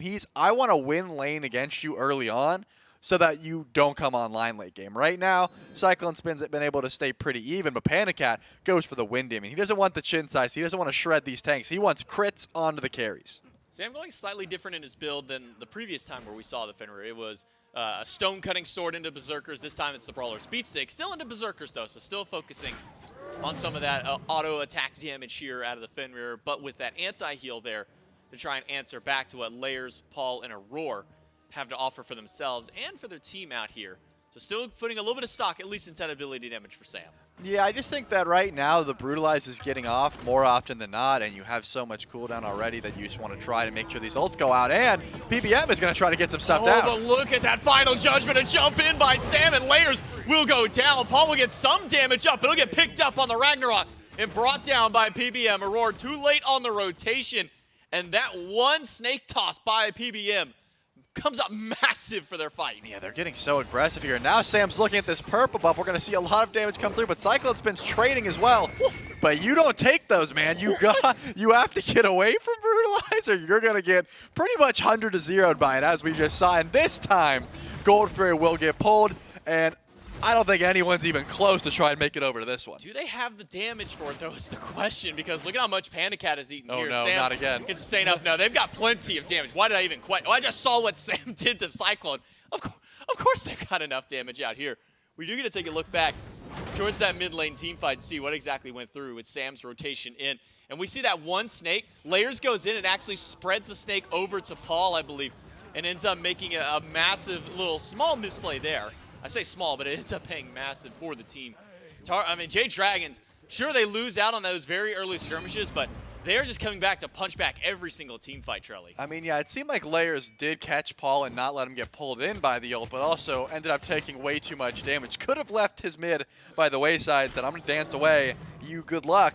But tried to catch him, didn't let him get pulled in by the coffin, and then that, in turn, made it so that Pagon could hit a very chunky final judgment, get the 2 kills and the Gold Fury after the fact. So now the Jade Dragons, for the first time in the game, they've had the kill lead. Now they have the gold lead as well. They were a bit behind up until those stages we just saw. And now about 2K, so not going to be too crazy. Right now SOT has a lead on Fine OK, at least in the XP department. So not completely out of the woods yet. It's pretty early on still, and on her, Fenrir should be getting pressure right now, but Shiva also has a pretty solid early game, and Layers has not gotten off to a great start. 1-3 right now for the jungle of the Titans. BM misses the heal, goes up onto the coffin, will stun Aurora for a final judgment out of Pagon. A lot of damage still. They wrap it up, holding Aurora in place. A dashing by Pagon will root Aurora one more time, and a leap in by Sam will put him down. Aurora falls, and Paul gets picked up and brought through, but the beat is good. Layers able to turn around one, but Sam finds the double kill. Layers will dance away as fast as he can. SOT and Final K have rotated to the fight, but the World Serpent has got to be extended by SOT if the Titans want to survive this fight. And Layers is going to be chased back by Final K. Yeah, that should be the disengage there. Final K just making sure that Layers can't farm up after the fact, but now the tier 1 tower goes down as well. That was a really nice blink in by Paul. Able to get both relics from Pagon and still the kill. Doesn't get credit for it. Layers picks that up, but still, Paul was trying to find as much success as he could. Doesn't have that Warlock stacked up just yet, but Divine Ruin, plenty of damage. This is the one thing about Zhong Kui. Even when you're behind, you can still kill the carries. He has a great all-in.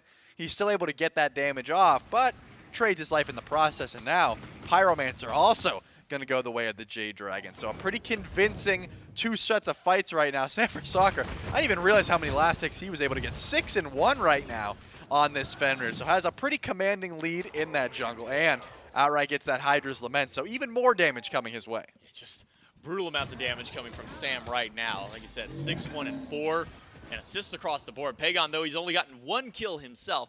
6 assists to his name and to Mike's right now.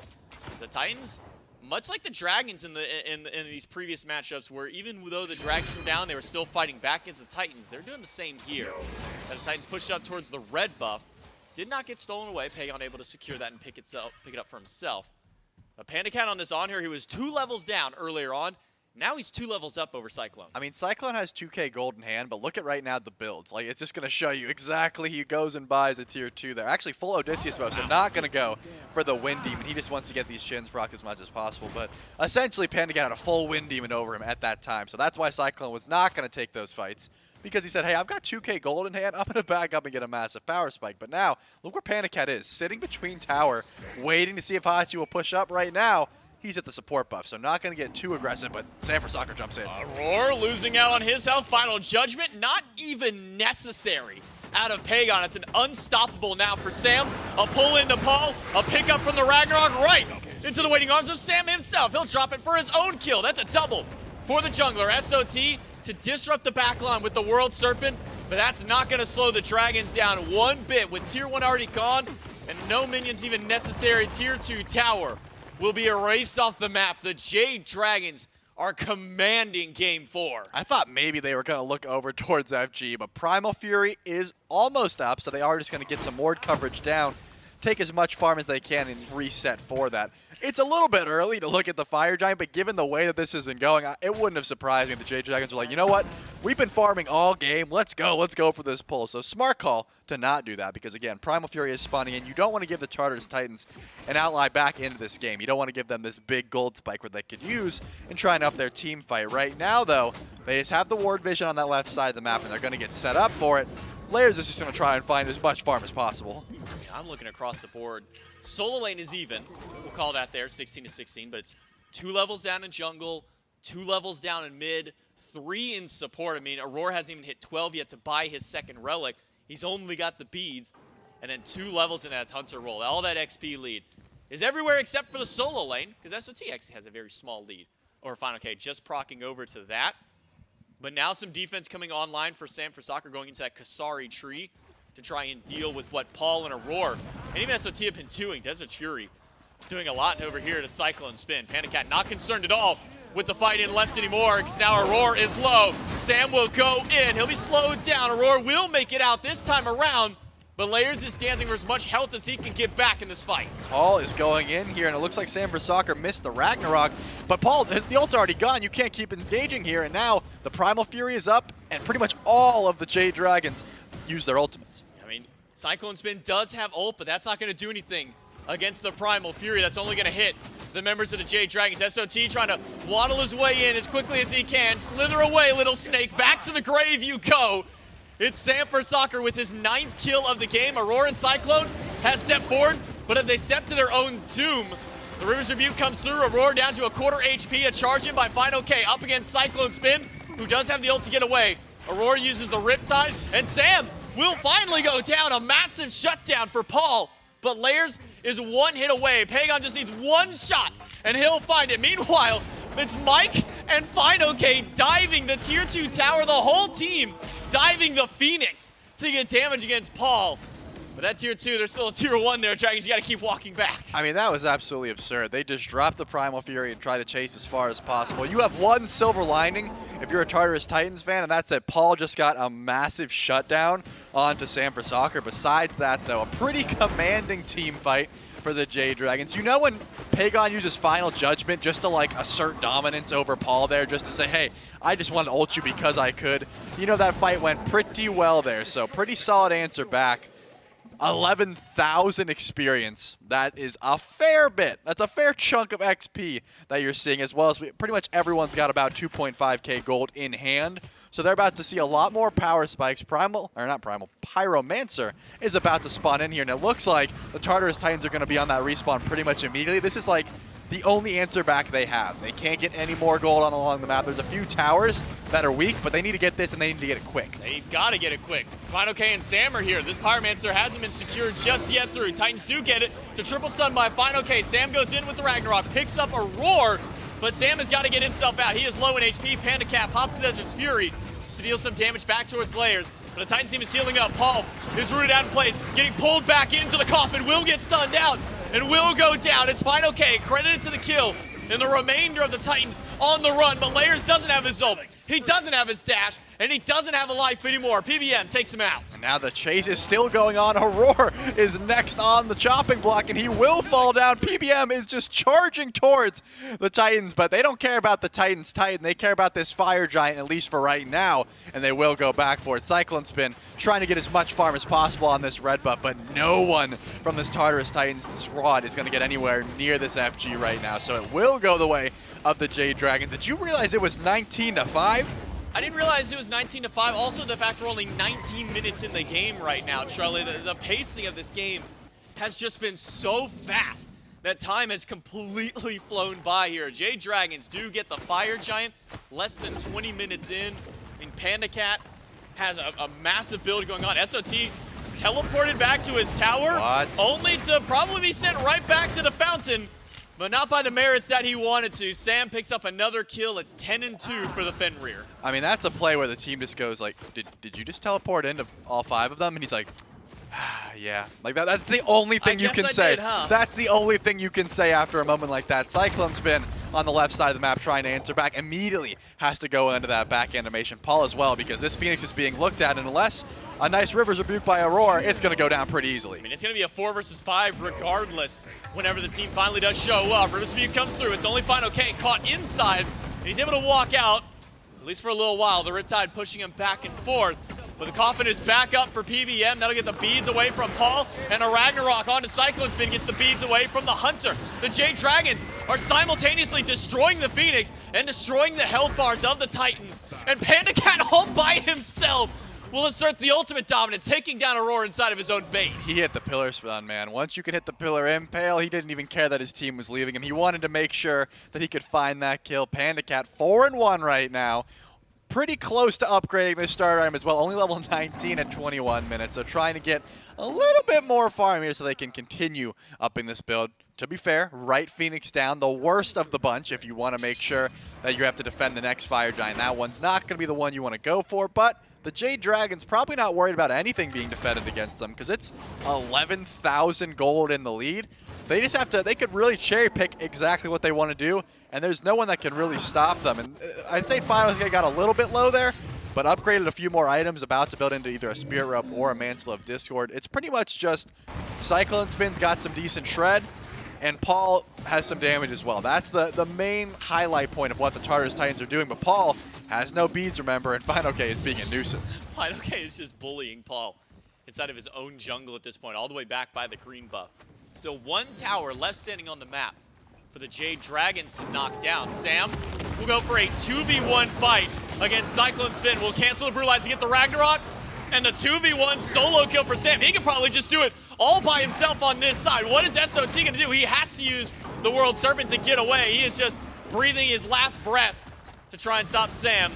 And Fido K will zone 3 Titans. The other 3 Titans, by the way, all by himself. Yeah, smart play by SOT to keep Sam along as long as possible, but Sam Soccer is chasing him down. He's not letting him back, and he's going to continue chasing, but the teleport, I don't think will be able to be stopped in time. So now he will be able to join the fight, and PBM goes into the coffin. Sam Soccer still in mid, won't be able to help just yet. Players did use that dash to at least avoid being pulled back in, but Final K is still fighting 3 of them. Hagon with the evade and the punish will take down Aurora. 2 gone on the side of the Titans. 8 seconds till Cyclone is back up. Left side Phoenix is gone. Paul is gone as well. Panda Cat takes him down with the Desert's Fury, and Layers will not make it out either. It's another kill for Sam Soccer. Put 12 on the board and put 3 up for the Jade Dragons. They will take down the Tartarus Titans here in day 1 of the seeding tournament with a nice 3-1 set win. No way they panic again just yet. They gotta kill Cyclone. Triple kill for Panda Cat, and then finally they will find that kill. You know, the Jade Dragons lost 1 game this set, and the 1 game they had, they drafted a very hard late game comp, and they said, if we don't fall late game, do we just win? The answer was yes, and then the answer was yes again. An overwhelming yes this time around. The Jade Dragons looked extremely solid. Sam Soccer pretty much finding success everywhere he went, and Panda Cat just did not let go of the W key. Yeah, I mean, game 1 went, what, like 40 minutes? And so the Dragons like, okay, well, if we're going to drag to these late games, then we'll draft late. Didn't end up happening in game 2. From game 2 onward, we're looking at like 25, even sub 30-minute games, and that's where the Dragons comps, at least in these last 2, are able to shine through. Jade Dragons will pick up the set 3-1 over the Tartarus Titans. If you're a Titans fan, don't worry. This doesn't hold any elimination here. That just means now the Titans will be fighting for 3rd and 4th seed tomorrow. The win by the Dragons here, it's a nice little startup for them. We'll take it to a break, and the desk will break down the set.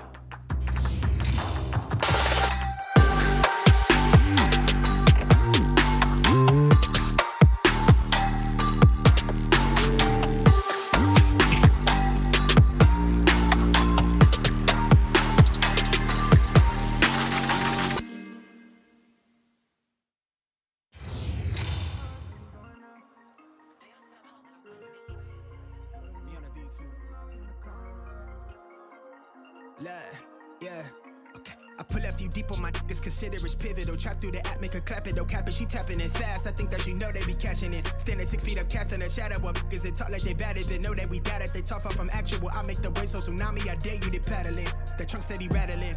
Blowing top tier to keep my thoughts clear. I see the opt in there, I'm on my shot, call a big boss. That never know the time, I'm never clocking in. Wildflower, I'm like Denzel, I've been the men on fire. I'm hot lava, you are not scarred, you are proudly. I'm a real to the coffin seal. Heart chill from all this talking real. Recent life feel like a highlight reel. Curly thumbing through currency, I'm from the avenue, bitch, I'ma get it regardless. I told little baby to slide with that lotus, pull up with the garden. My guard is down till you come around, trying to hold you some. Give a how you feel, I don't owe you nothing. Now you trying to make amends, I'm just trying to get the fortunes. Trying to cut my mama fortress. Pop might pull up in a Porsche. I used to be quiet, was timid. They used to catch me skipping courses. Now they snapping portrait. Hard head but never forced it. I got a pin it shine like it's supposed to. The way I deliver they posed to. My neck got a compass to know where we going. It sound like I'm stepping through portals. I'm off of that poison the devil be calling, but I just ignored hit for it. The task force told me God. Okay, yeah you asked for it. Wait, the task force told me go. Okay, yeah, you asked for it. Wave, the task force told me go. Look, the way that I ball, I should've played for the Big Ten when I touch stage, but they packed in. Got a pretty thing to make a back bend. Let me see it all through the glass lens. Had some people try to snake if I see you. I'm teed up, might greet you with brass hands. Skate off fast, put a buck on the dash to somewhere vast. With my feet up, wait, hold up the label, just call me the tapping. They just cut the check, so I'm up in the slip. I take for J to the neck, then I stretch. Just start my day, I hit the cash dance. It's different now, I was down then, but that's all in the past tense. So I can't stop till I'm top 10, and I'm not 10. I'm so in love with the process. Not all in the day, but it took them some time to build wrong. I just copped the crib, never home. No, I can't keep a charge on the phone. So she thinks she in love with a ghost. When I'm home, I make sure that she get what she needs, so she know what I'm capable of. Know my rhythm can spar with the pros. They pay me to hear what I'm on, they ask what I'm on. I'm doing great, I suppose. Cause I get to do what I want, it's legit, but it sound like it's straight from the stove. They playing my tape in the field and they treat me like I'm making plays in the fort. Know the beat bang with a force. I'm a product to stay in the course, yeah. I watch my step on a tightrope. The rate going up at a high slope. I don't got no work-life balance. I'm never throwing the towel in. The pen game hella nice with it. The flow heavy like a hydrant. But it come with a patent, I'm laughing and badgering. All of them boys that won't bite it. I keep my center and shine like I'm supposed to. The way I deliver, they post to. I'm going somewhere you ain't seen on no Alice. It look like we stepping through portals. I'm off of the potion, the devil been calling, but I just ignored it for it. Task force told me go up. Okay, you asked for it. Let's go. Way up, so high, so high, so high. The task force told me go up. So higher, I'm so higher, I'm so higher. Way up in the sky, way up in the sky, way up in the sky.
Dragons.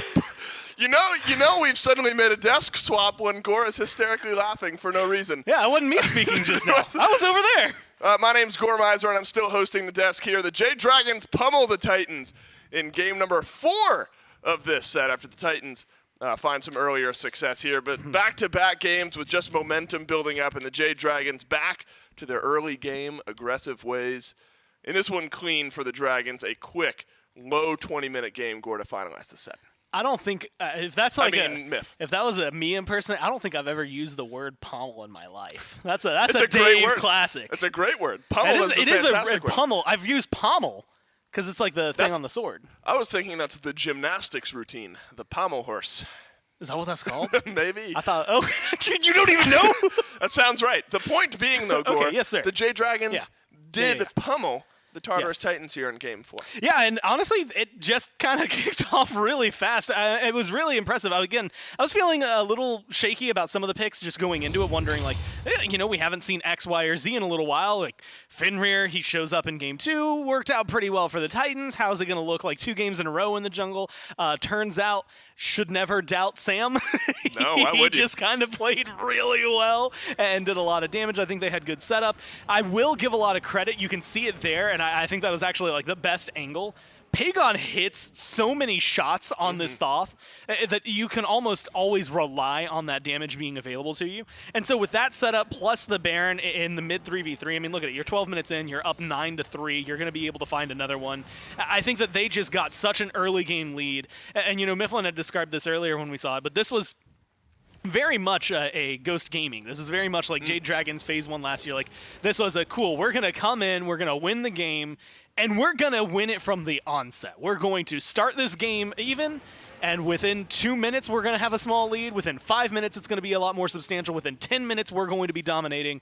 And usually within the 20-25 minute mark, we're going to be running down your Titan or looking for more kills. Like, I think there were a couple of moments where the Titans had a little bit of punchback, but not enough that it really felt like a substantial bop. There's a point we saw Sot just teleport into the Dragons, and they just swarmed him. Yeah, that happened. And killed him off. When Sam's 12-2, you don't have to look most other places, but then Panda goes 7-1. You've got 17 assists there for Mike, 16 for Pagon. Like, everybody was just involved everywhere. We're not counting this week for fantasy, are we? Well, I mean, if we did next week, next week's waiting room, I'll talk a lot about our fantasy. Because I have Sam and Mike, and they both... We're on a 2-week break before Masters. Right, so we're not talking about fantasy this week. Yeah, that's sad. Sad for me. Well, Sam for Soccer and Mike have a fantastic set here to finalize the set, and a good game 4 look for the Jade Dragons moving forward. We'll see them tomorrow, maybe. My 2 fantasy players. Look, it's all about consistency. Any coach wants to see their players performing well, even when it doesn't matter. Yeah. Although this matters for them, but maybe not so much fantasy-wise. Matters for Polar Bear Mike, though, who's standing by with me for the post-game interview. And Mike, I imagine your Baron Samdi win rate over the years does matter. Yeah, finally taking the L. How are you handling it? Well, I've still never lost a set on it. I think it's important to pay respect where respect is due. Okay, you're right. My team costed me. Okay, absolutely costed me. So I think it's fair to say it wasn't my fault, and I was a perfect player who made perfect plays. So you still think you have a 100% win rate on Baron as far as your personal impact goes? The way I see it is eventually somebody is going to get lucky, win one game against it. That's fine. That's not going to stop me from picking it, though. So you shouldn't, because you picked it and you added another win. I mean, as far as I'm concerned, they're lucky I didn't go blink that last game. It would have been, those highlights would look a lot different. It'd be a montage. Yeah, it could have looked a lot worse.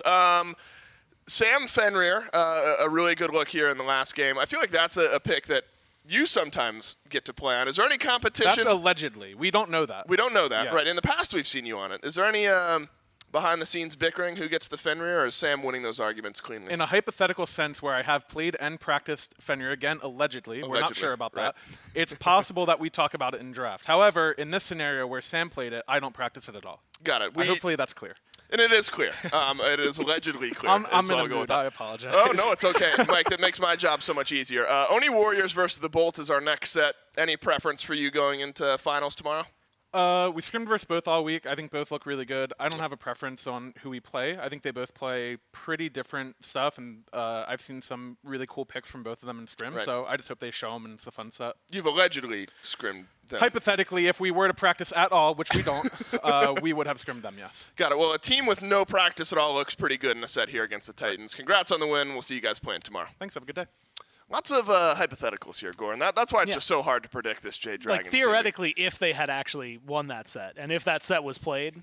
Now we're getting existential. It is Pommel Horse, by the way, is the gymnastics routine. Okay. Was that put in desk content for you? No, I looked it up while you were analyzing things.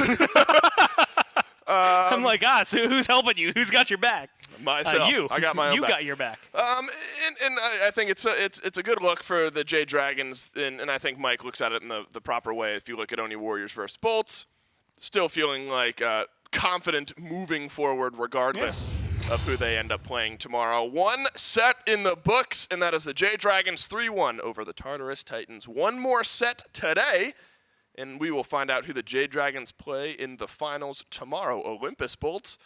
And wouldn't you believe it, the Oni Warriors are in there, Gormizer, a team that has finally hit its stride, finally found some success, and a chance to win a phase if they're able to win a couple of sets. Yeah, I said it during Waiting Room. I think if you go back to the beginning of the year, or realistically, let's have more fun with it. If you're dropped in the middle of last year at any given point, you said, hey, by the way, less than a year from now, you're going to be talking about the Oni Warriors going into a top 5 or a top 4 LAN scenario. Yeah, I don't believe you. I think everyone goes, what happened? Like, whose roster blew up, right? Like, two of them had to disappear to be able to bump them up. No, they're just playing really well, as it turns out, and they've had that capability the whole time. I'm excited to watch this one. I think the Bolts have been on fire lately as well, so this one's a really big jungle matchup. I think Lasber and Cuvo is going to be fun to watch. Everything about this set is going to be a treat. Agreed. I think what's making both of these two teams look so good are their increase in jungle play. Lasber versus Cuvo Fred, one of my matchups to watch. Oni Warriors versus the Olympus Bolts in our second best of 5 of the day, coming up next.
Hit me now, you get the message. Who are you texting? It's not me, then babe, who are you texting? Hit me back, I hope you get the message. Calm you down cause you been acting reckless. Flood the ring and I bust down the necklace. Doesn't mean a thing, just know I spend it. Doesn't change a thing, just know I spend it on you. Get you Louis if you want it, no, that's nothing, no. You can tell me that it's something, but it's nothing, no. You ignore me, but you're always on that phone. Acting funny, but you tell me that you love me, though. Yeah, you tell me that you love me, though. Wanna believe it, but I feel it, that it's something wrong. Babe, just tell me what's going on. Be my heartbreak, be my one-on-one, be my only one. You're my only love, be my heartbreak, be my one-on-one, be my only one. You're my only love. Message, hit me now, you get the message. Who are you texting? It's not me, then babe, who are you texting? Hit me back, I hope you get the message. I was doing me, left you neglected. Now I feel the pain, I feel the tension. I know I did you wrong, it's unexpected. I know I did you wrong, but I still checking on you. Now you tell me that you're leaving, but you frontin' on. Getting done, I'm going out like who you stunting for. Girl, stop playing, all I'm saying is when you coming home. Say you hate me, but I really know you love me though. Yeah, I really know you love me though. Wanna believe it, but I feel it, that is something wrong. They just tell me what's going on. Be my heartbreak, be my one-on-one, be my only one. You're my only love, be my heartbreak, be my one-on-one, be my only one. You're my only love. Message, hit me now, you get the message. Who are you texting? It's not me, then babe, who are you texting? Hit me back, I hope you get the message.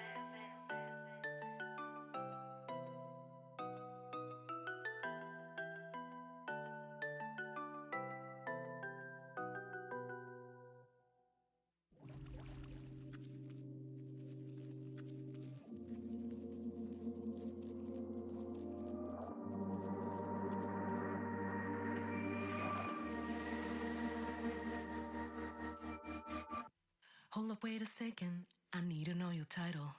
Turn around, I need a minute. Are you anybody's wife yet? Keep holding my breath since the day you left. Can't get no rest. No. Deleted all your photos, but they're still burning inside my mind. Threw away all your clothes cause I didn't want anything left to remind me of us. Keep holding my breath since the day you left. Can't get no rest. No. Make a wish and take one last breath as I'm diving deep. My head is underwater. I thought I didn't need you, but while I'm drowning slowly, I realize that I've been missing you like crazy. My head is underwater, 'cause I thought I didn't need you. My lungs are wide open now, 'cause I realize I've been missing you like crazy. Sometimes when I meet ya, I don't know what to say, no. So I try to read ya, I watch every move that you're making. You're stuck on my brain, I'm going insane, crying the rain, no. But deep down I know that you were just an obsession. Because if I play, I'll move it to the end, there's no question. You're stuck on my brain, I'm going insane, numb by the pain, no. Make a wish and take one last breath as I'm diving deep. My head is underwater. I thought I didn't need you, but while I'm drowning slowly, I realize that I've been missing you like crazy. My head is underwater, 'cause I thought I didn't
one.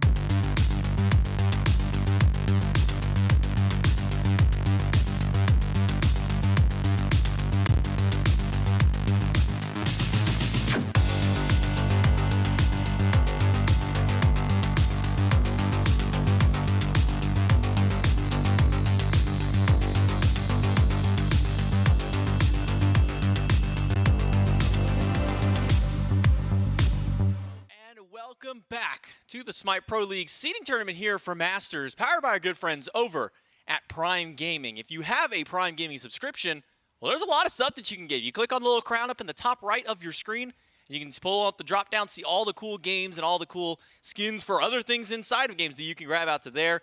If you aren't already a Prime member, make sure to get a Prime membership, because on top of all the cool things I just talked about there, you also get free delivery whenever you buy things through Amazon. You get music, movies, all kinds more that come with your Prime membership, as well as tons of exclusive content, free games, free monthly Twitch subscriptions to your favorite channels. So if you ever had here, make sure to use it here if you haven't already done so.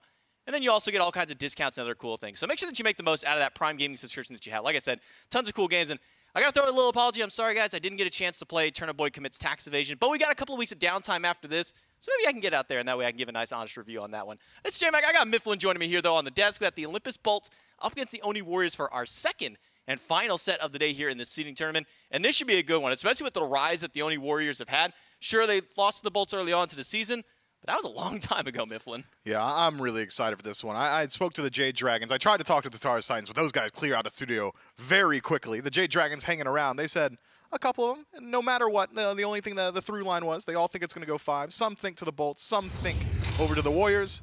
But either way, I'm pretty excited. We'll have to see. And like you said, best of 5 set for our first one. That went to the Jade Dragons 3-1 over the Titans. And now another best of 5 for you guys between the Bolts and the Warriors. Winner of this plays against the Jade Dragons. The loser has to play against the Tartarus Titans. Those will both be tomorrow, and also both best of 5. So there's going to be plenty of SMITE action between these 2 days. Remember, this is seeding up towards the Masters LAN for these top 4 teams to figure out where they're going to be sitting and how long they get to wait before they play up against their opposition. But it also seeds these guys for Phase 2 of the SPL, give themselves a better standing as they get to start out the second half of the season.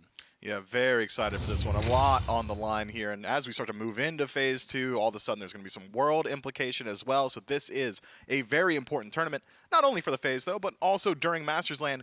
Being able to hold your cards close to your chest, so important. You know, you want to show your heat when the games get hot.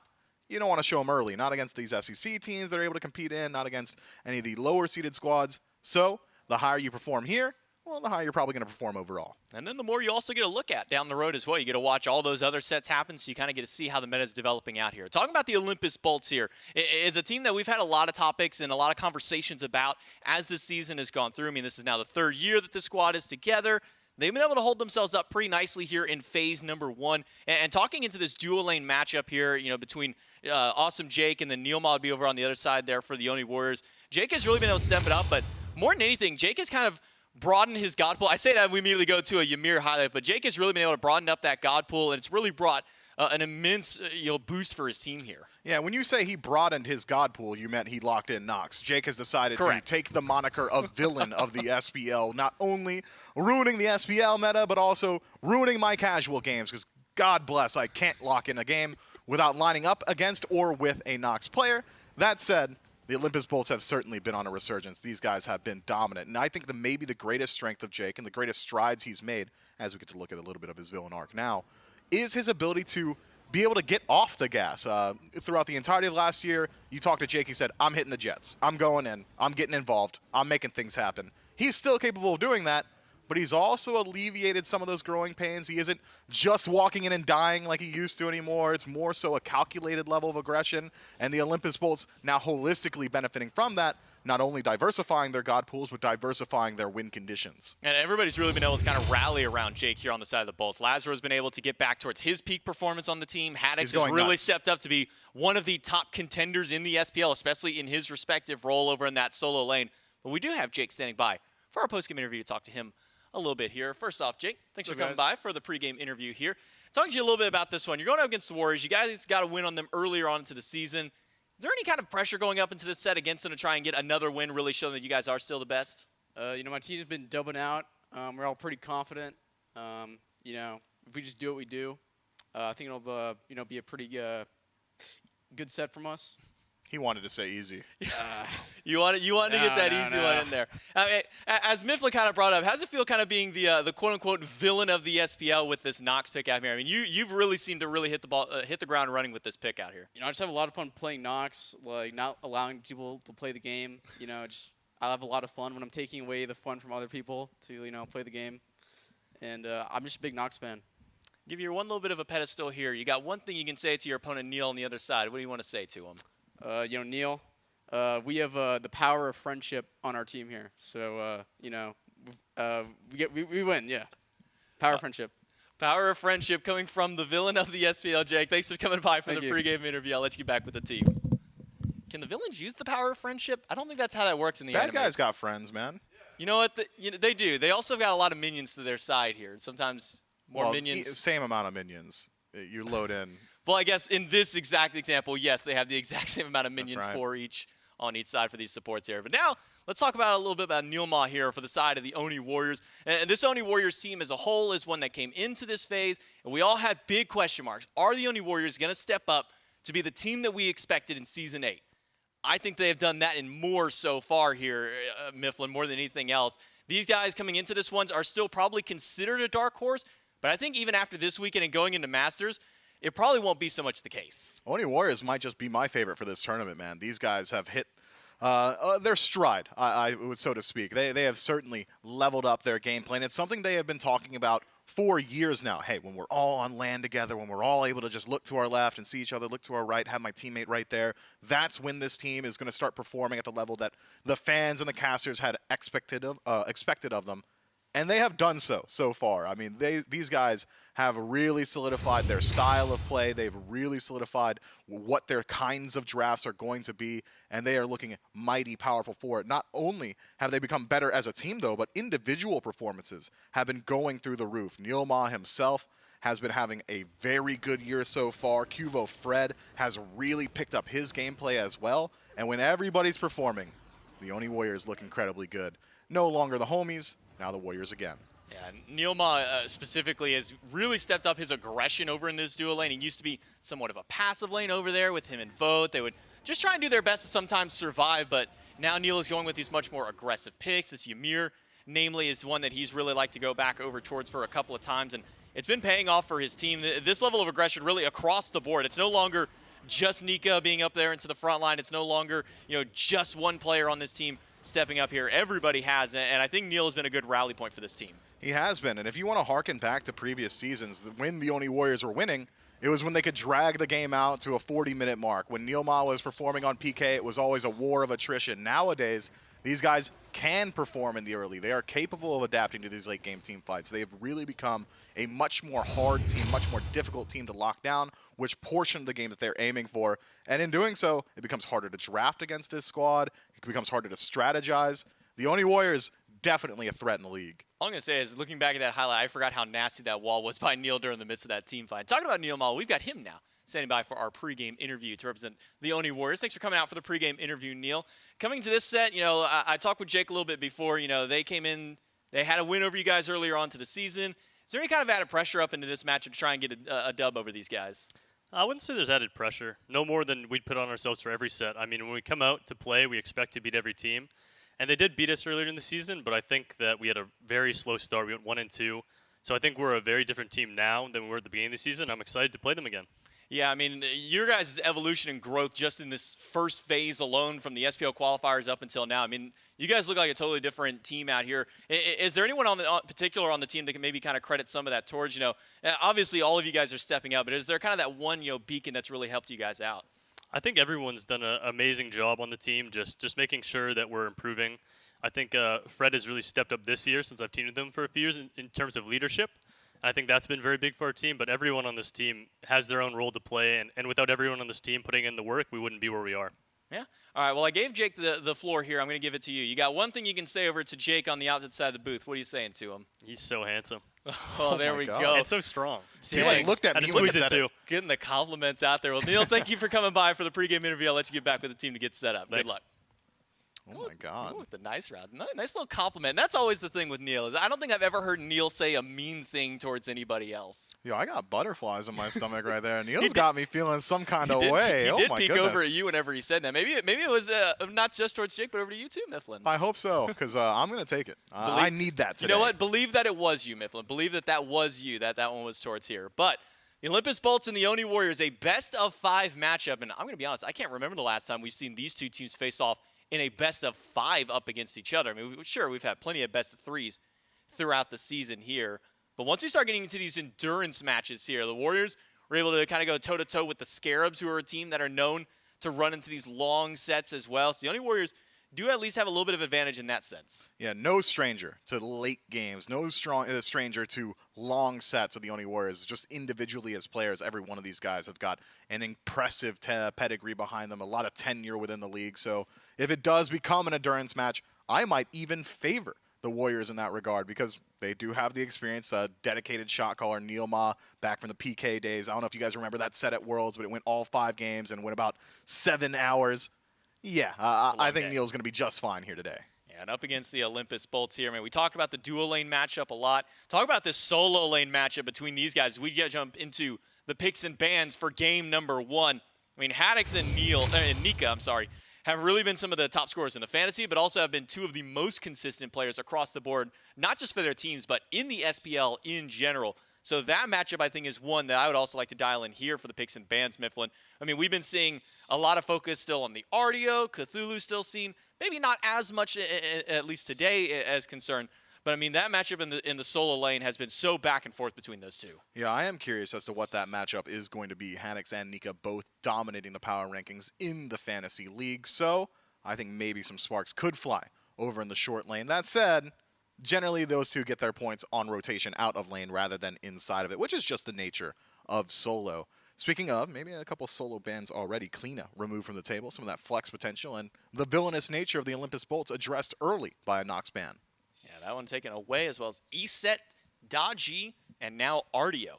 So the Bear will not make her way into the solo lane for these two teams out here. One more ban still for the Oni Warriors, and a lot on the table to still take away. It seems that more of our bans as of recent, Mifflin, have been more so kind of targeted bans, less general ones. Ardio definitely still a more general ban, but things like Nox and Eset, these are definitely much more targeted. Yeah, and as the phase develops and as the years goes on, I think we're going to start to see more and more targeted bans as these teams figure out what it is exactly that each squad is looking to do, what it is that they use as the keystones of their compositions, and I think the Oni Warriors very adeptly, it's not as if the Bolts were hiding it, but do identify that Nox has been the crux of the majority of these Bolts drafts, so they removed that one themselves.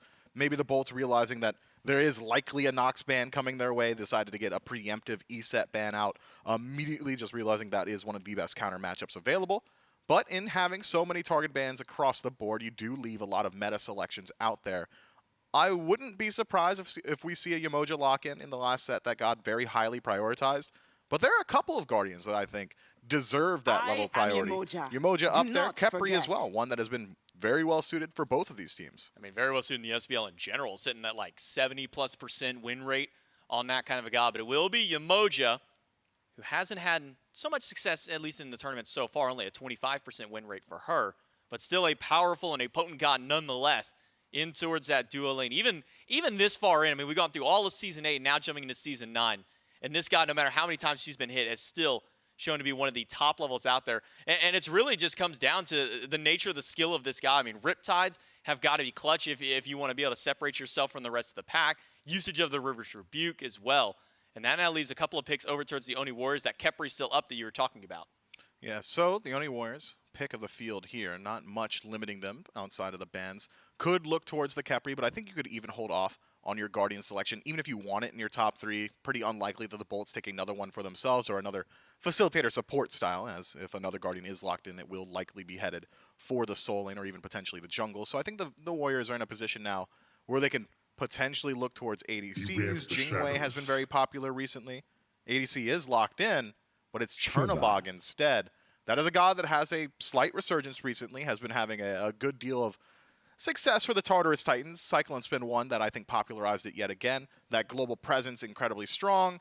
You've got great 2v2 potential. I'm not sure that I think Chernobog is exactly adept in the 1v1, doesn't really have the best potential there, but split pushing, things along those lines, global presence, that's what Chernobog brings you. And then a Shiva to go right alongside that Chernobog. Good jungle matchup. I mean, we've seen what both Layers and Cuvo Fred have been able to do with this pick here. So we'll see if the Oni Warriors do elect to keep that God over into the jungle. We have seen, I believe we've also seen Nika pilot that God at least one time here for the Oni Warriors throughout the start of Phase 1. But now we go over to the Bolts. They've got the Umoja locked in. Now Chernobog, that does leave the Jing way up that you were talking about just a moment ago, who has seemed to have been one of the more promising pickups there. But we've also been seeing a rise of some of the other hunters, specifically Hachiman has really kind of risen up into prominence for a few hunter players. Yeah, seems to be safety is the name of the game yet again in the hunter role. We saw that meta develop towards the tail end of Season 7, carried through Season 8 for a little while, and now coming back yet again in Season 9. I think Hachiman, so essentially just plug and play, doesn't really dictate too much of your draft. You wouldn't show your hand very heavily if the Bolts take it for themselves, but instead, a comfort selection in Nemesis. That is probably better for Lazarus in the jungle. Zeus as well. This is a very strong team fight composition. I completely forgot about Zeus for a moment. We were so indulged in all the other bans earlier on between the Nox and the Iset that somehow Zeus has managed to slip his way here for Venenu on the side of the Bolts here. But now if you're the Oni Warriors, you're looking at this Zeus. A couple of answers we've seen in the past to Zeus have been specifically Thoth as kind of that counter matchup. You want to be able to outrange the Zeus here. So if you are the Warriors, do you try and grab that mid lane mage to kind of counter out that now? Or do you risk it and go for something else here, Mifflin? Well, I think if the Warriors don't take their mid selection now, they will likely have to contend with a couple of bans rolling their way. So they do so. The Morgan locked in. Not that standard answer to the Zeus that you bring up, which is just outranging it and not getting into that close proximity where Chain Lightning just one-shots you, where Detonate becomes that massive teamfight tool. Instead, now the Morgan in the late game will have potential to isolate the Zeus and maybe even find some of these 1v1s, one of the how did Twig word it? One of the corniest combos in Smite where you just die before you're allowed to react. The Morgan is afforded that opportunity. But as of now, not exactly the greatest transformation targets. Maybe you're turning into Shiva in some of these late game fights just so you can have that added layer of safety. Again, one of the slipperiest warriors in Smite. But it's not that Cthulhu transformation that we're used to seeing, or things like the Gilgamesh or even the Camazot. So as of now, maybe the Bolts can decide, all right, well, let's start to limit some of those transformations. Let's try and stop the Oni Warriors before they can adapt their draft around the Morgan. That's a nice little shout, the fact that we saw Gilgamesh so heavily banned in set number 1, but now we're not seeing him at all here in set number 2, at least not yet. First bans out will be the Izanami Bologna on the side of the Oni Warriors. So taking a split shot there, one at Nika, and then one over there to Barracuda as well. And then the Bolts will take Bacchus off to be their first ban. Still one more to their name. And there's a lot up to be taken out. And recognizing that they don't really have great options to get out of a cage, they will ban away the Odin. Smart ban here by the Bolts. Yeah, double Odin cage, pretty hard to deal with. Phantom Shell only works just the once, so if the Morgan transforms, would be able to initiate the fight or reinitiate it for the Oni Warriors. And as you said, Nemesis, Zeus, and Umoja are all going to struggle up against the Ring of Spears, and the Olympus Bolts not willing to put themselves in that uncomfortable position. I am surprised to see the Izanami ban from the Oni Warriors. I mean, it's a meme, but Barracuda has played like 102 games of Jingwei. Wouldn't be surprised if he decides to take that one for themselves. But on the other hand, the Oni Warriors, we had brought up the Khepri earlier, seems they equally value it. And it is actually a pretty nasty combo having the Morgan with Khepri. The Morgan generally will put herself pretty far out of position if she acts as a solo agent in these late game team fights, looking for those executes onto things like the Zeus or even the Nemesis, catch them slipping in the jungle. Then you have to contend with the immediate turnaround. Whoa. Well, Khepri removes that with that added layer of safety. A pick I wasn't expecting to see this year even. Artemis locked in. That's a late game hyper carry through and through, but it is susceptible to a lot of the lockdown and a lot of the dive of the Oni Warriors. That is a very immobile ADC. And not just the Artemis, the Horus coupled along with it, but we did see Haddix take this god over into the solo lane previously. I think that was their set up against the Valkyries, and it did pretty well. He was able to find some pretty massive ultimates in the midst of those team fights there, but I think you're right to highlight the Artemis. And we don't see this god very much. She came up a little bit during Season 8 when the crit meta was really strong at that time, when Hunters didn't really care what they were doing because it was just fight as soon as you can. But onto the other side here, talk about this Cucullin, because this is a god that we also do not see very much. It was really for a while, only Yarkor kind of playing this god. Yeah, when Warrior's Axe got nerfed, Kakullan got a major hit to his power rankings, but still is capable of disrupting the backline team fight, has an okay matchup up against Nemesis in the 1v1, that ultimate able to disrupt the shield very easily, closes gap onto Zeus very, very well. I think that's probably the main reason we're seeing Kakullan locked in. He can survive some of those dive situations. The main issue with Zeus is, hey, we need someone to get back there and deal with this guy, but he's also just dealing a whole lot of damage no matter who you are. Kakullan, with the HP shield of the Rage transformation, with all the CC built into his kit, should be able to make some waves in the backline and allow and create the space for their Oni Warriors to utilize their backliners, to allow this Chernobog to start channeling some of these auto attacks, to allow the Morgan to get involved. Kakullan, I think, a versatile tool, but maybe slightly weak in his ability to finish off some of these kills, which is why the front line consists of Shiva as well. Between the two of them, they should be able to put the threat onto Zeus. I mean, as we start pushing towards these later game team fights, because if any indication of how game one went of our previous set, we started tipping near 40 minutes, and most of these games have been averaging around that 30-minute mark here. Where do the Oni Warriors kind of find their way back in? I mean, you got to be able to get to Zeus, you got to be able to get to Artemis to try and stop down these carries. Do the Warriors have the tools to do so? I think that the Oni Warriors have got themselves a very strong early game power spike. Anytime a Shiva is in your draft, you really want to start making waves at levels 1, at level 2, one of the strongest level 2 gods in the game. We saw it from the Tartarus Titans. Every single time Layers was playing Shiva, he was getting into the back camps at the 2-minute mark. He was rotating over towards the duo lane very early on, and I want to see that same level of play from the Oni Warriors. Outside of that, if the Oni Warriors can't establish some sort of lead in the early game, the Olympus Bolt's composition, top to bottom, is just incredibly strong in a late-game team fight. Hard-pressed to find an ADC that scales as hard as Artemis, and a mage that scales as hard as Zeus. Well, we'll have to see which team comes out on top here game number 1. The Olympus Bolts and the Oni Warriors. We'll throw it over to Dulcin and Gore for game 1. A date with the Jade Dragons on the other end of this best-of-5 between the Olympus Bolts and the Oni Warriors, as two teams, Gore, I think, with very similar resurgences early on here in Season 9, face off against one another.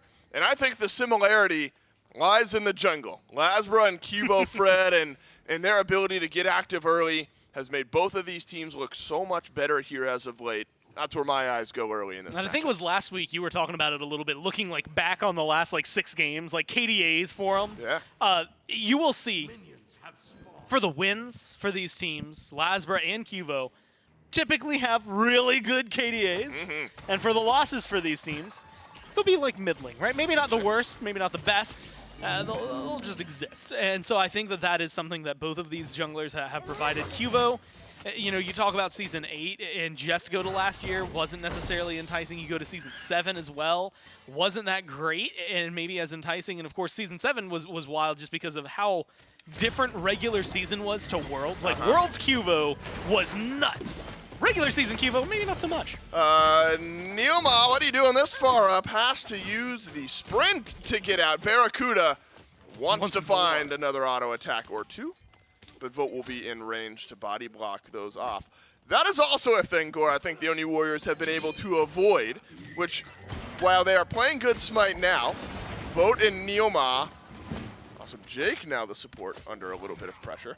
Vote and Neoma in Season 8, every once in a while, would fall a bit behind, to put it kindly, over in the duo lane. I think that's a part of the game the Oni Warriors have stabilized. The duo lane stabilization. Even if we're not winning, we're not feeding, we're not falling behind, and the Oni Warriors have looked better for it. They have gotten a lot cleaner, and I think it just goes for every single role. I think they've gotten a lot cleaner. Some of that has to do with who's playing over here now versus who is playing a lot cleaner. They're just not even in the game. Yeah, right.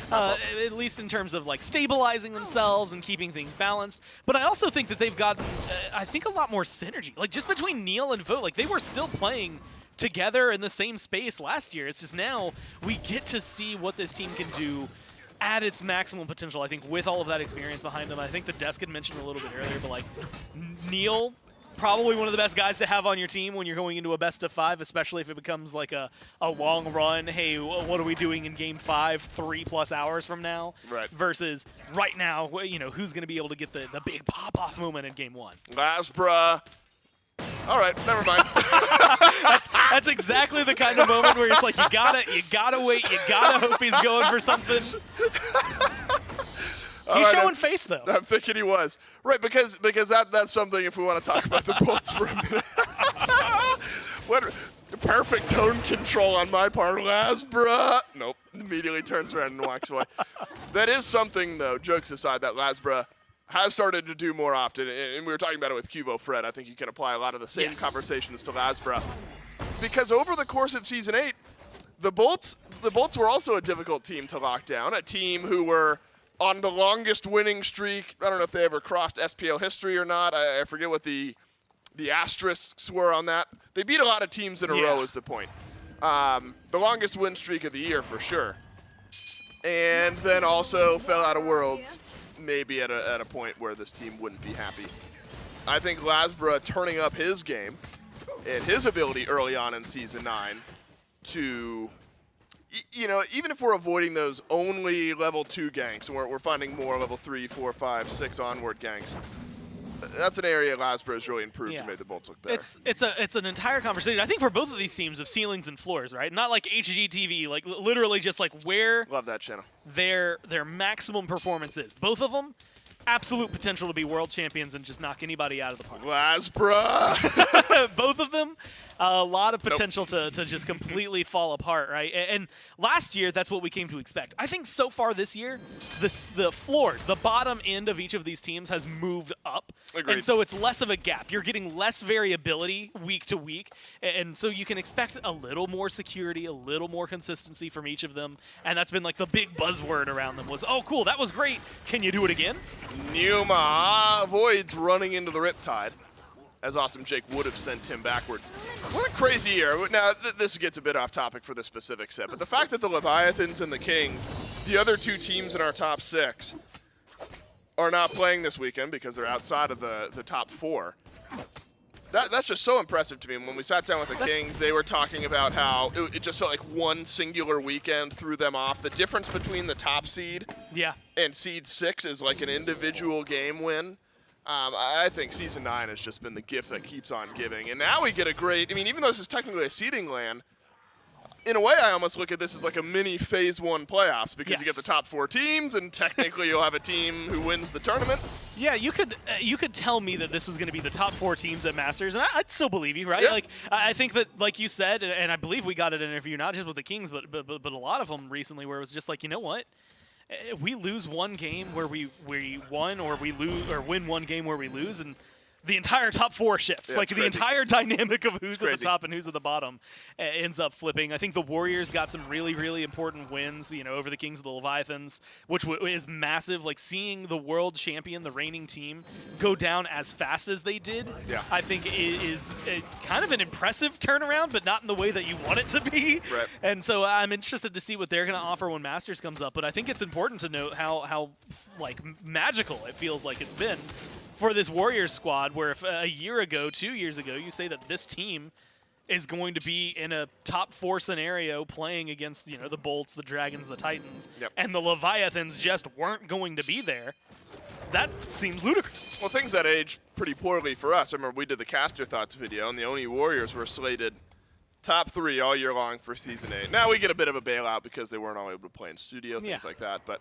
finally seeing this roster come together in a way that we thought that they would. I could talk with you forever about Season 9 and the way that these teams have looked, but if you look at Game 1 and what's been happening here, it's been some thoughts of ganks early for Lasbra and Cuvo Fred, but those haven't necessarily rolled through. First items of the game being completed here. Looks like Vote channeling the ultimate. Just seeing what's up, but won't end up taking that one towards anyone on the Olympus Bolts. First round of itemization being completed here, and the first scrapping of the game happening, as it looks like an obelisk invade there from Neoma and Cuvo Fred was in, but they end up backing away with just a little bit of damage on the Cuvo. I was going to give a little bit more credit over. I think that the Bolts right now are doing a good job of farming, but the difference between them, like the Warriors, have a small lead, and now they're going to go for something more.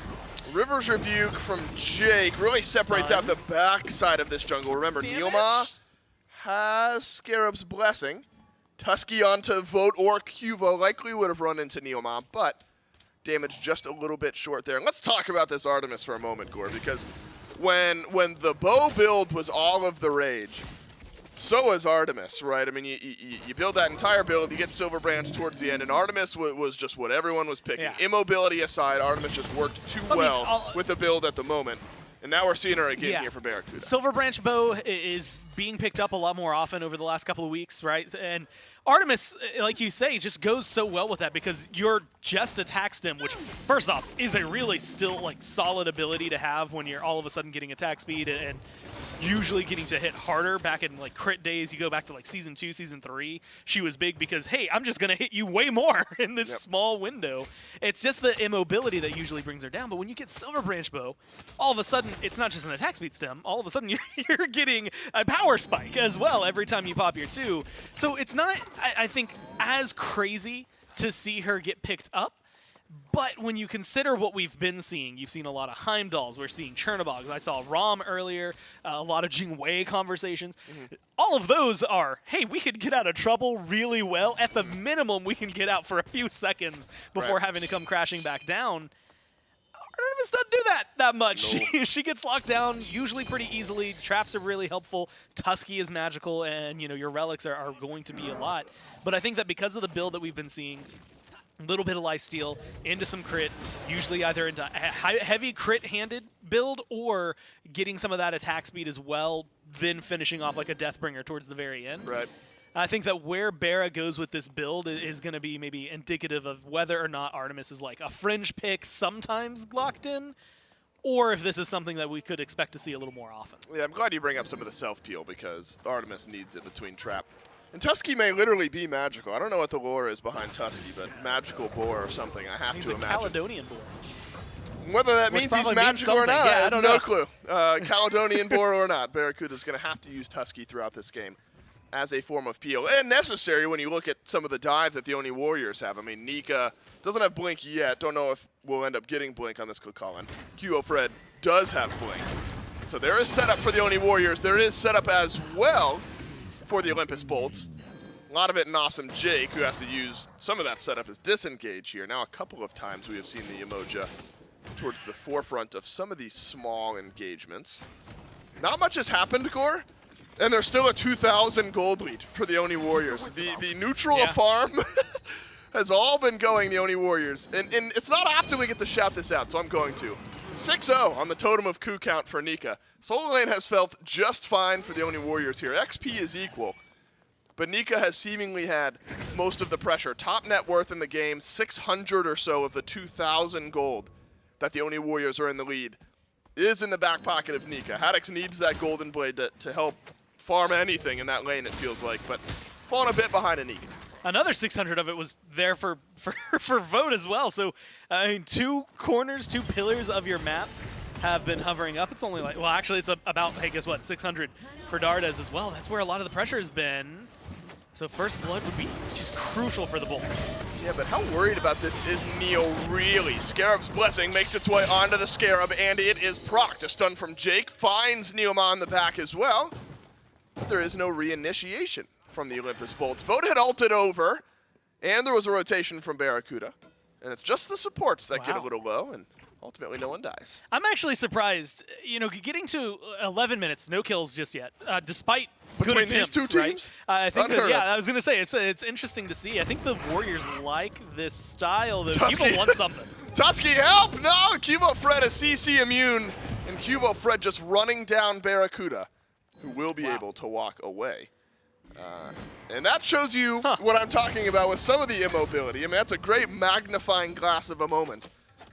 Where actually, that's an interesting interaction, Gore, that I hadn't thought much about. If Cubo Fred just walks towards Barra in his ultimate, Tusky's not getting that much value. And you know what? Traps aren't going to do too much either. What a good pull! Oh, it's fantastic from Neoma to maybe snag first blood, but Awesome Jake's got another Riptide. And how many times have we seen Yamoja or Kepri down into yellow HP, but not confirmed by the other team? Too many, but the Warriors are still getting this pressure. But how about this? Pyromancer pulled by the Bolts. Well, you should have a little bit of calling. And I was going to say, I think this is exactly the right way to play it, especially now that you've got the audio cue. You go all in on this Gold Fury, but they already had the vision. You see Neil dropped a Sentry Ward. They knew there was no way that the Bolts were going to be able to look over that one, at least and see them. And so without the rotations, I think it was a couple of wards. You can see a deep Warriors ward over on the right side of mid lane. And little things like that, if you get picked up over there and they see a rotation towards a Pyromancer, It mostly keeps things even, a little bit more gold now in favor of the Warriors. And that's where not only is neutral farm getting very interesting, but we're already at the point where, you know, you're talking about late mid-game for a lot of these gods and where they are, level 14 at the cap right now for a few of these players. And with this rate, I mean, you're going to see a first blood where it's going to be a first blood is going to turn into a fire giant. Yeah, well, they're going to die, and it's just going to be in the blink of an eye. If they catch Barra out, all of a sudden he's gone. They catch out Vin, you know, Vote, somebody that's squishy. They're just going to die. But it feels like it's starting to hit the progression where we have to almost look at what those like full 5-on-5s are going to be. Because even though I maybe don't expect them for another, you know, 4 to 5 minutes, it does feel like this is where, you know, with the amount of rotations we've started to see, someone's going to get hands-on. Someone's looking for those picks. And it's a question of impatience versus if you can make it happen in a tasteful way, right? Getting impatient, going for a kill unnecessarily, and overextending, you're just going to die. If you go for something maybe, like I said, a little tasteful, where you can open it up, turn it into a 4v5, with no main neutral objectives other than the FG, this actually might be like the best time to die. Unfortunately, earlier it was, what, 2,000 gold for the Warriors, and I'd said like if the Bolts can get first blood, that'll alleviate a little bit. Wow. The Warriors have just been pulling it back over in their favor consistently. And look at where that net worth is. Same spot. It's 1,100 gold over in mid. And gets worse elsewhere. River's Rebuke is up. Gotta be a kill on Anil here, right? River's Rebuke has trapped him in place, and there's a Scarab's Blessing used onto himself, but he will dash away just fine. Detonate just short of the damage, and somehow, yet again, we avoid first blood. As close as you can get to first blood, but still wasn't there. Vin, okay, just now ticked over to 14, but about 2 levels, let's call it a level and a half, level 3/4 behind where Dardez is. If that gap in mid isn't 1,100 gold, Neil dies there. Yeah. I think, and whatever farm Dardez is getting, great on him for getting the lead, but also showcases maybe where some of the lax is on the Bolts right now. The Zeus hasn't gotten a lot going for it. Granted, the damage at this rate, we're going to be watching slowly but surely as, you know, 636, so that might literally just be that last bout of damage that he got onto Neil, and that's all that's on the board. I think that what we will see out of this Zeus as this goes on is a surprising jump. He's under 1K right now, but with the build and with the way this character works, one team fight and you're going to go up to the middle of the field here. Yeah, I wonder if the Oni Warriors, maybe around this next Primal Fury Core, want to push some of their leads at the moment. I really look at Vote and Barracuda because that's a 2-level. That's where it feels the heftiest. Then, of course, in the mid lane. 2 to 3 levels, right, between mid and ADC. Maybe I've called it, maybe not. Tusky runs into Cubo Fred, but the CC immunity delays things out. Barracuda has to drop such an important ultimate as a little bit of pressure from the Oni Warriors makes its way in, though 2 ultimates traded out by the Onis. Awesome. Jake over on left as well. Cubo Fred takes the ultimate from Lasper, goes back in, but there's a Scarab's Blessing on the other side. Cubo's been pulled back. Uses the beads. Lasbra just needs the clap to come back up. Uses the beads himself, and first blood to the Bolts after 16 minutes, but there is still fighting to be done. As Nika runs through the back line, snags a root onto Barra, stun from Dardez, and goodbye carry. Double kill on over to the Oni Warriors solo laner. Lasper, though, is able to answer back. That they get 2 big frontliners for 2 carries on the other side. They might still find more. Lasper's in this fight, but how much longer will he be here? Dardez chasing down the Nemesis. Lasper looks like he'll escape. Awesome Jake, I'm not sure you can say the same. Looking for a killing spree is Nika. Looking for a triple kill is Nika. Nika gets 3. There's a 4th around the corner. Make it all 5 for Nika. Delayed Penta for the man from the solo lane. Kilcullen comes up huge at 16 minutes. We went 16 minutes with nothing, and then 9 people died. Who else but Nika, man? Nika's the last man standing, the only person with a 0 in the death column. What an insane rotation. And as much as I want to give him props, and I will, I have to give some props over to Qvo and Vote, just because one of those kills, specifically the one on Barra, is made a lot easier because they get rid of Tusky, they get rid of the Aegis, they get rid of a lot of utility that Artemis could bring to that team fight. We're pretty much, same spot? A little bit more gold, maybe. That's such a topsy-turvy fight. I think Lasbra being able to turn around, knowing that it would cost him his life and still get a kill, find some major pressure that stops the Warriors from potentially being able to get this Primal Fury right after that fight, going 4 for 5. Absolutely insane, but Nika comes up big, a huge set of knockups, really good control, and I think most importantly is just the target acquisition between Nika and Dardes, making sure that they're focusing the right people at the right time. It's all it takes is one swap. If Lasbra has a little more health throughout that fight, maybe it's the bolts that come out on top, things like that. And so it's a small amount of plays that results in a huge fight that ends up favoring them. And that's what happens when you wait 16 minutes to start killing people, Dave, is everyone has that propensity to just get erased off the board. And unfortunately for the Bolts, that was all 5 of them. Gore, if you were telling me there's a team, or 2 teams that are going up against one another, where the first fight of the game goes 4 for 5, nearly a double deicide, I'm assuming it's the Warriors versus the Bolts. I don't know why. Both of these teams just have the propensity to fight like this sometimes. And I believe this is where it resets. Right, so this is the first of the second 3. And you know what? It's all Haddix's fault. And, really and I mean that in a nice way for Bolts fans. And that is that Haddix was too damn tanky for Nika to kill. And unfortunately, that means it took him too long.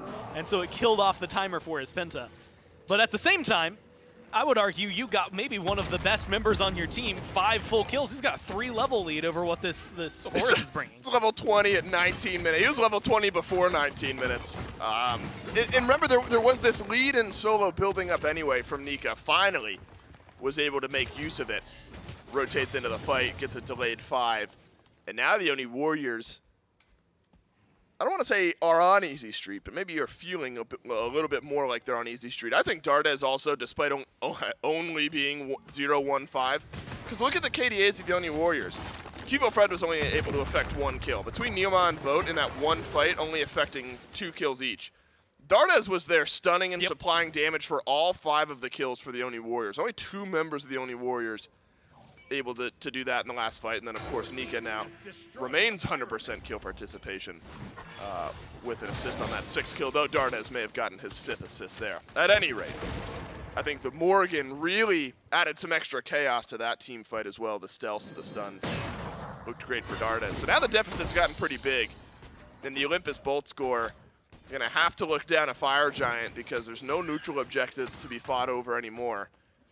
And it looks like the Oni Warriors considering maybe a Fire Giant fight, push, something like that here soon. Well, I mean, with this amount of gold lead, the comfort I think you should have in your kill capability, you can start to force a fight. And it's only the gold is the big difference maker because even though you've got a lot of experience going in your favor, you still have to be a little worried. And, Bara, when Tusky's up, I think can absolutely change the fight. And last time around, they just burned that ult as well as the Aegis. Aegis still has a minute, but the ult's there. The beads are there. So I think Bara has a lot more capabilities in the next fight. But I also think Vin with the Lightning Storm has a full Ob Shard now. It's going to be a lot harder to kill off the Zeus as easily as they did. So I'm going to keep my eyes on the Warriors because I think this is going to be a good fight for them. I don't know if it's going to be an easy fight. Remember, we were watching the replay of the kills, and this is a really small moment. We were watching Nika's 5 kills back. Barracuda dies while that's happening. Looks like the Bolts pulled and secured the Fury just a moment ago. Because if I remember correctly, the Oni Warriors got the Gold Fury. Gold Fury earlier. So I guess the Primal Fury rather goes over to the Olympus Bolts. It cost them Barra, though. Cost them Barracuda and a little bit of map presence. Wonder how Vote wants to play these next few moments as well. You have his ultimate. That's a nice Riptide from Awesome Jake, but some great cleave damage out from both Dardes and Vote. Pushes back the Olympus Bolts. Is that an immediate Fire Giant call? For a couple members of the Oni Warriors, yes. But remember, with Haddix, with this Horus ultimate, the Bolts don't have to just walk straight up the middle of this fight. They can kind of get into the back depending on how they want to play the fight. It is going to be, I think, even more interesting just because of the healing. Haddix, Jake both bring healing to the capabilities. That Fire Giant call seems an easy one for some of the Warriors. Because at the time, it seems like, it feels like maybe a TKO onto Jake. He's half health, just dropped a lot of Omi, getting those Riptides and getting away. this is a perfect time to open it up. Well, the Omi regen pretty quickly, and also Jake has gotten back to full health, and not necessarily the blink of an eye, but fast enough that I don't think the Warriors could feel super confident in pulling it. And that's where, again, why it feels so weird. You've got a very massive gold lead, but a lot of that is falling, I want to say maybe more into solo lane than anywhere else, although you can see tier 3s that are finished now on the side of the Warriors where it's tier 2s for their counterparts or maybe just straight up full items that they might have over them. But it hasn't been spread out enough that every member of the Warriors is just blanket statement farther ahead in their builds and things like that. So the Warriors' experience is going in their favor, but that's gonna lift up soon. Nika knocks up 3 or 4 members of the Olympus Bolts and forces out a 4-man Riptide out, but watch out, Cubo Fred has been pulled back in, has beads and double dash. Haddix up into the sky, and will crash down just to the side. A little bit of shielding, but that is it. Nice initiation from Nika, but the only Warriors want to fight around that transformation, so now that Nika has de-transformed, you imagine you see a bit of a disengage here. So still close enough, maybe. The Olympus Bolts are that they feel like they can show some face, won't give over a Fire Giant for free here at 23 minutes. And I think that's the thing to really factor into this is just the fighting potential from the Bolts, the damage potential from the Bolts is still massive. You know, as much gold, you can go 10K down. This is a team that at level 20 is still going to hit you hard. And I think earlier we had highlighted it was, what, like 600 for Vin? And then he did jump up quite a bit. He got 4 times that damage. Unfortunately, 2,400 still at the bottom. Yeah, there's a lot of damage potential from it's Vin, just not right? happening, right? But when it does, Dave, and if it happens around an FG, you don't want to be the Warrior stuck in a lightning storm. I don't know. This is one of those weird games where it's difficult to... I feel like it's difficult to harsh on Ven. Like, nothing has been happening outside of one team fight where Ven just got jumped on early. Yep. Other than that, Ven has just been hanging out, holding onto the Lightning Storm. You're right. The build, and we say it jokingly, but I actually think it holds some water. The potential for damage, regardless of what the chart currently shows. He's Absolutely the boulder different. teetering on the edge of the cliff. Yeah, and which way it gets pushed is kind of up to the only Warriors. It could just sit there. It might not do anything. Could do nothing. It is just a boulder. It is, after all, right. It's up to the Oni Warriors, I suppose, to either push the boulder back off the edge or let it roll downhill. But playing slowly, nonetheless, is the mindset here. Though the Oni Warriors do get the Oni Fury, Pyromancer is going to spawn up shortly. Teams usually don't back away from that objective, a much smaller, less risky objective. But it's actually the Fire Giant taking some swings right now. Might just be testing the Olympus Bolts and their reaction time. Also could be baiting them in for a fight. You have to watch Dardes in fights like this, similar to late game. Oh, it's Anytime getting low. Morgan, if you're invisible, you can get in the backline, Bara, Vin. Vote. That's a lot of death. Vote does a lot of damage. This is all Vote on the Fire Giant into the back Watch line. Dardes. Goes Nika, who is on a 5-killing spree. Lightning Storm goes down, and so does Dardes. Haddix can reinitiate. Put some shielding onto the rest of his team as Nika running for the hills. The Olympus Bolts have bought their time. Nika, tick down, needs a Fire Giant to attack him, but it won't. Scarab's Blessing times out, and the Olympus Bolts have gotten a couple of kills, and now it looks like the Olympus Bolts may get themselves an FG as well. What has just happened? The Bolts are right back in game 1. Oh my god, that might have been one of the smartest calls I've ever seen. I wish it had worked out. That just like run up to the Fire Giant, like, kill me, please! Get me out of here, just proc it, I need to get pulled. Unfortunate, and that's the problem. I think when you jump in on the Bolts, right? So far, every fight, the main fight that we saw, Bara did not have Aegis, Bara did not have ult. I didn't get to catch much of what happened around that Primal Fury, but I do know Bara walked out of it sans ult, sans Aegis, right? So a lot of it has been, cool, Nika, go pressure out Bara, make his utility disappear, and then we can fight. This time, it's like, cool, Nika, go pressure out Bara, get rid of his utility, and then we can fight. The downside is that when they went to pressure out Bara, you get a Lightning Storm and an immediate turn on the Dardes. This would be big, Gore, if you can get a Fire Giant buff off of Cubo Fred, but the collapse in from the Oni Warriors turns things around. It's actually Lasbra that gets the Fire Giant buff off of himself, trying too much as Cubo Fred survives, and the rest of the Oni Warriors rotate in. How impactful could that be, though? Huh. And you know what? That kind of turns me around. Maybe I'm surprised, because usually it's the team without the Fire Giant buff that's looking to make those quick 1v1 plays, steal a buff away. But that's Lasbra just trying to open up a door for his team, and it immediately closes. And around, so it's wild in multiple regards. It's around a tier 1. You're mostly by yourself. Like, I just felt like there wasn't a lot that should have happened over there. I think that the Bolts had an ample opportunity to sit back, regroup. This might be one of the, and I'm trying to word this a nice way, but I can't think of it. It might just be a useless FG buff for the next 2 minutes. I mean, you've got 2 minutes to work with, right? That's a long time for a power play, a long time to try and get things back in your favor. Which takes a minute off, right? But I mean, yeah, like you've burned time. You're still waiting on Lasbra. Lasbra now no longer has it, so diving these towers is a little more difficult. You have left lane pushed up all the way. You've already got the towers over and right, and mid's pushed up to the tower line. So realistically, unless the Bolts want to go deep diving into a deficit, the Warriors still have the gold lead, and the Warriors still have a menacing fight despite the fact that the Bolts just won one. It's not really a safe decision to go forward. I honestly, if they even get a tier 2 with this buff, it feels like it's going to be like the most that they can pull out of it. I wonder, yeah, how much wind that takes out of the Olympus Bolts' sails. I mean, Oni Warriors still realizing this is not a great opportunity. I mean, you're still in the lead, but Fire Giant buff makes a big difference. Likely not putting up too much of a fight around a tier 1 tower anyway. I think if they want, they could defend the tier 2. Yeah. I don't think they need to, but they could. I wouldn't hate a step up from the Oni Warriors just to see. That's a damage check, the Olympus Bolts, see how things look. That said, if you lose a fight with still a minute left on the Fire Giant buff and only 1 tower left on the map, at this point you lose the game if you're the Oni Warriors and you overstep. I think they realize the same and will back themselves up towards their Phoenix. That's what's it's so difficult when you've had so little team fights, is trying to figure out exactly what you want to expect. Haddox is going to go in. Whoa, Nika's found the back line, but Nika has found a whole lot of damage awaiting. Scarab's Blessing up, but again, Nika will live. Scarab's Blessing not needed. Barracuda wails away on Neoma as the Scarab's Blessing might have been needed on the Scarabs. The Olympus Bolts will end this game likely behind in gold, likely just up in kills. And now there's 3 members of the Oni Warriors left fighting. Cubo Fred into the back, but Barracuda has more than enough damage. It's a River's Rebuke from Awesome Jake to delay out this fight. Vota's got to backpedal away. Cubo Fred has got a body block. And for now, Vote still has enough HP. But now the Titan gets pulled out by the Olympus Bolts. Awesome Jake is low. He's taking all the damage, but Vote, he oversteps, is able to get himself into the wall and out of it. The Titan not burning as quick as the Bolts would have hoped, but surely they've got enough damage.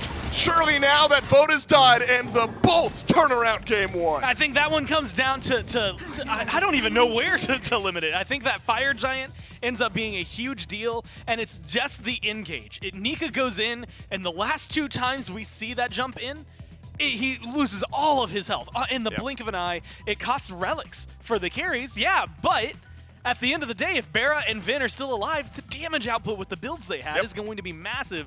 And yeah, are they easy to kill? They're easy to sit on. But if they can live through that initial dive, everything was smooth sailing. The first time that fight goes the way the Warriors, 9 people die, Nika gets into the back, knocks up a massive amount of people, but kills Barra, kills Vin very early on. Then it's the other 3. And think about how the Oni Warriors lost the fight that gave the Bolts the Fire Giant. It was the same. It was Dardes and Nika in the back line. They get melted through, and then the Warriors just lose the fight. Same thing happens around the Phoenix, and the Bolts somehow fight back, and they take game number 1. Olympus Bolts strike first. Time for the Oni Warriors to swing back. Game number 2 coming up next.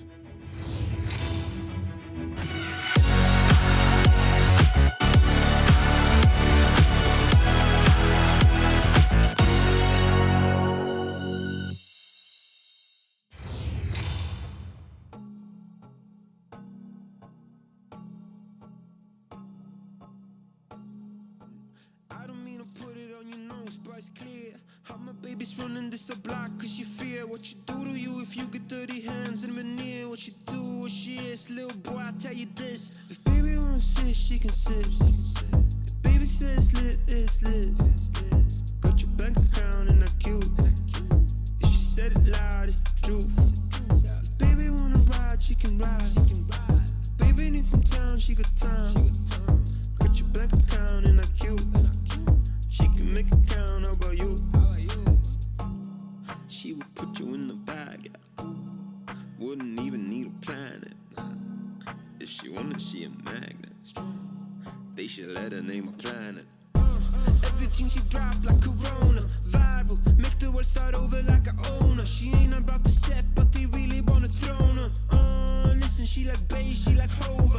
Self-employed, moving paper better than some Billy Boy. Made a choice on the regular, she bring a milli home. Click my phone, get my ass up, get a dinner going. Watch she out there, making sure that you all know. Baby won't sit, she can sit. Baby says lit, it's lit.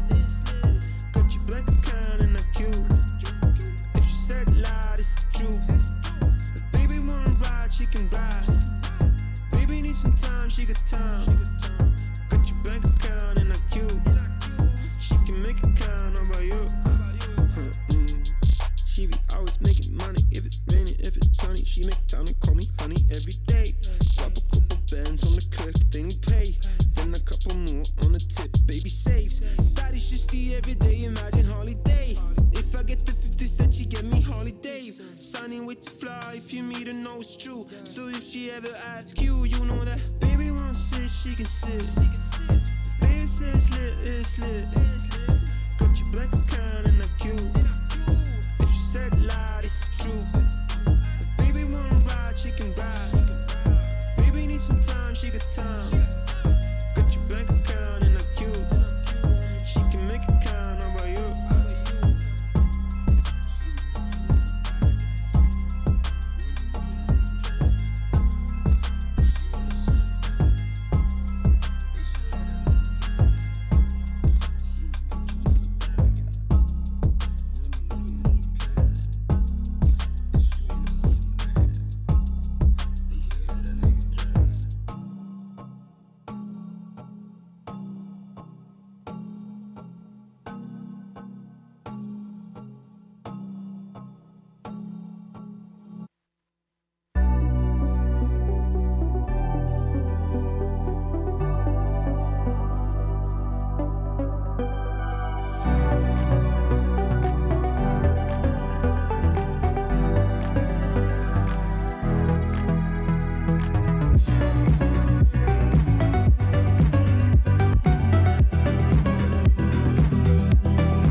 Welcome back. The Olympus Bolts are able to claw their way into a victory in game number 1.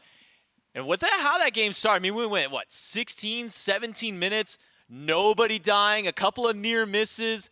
Nika gets a delayed pentakill in one team fight later where 9 people total die.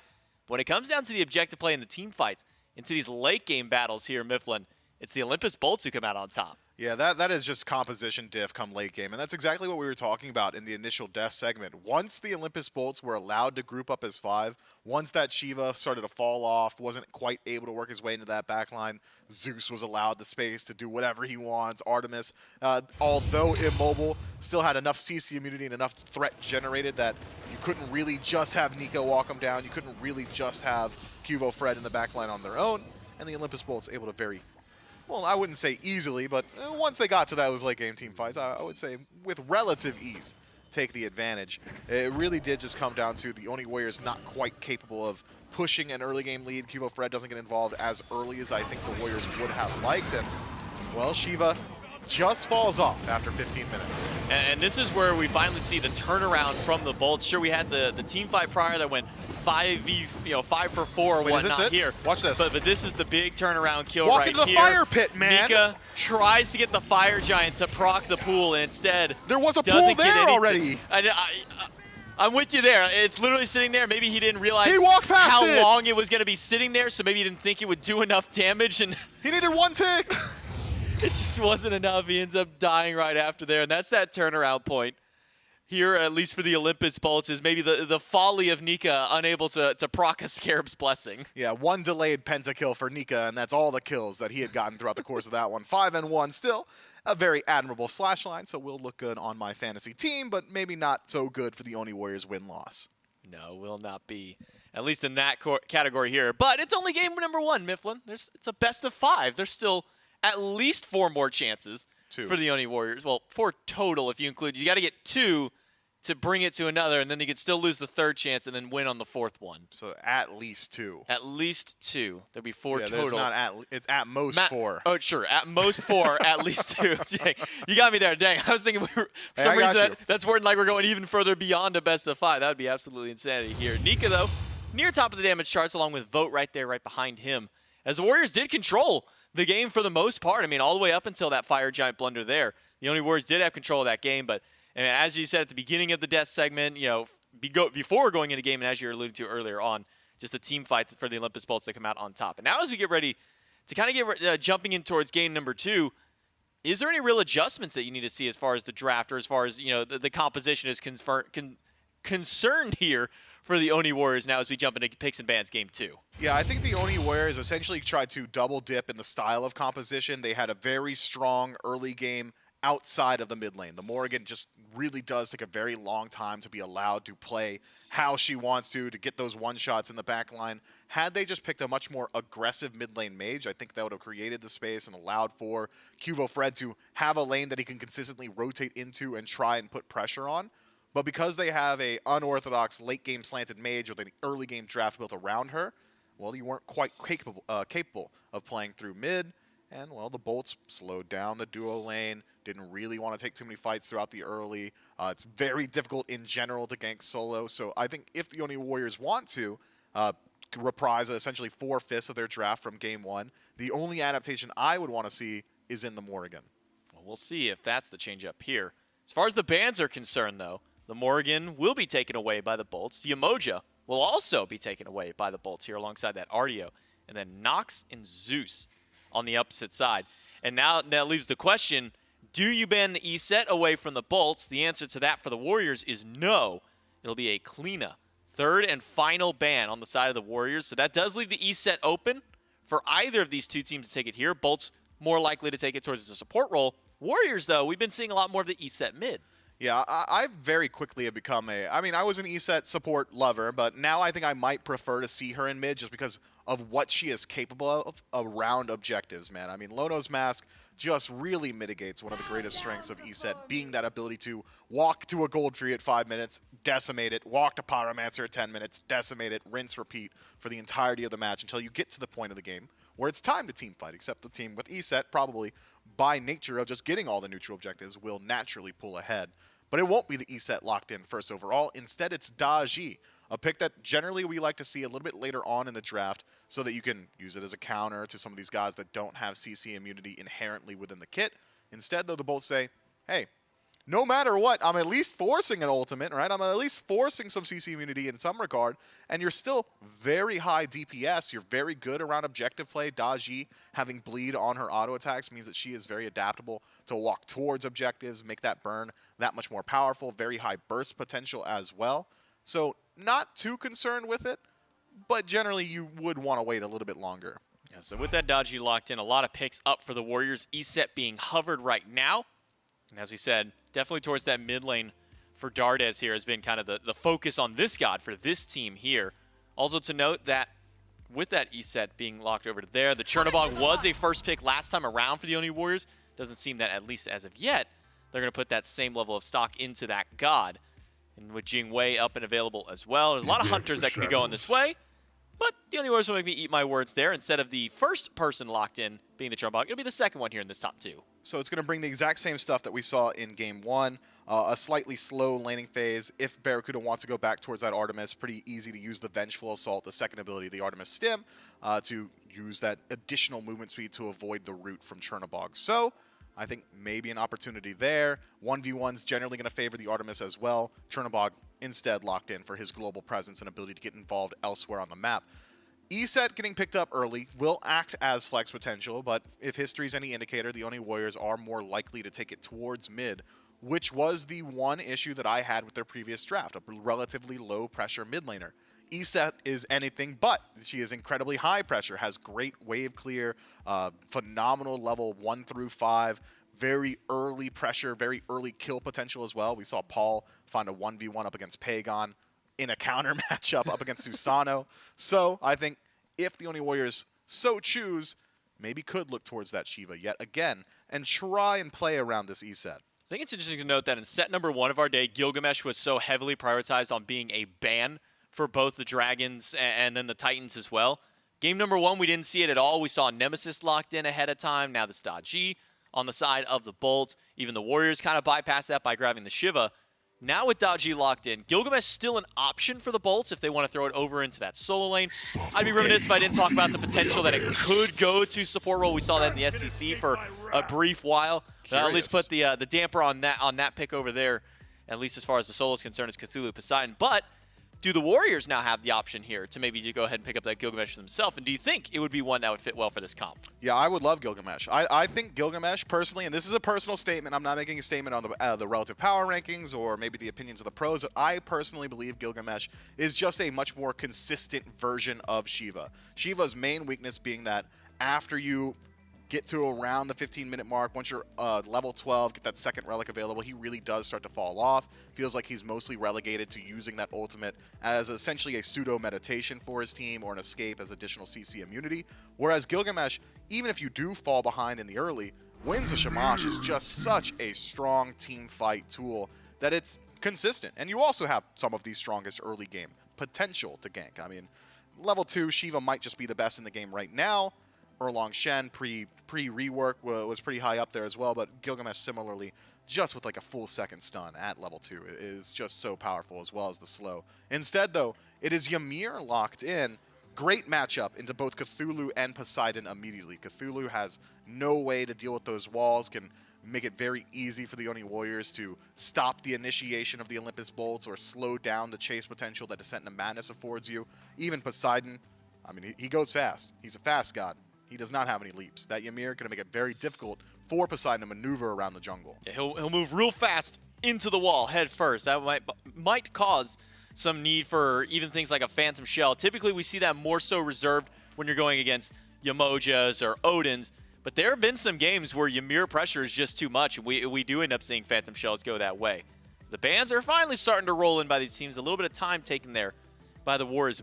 Artemis and Ares banned away. And we always kind of talk about Daji as like an assassin version of Ares when it comes to that ultimate, you know, ultimate from Ares, no escape, grab as many people as you can, burn all those beads away. Daji, very similar here, so taking away a second version of that might be a smart call here by the Warriors. And it'll be Shiva and Nemesis on the side of the Bolts, so a couple of junglers now taken away from the Warriors. Yeah, I really like that Ares ban, because as of now, the Bolts don't really have any consistent beads burning tools outside of the Daji. Cthulhu generally not going to be forcing out those beads very consistently. Sure, Descent of Madness is a whole lot of CC, but it's a whole lot of small CCs, a whole lot of subsequent what am I looking for? In a sequence starts with a C. Subsequently? No, starts with a C. Whatever, man. Like when trying to help when things happen in a row, he does a lot of knockups in a row, okay? And they're all very small CCs. So if you dedicate beads to just one of them, you're immediately getting knocked up yet again, which means, although he consecutive, there we go. Thank you very much. So consecutive knockups means that if you beads the first one, you're losing the value of your relic regardless, which means that generally these pros will not be using beads against Cthulhu. Atlas, on the other hand, he's going to be burning beads pretty consistently, Daji as well. So now the Olympus Bolts, diversifying their CC, have got the opportunity to make use of these burnt beads. Looking at the Oni Warriors, though, the only one who doesn't have CC immunity hard baked into the kit is this E-Set. That said, I don't think you're feeling too bad if E-Set's your target. Not the same way, though. I'm looking over at this Atlas and Jingwei picked up. Jingwei can use the ultimate to get over the side. What's wrong with me? It's okay, man. We all have those moments out here. It happens to the best of us. But I'm looking back over here. Jingwei's still the only god on this composition. Adachi, if she's got like a minion or maybe has to use the Palau. The only god having to use an ultimate here to get past this Ymir wall. Atlas will still struggle with something like that. And the Oni Warriors lock in Raven, not the god that I would have thought over here in towards the jungle. But definitely a pick that is no stranger here for Kivo Fred. Yeah, it brings you a lot of early pressure, has essentially beads and Aegis built into the kit with overhead kick, a very strong ability. Will help you out a lot against things like the Daji or even the Atlas. Going to be very difficult for either of those two gods to apply CC to this Raven. I would argue as well, doesn't fall off as hard as something like the Shiva would, because if you are going towards full damage, which I believe we will likely see from this Raven, you're still dealing like upwards of 800 to 900 damage with your ultimate. You're still benefiting from the passives of it, which will help your survivability. You've got very strong early game presence that can match up very well with this E-Set. The third ability, acting as CC from a range, will set up for the Chernobog very well. I really do like this Oni Warriors draft, and it's got a whole lot of dive potential, which should make it a little bit more difficult for Poseidon specifically to survive some of these fights. You're not too worried about Daji, Palau removing you from the playfield and getting you over walls means it's going to be pretty difficult to lock her down. And, well, Jingwei's Jingwei. That's like the safest hunter, besides Heimdall. Yeah, that's fair. We've gone into the length about the safety of the different hunters and which ones you kind of rank in that order there. Heimdall, Jingwei, and then I think Hachiman was kind of your next one on that list there. Those are the three safe ones. Those are the three I hate laning against. Because you could just never do anything. They box you. Okay, now you have to go back to base. You box them. Well, they just come right back to lane. No problem here. But looking back at this Kakula, I mean, Nika started off with a delayed pentakill on this god here for the Warriors in game number 1. Got to the team fights. Maybe not so great at the very end of here, but how do you feel about this Kakullan once again for this Oni Warriors team in game 2 now, Mifflin? Well, it's so hard to argue against a 5-1 performance, right? But Kakullan's relative value in the entirety of Smite, I think, is pretty low. He doesn't deal as much damage as some of these other backline disruptors. He's got conditional CC in that you need to be on point with the rage transformations. That said, I take it for granted. I think Nika will be on point with that, but his ability to dive into the backline, I think, is the main reason the Oni Warriors continually go towards this pick. But his ability to dive things like Zeus are pretty high. His ability to dive things like Poseidon, who have just got so much movement speed, a little bit lower. Well, we'll see if the Oni Warriors can pull it back here in game number 2, or the Bolts going to start off to a 2-0 lead. Let's find out right now. And we get some fun picks to look forward to going into game 2 as well, as the Oni Warriors controlled the majority of game number 1 as far as a gold lead goes. But outside of that first fight, Gore, which was only a 1-kill difference, I feel like the Olympus Bolts had some good footing underneath themselves. That's a weird way to, not a weird way. Right. It's how one of those, weird like, that in a fight with accurate. like a technical pentakill. And like 9 deaths, 9 people died. Only one person was left alive afterwards. You know, I've actually also, never, it was 16 minutes into the game. I've also never experienced that.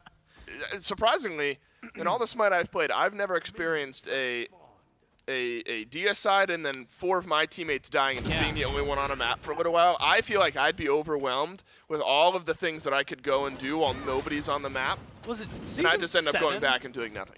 And I think it was season 7 we got the double deicide. Do you remember that? Like No. when all 10 players had died. Or and we've watched that. Well, I should remember something. I was going to say we've watched so much Smite since then. We have watched a lot of That Smite. said, I should probably remember something like that happening. No, but that is funny. I'd have to imagine like abilities or DOTs or something deal the last bit of damage in a moment like that. Near double deicide in game number 1. And Nika back on the pick. That got him a pentakill. Whereas Haddix now takes a swap over to the Cthulhu Gore. And the question around Cthulhu is always, does the enemy team have the picks to burn through that health bar later on in the game? I do think Vote will get there, as most ADCs would. Nice freeze from Neoma, but Awesome Jake still has the pull.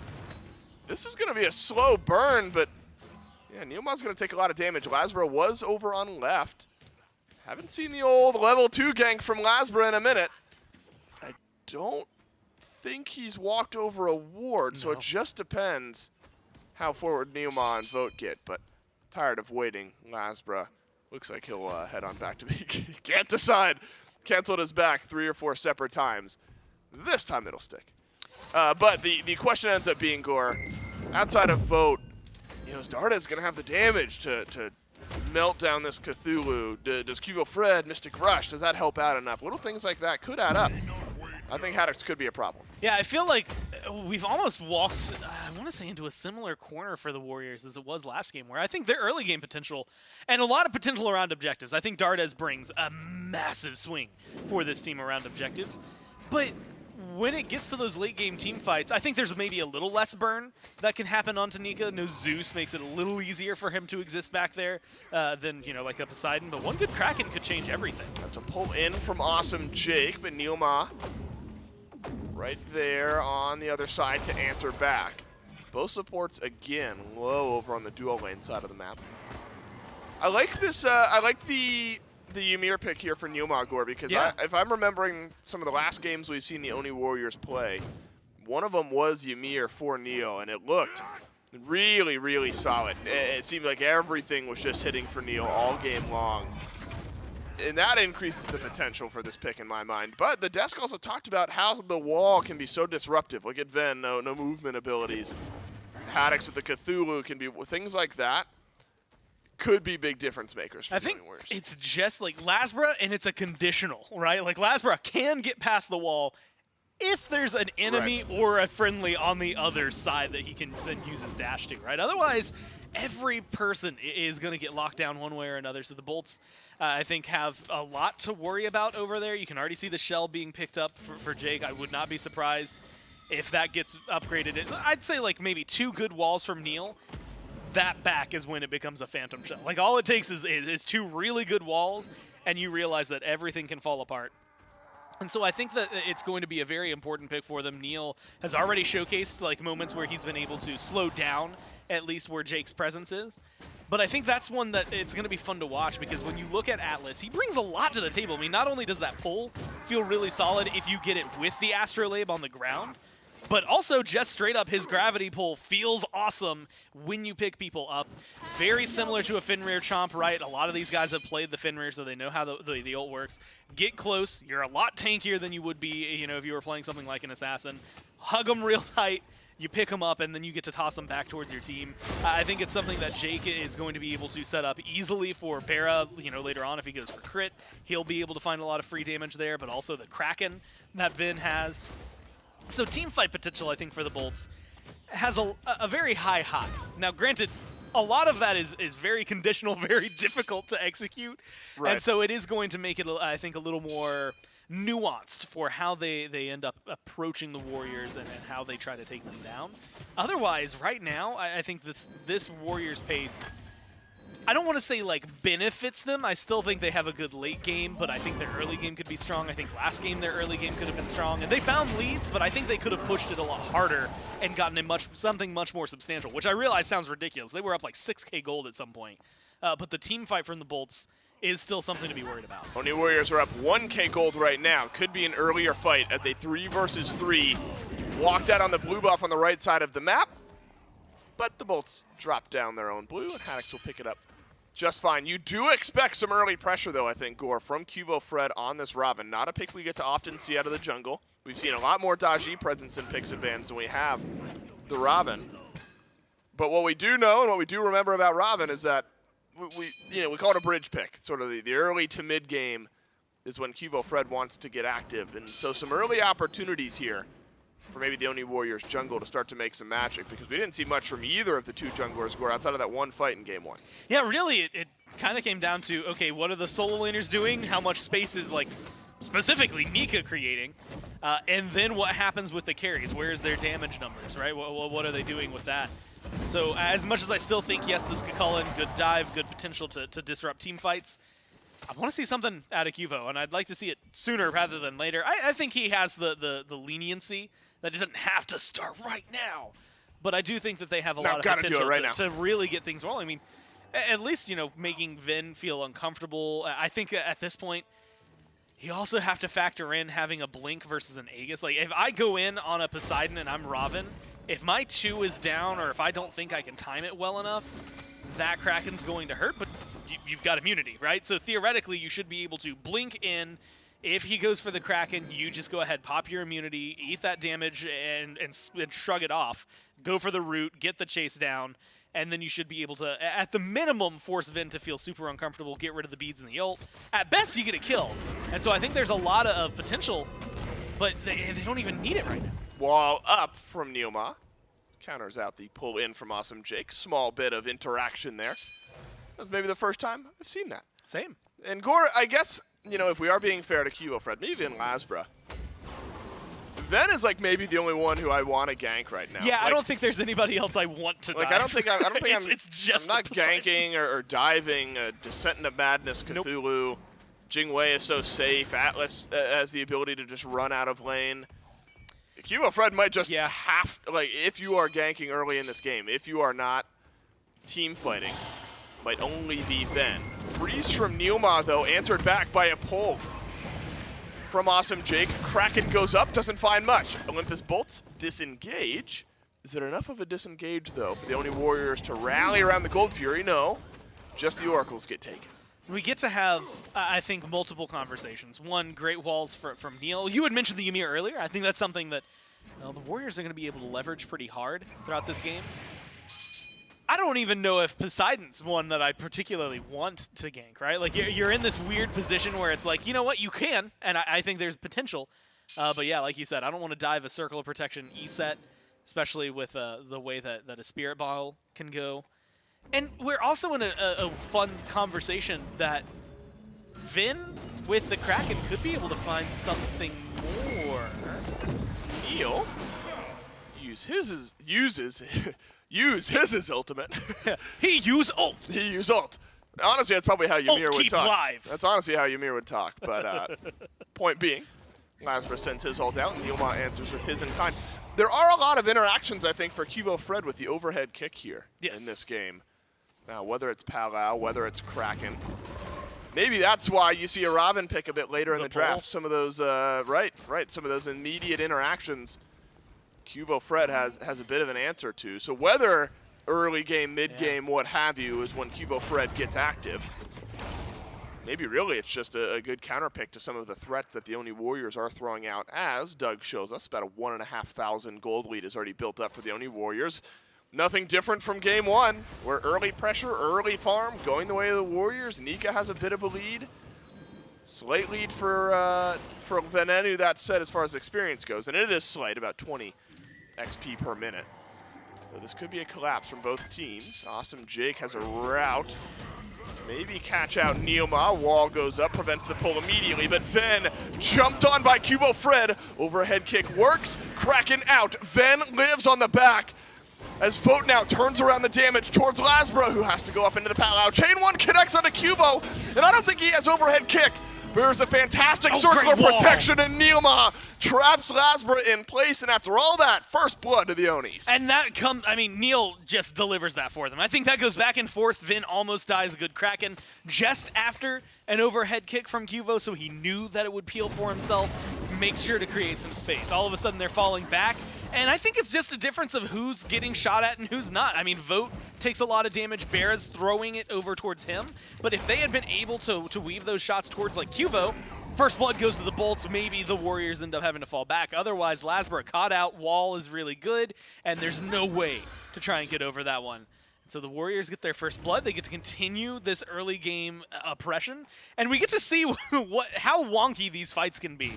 And I think being pulled into a circle of protection, I think Dardes mastermind is what I want to call That's smart, it. Right? yeah. Like, That's just a like, smart play. hey, I'm going to throw my circle of protection. You're going to deal damage. It's going to charge this up.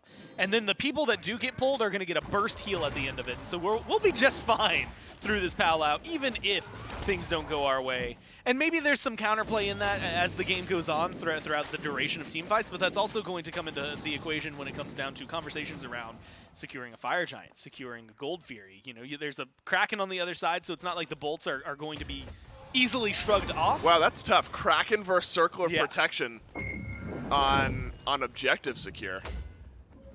Maybe does that just come down to timing? I suppose it might. A lot of it's just timing. Like a fully charged... I think a late game fully charged Circle of Protection, and granted, I'm going to go ahead and preface this with, there's been a lot of number changes to these. I want to say that a late game fully charged Circle of Protection ESET will confirm it faster than a Kraken will, or earlier, I guess. You can pop it earlier and get the kill. Yeah, right. As far as like cast time goes, yes. right. Well, like you can drop it earlier, it'll charge faster, and I think the damage is going to be higher so that you can do something like this, pull a Gold Fury, and feel a lot more confident. Well, this time it works out. Circle Protection gives the Oni Warriors the Gold Fury and a 3,000 gold lead. It was about 1,500 for a while, and then a big downswing thanks to the recent fight. And kill. Cubo Fred has used overhead kick.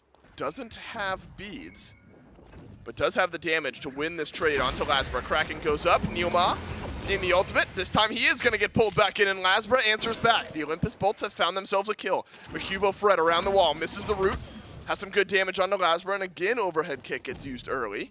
Ultimate channeled though by Vote. Nika blinks forward on the back. This is a chase from the Oni Warriors. Barracuda dashing away. Venenu, the obvious target to jump in onto, but what is the damage that's returned onto Cubo Fred? Awesome Jake may just be the sacrifice, but he has turned it around as well, and the Olympus Bolts, they'll keep everyone on the map alive, and now Haddock score on the reinitiation. And this is what they need. They need something big from Haddix to create an opportunity for them. How about the Tier 1 tower dive? The Oni Warriors backpedaling away, but it looks like maybe the Olympus Bolts have done too much. Now Jake dodges out the Spirit Ball, and Jake will live as well. How no one dies in that engagement is beyond me. It's only Neoma who dies, but remember, that's not really a part of that chase. Neoma respawned and fought back in by the end of that, and it's just the one kill for the Olympus Bolts that we went all the way up and down the duo lane. Yeah, and it's, at the grand scheme, that fight is one kill for Gold Fury. And it's a support for your Gold Fury. Like, that's the trade-off that you most of the time want to make, right? If you're going to lose anybody, ideally you don't lose anyone, but if you have to lose someone, you'd rather lose your support, and the team gets the Gold Fury. So the Warriors still get a big win in that circumstance, and they burn both of the relics from Vin, so I think a lot more opportunities created to potentially create some turmoil in the mid lane up against this Poseidon. But we're starting to see where the damage can really fly out. There was a point while the Warriors were aggressing, Bera, who has finished that Wind Demon, hit a really fat crit, and it did just enough that all of a sudden, I don't know if we want to chase this anymore, right? The Warriors have to back off, and that in and of itself, I think, is a huge eye-opener for them. So this Jingwei showcasing that as this game goes on, the better it's going to be for the Bolts. I think that we're seeing a Poseidon, right? Pythagoras piece, like, they don't have a ton just yet, but we are starting to see, I think, some good damage being built up between Vin and Bera. And with the presence that Haddix can bring just from that fight, yeah, maybe it's not enough to dive the Tier 1, but I think that overall in like jungle fights, the Warriors are going to have to be just as worried about it, despite the lead they have, as they were last game. It's another game for Ven, where Ven was on Zeus. So now another game for Ven with one of these immobile mids that has a giant circular damaging ultimate, right? And the build remains, I believe, the same. If I'm remembering back to game 1 properly, it was Doom Orb, and I think Pythag's piece in game 1, followed some pen a little bit later on for Ven. And the build now following a similar path.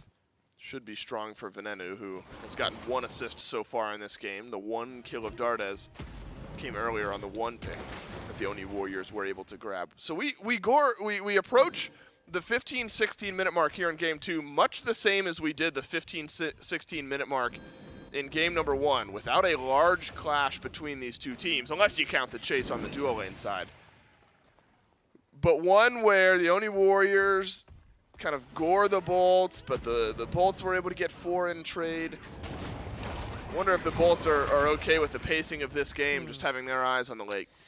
It's this weird dynamic where I don't think they're upset by it, but I definitely don't think that it's too far behind. I was gonna say it's a weird balance. That 2,000 gold it means way more early on than it's going to mean in like the next 4 minutes, right? 2,000 gold at 20 minutes is the same, I would argue, as like 1,000 at maybe 10, although maybe even less than 1,000 of it is Nika over Haddock. So and that was the same as last time. So you can cut the gold lead in half outside of the solo lane, I suppose. Oh, in that case, it means nothing and everything's even. And honestly, I think even, and I'm willing to say this, I think Nika, his dive potential is higher because of the level advantage. I don't think it negatively impacts Haddox. I think Haddox can still do Cthulhu things. The biggest difference is going to be survivability, right? He's a little less tanky than he would be otherwise. And so it does, like, suck, just straight up, that you aren't doing as much for your team, maybe in terms of frontline potential. But you still have Descent into Madness. It's still a huge disruptor for team fights. And so I think right now, you could call it maybe carte blanche even, just because where the biggest lead isn't as big a deal as it could be. Another 600 or 700 gold or so is the difference between Cuvo Fred, who is above Lasbra, but when you put those two together, 1,600 of the gold differential is spoken for. Barracuda very close to Vote this game. That's different from game 1. Remember, Vote at points was 3 levels ahead of Barracuda, and eventually the Artemis reached critical mass anyway and put down the Oni Warriors by the end of that game. That's good damage onto Lasbra. Barely makes it over the wall. That would have been some read from Neoma had that wall blocked out the dash. But now the Oni Warriors are able to pull themselves this Primal Fury. Around the back goes Lasbra, but Lasbra is low. Circle of protection not used. The Oni Warriors get the Primal Fury, but now Haddox is walking into the back on a reinitiation, has a double knock-up, but then there's a double pull-in from Awesome Jake as well. Nika doing much the same on the back line of the fight for himself. Cubo Fred has completed the kill onto the Bolts mid laner, being chased down though by Barracuda, who is able to answer back. Haddox is the next to fall. Neoma trying to slow down the priority targets. The Oni Warriors have already found 2. They've lost 1 though. Barracuda could go big on the other end of this fight. Airstrike up and over means disengage. The Oni Warriors get the Fury and at least a 1-kill advantage. Yeah, that's, again, just another big win for them. I mean, and where if you're the Bolts, going to find anything back? Barra, at this point with Lasbra, might be able to kill off Dardes if they can catch him out, but might be able to pull with a full Devo's Gauntlets and crit a Pyromancer and do something big over here to keep some in their favor. But there's not a lot of opportunities for the Bolts to fight back right there. I think in the 5-on-5, we're starting to see where some things are severely lacking.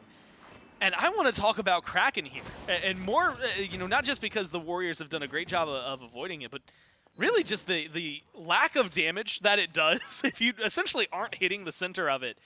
And Vin, the times I've seen it connect, it's been on the very fringe of where it could land, plus it's only landed, I think, that time onto Cuvo. Whoa. It just feels like it's not getting anywhere near as much as it could, and unfortunately, that's just the way Poseidon kind of rolls. Oni Warriors, they expand their gold lead out a little bit, and are now feeling more confident in pulling the Fire Giant. Silence out onto Awesome Jake. This might be one dead Atlas if Nika is able to find the back line. Awesome Jake runs away. TKO'd though. Cuvo Fred initiates onto Lasbra. Palau is up, but Fire Giant is low. We'll catch up with the 1v1 between the junglers in a second because the Fire Giant gets confirmed by the Oni Warriors. Kraken was there, and it's the last bit of damage to take out Neoma, but Cuvo Fred is back to finish business. Double kill on the Robin, and now it's FG +2 for the Oni Warriors. Haddox left running beneath the tier 1 tower. You need Vote to kill off this Cthulhu, but some lockdown from Nika, from Cuvo Fred, from Dardes will go a long way. There's the root in place, and Haddox will fall to Dardes.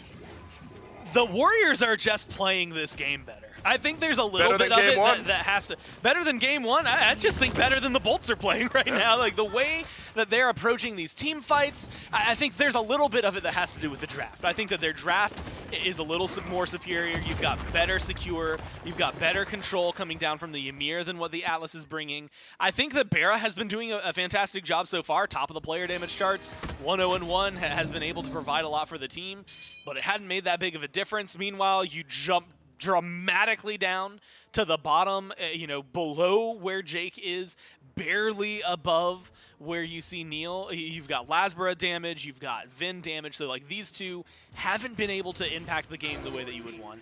They haven't been able to contribute to the team the way that I think this draft is meant to. And I'm not sure how much of it is partially like execution fault, and part of it is God fault, right? Like you dodged locked in first pick. And so that's something that I think gave the Warriors a lot of time to think about. How do we want to adapt to that? And what can we pick to make that, and mitigate the impact that can have? Same thing, Poseidon. I'll just say it, like, just has not looked great here. Like, I mean, No. it has been very lackluster. Every Kraken has been laughable at best, and not just because of, like, not placement-wise, just the damage. Doesn't mean anything. Nothing's happened out of it, and you're starting to see enough level leads. At least in mid, there's two. There's one or two in solo, one in jungle. It's enough that the Warriors, I think, at this point, just have control of the game. I think there was maybe a moment 5 or 6 minutes ago where the Bolts felt even despite the deficit. But especially now that they've got 4 Fire Giants, I don't think the Warriors have too much to worry about. Cubo Fred has so much burst damage, and you look at the difference between some of the damage between Cubo Fred and Lasbra, about 5,000 or so, almost exactly 5,000.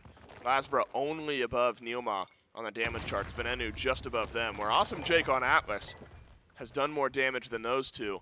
Just haven't been able to find the impact. Yeah. And Lasbra has fallen behind this 1v1 in the jungle a little bit. Might see the burst damage from Cubo Fred here again in just a second. Lasbra goes in, overhead kick.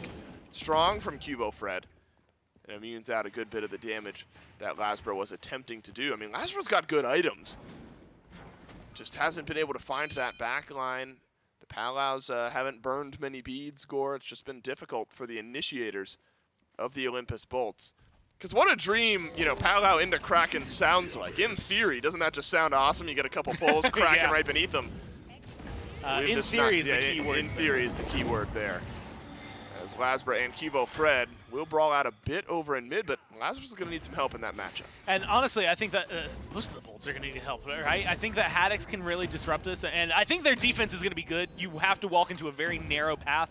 Whirlpool, Kraken, as well as just Barra are going to be able to throw out a lot. It's got to be on Barracuda. Keep your eyes on the bottom left of this screen. Can Barracuda position himself in a spot to deal enough damage? Circle of Protection is going to be great for the Oni Warriors. Health bars were once low, but no longer. As the healing rolls through from the Oni Warriors, and so does the reinitiation, but a nice knock-up on the other side.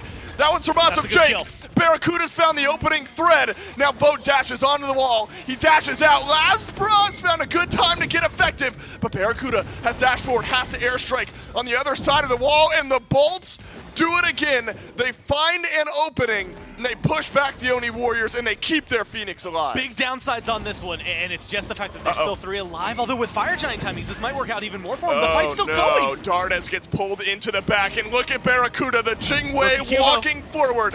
Dardes will die to Haddix. Barracuda looking for the last auto attack onto Cubo Fred. Down the left lane goes the Jingwei. Lasbra starting to hit the gas pedal just a bit. Cubo Fred will not die. It's all but a deicide to the Olympus Bolts under the left Phoenix. They get a Fire Giant, though. I mean, look at this. Look at Vin's cooldowns. Look where his ult is, already halfway there. Fire Giant's going to be 20 seconds away. You've got time for the FG to spawn. Dardes won't even be back on the map by then, so you don't have to worry about Circle of Protection.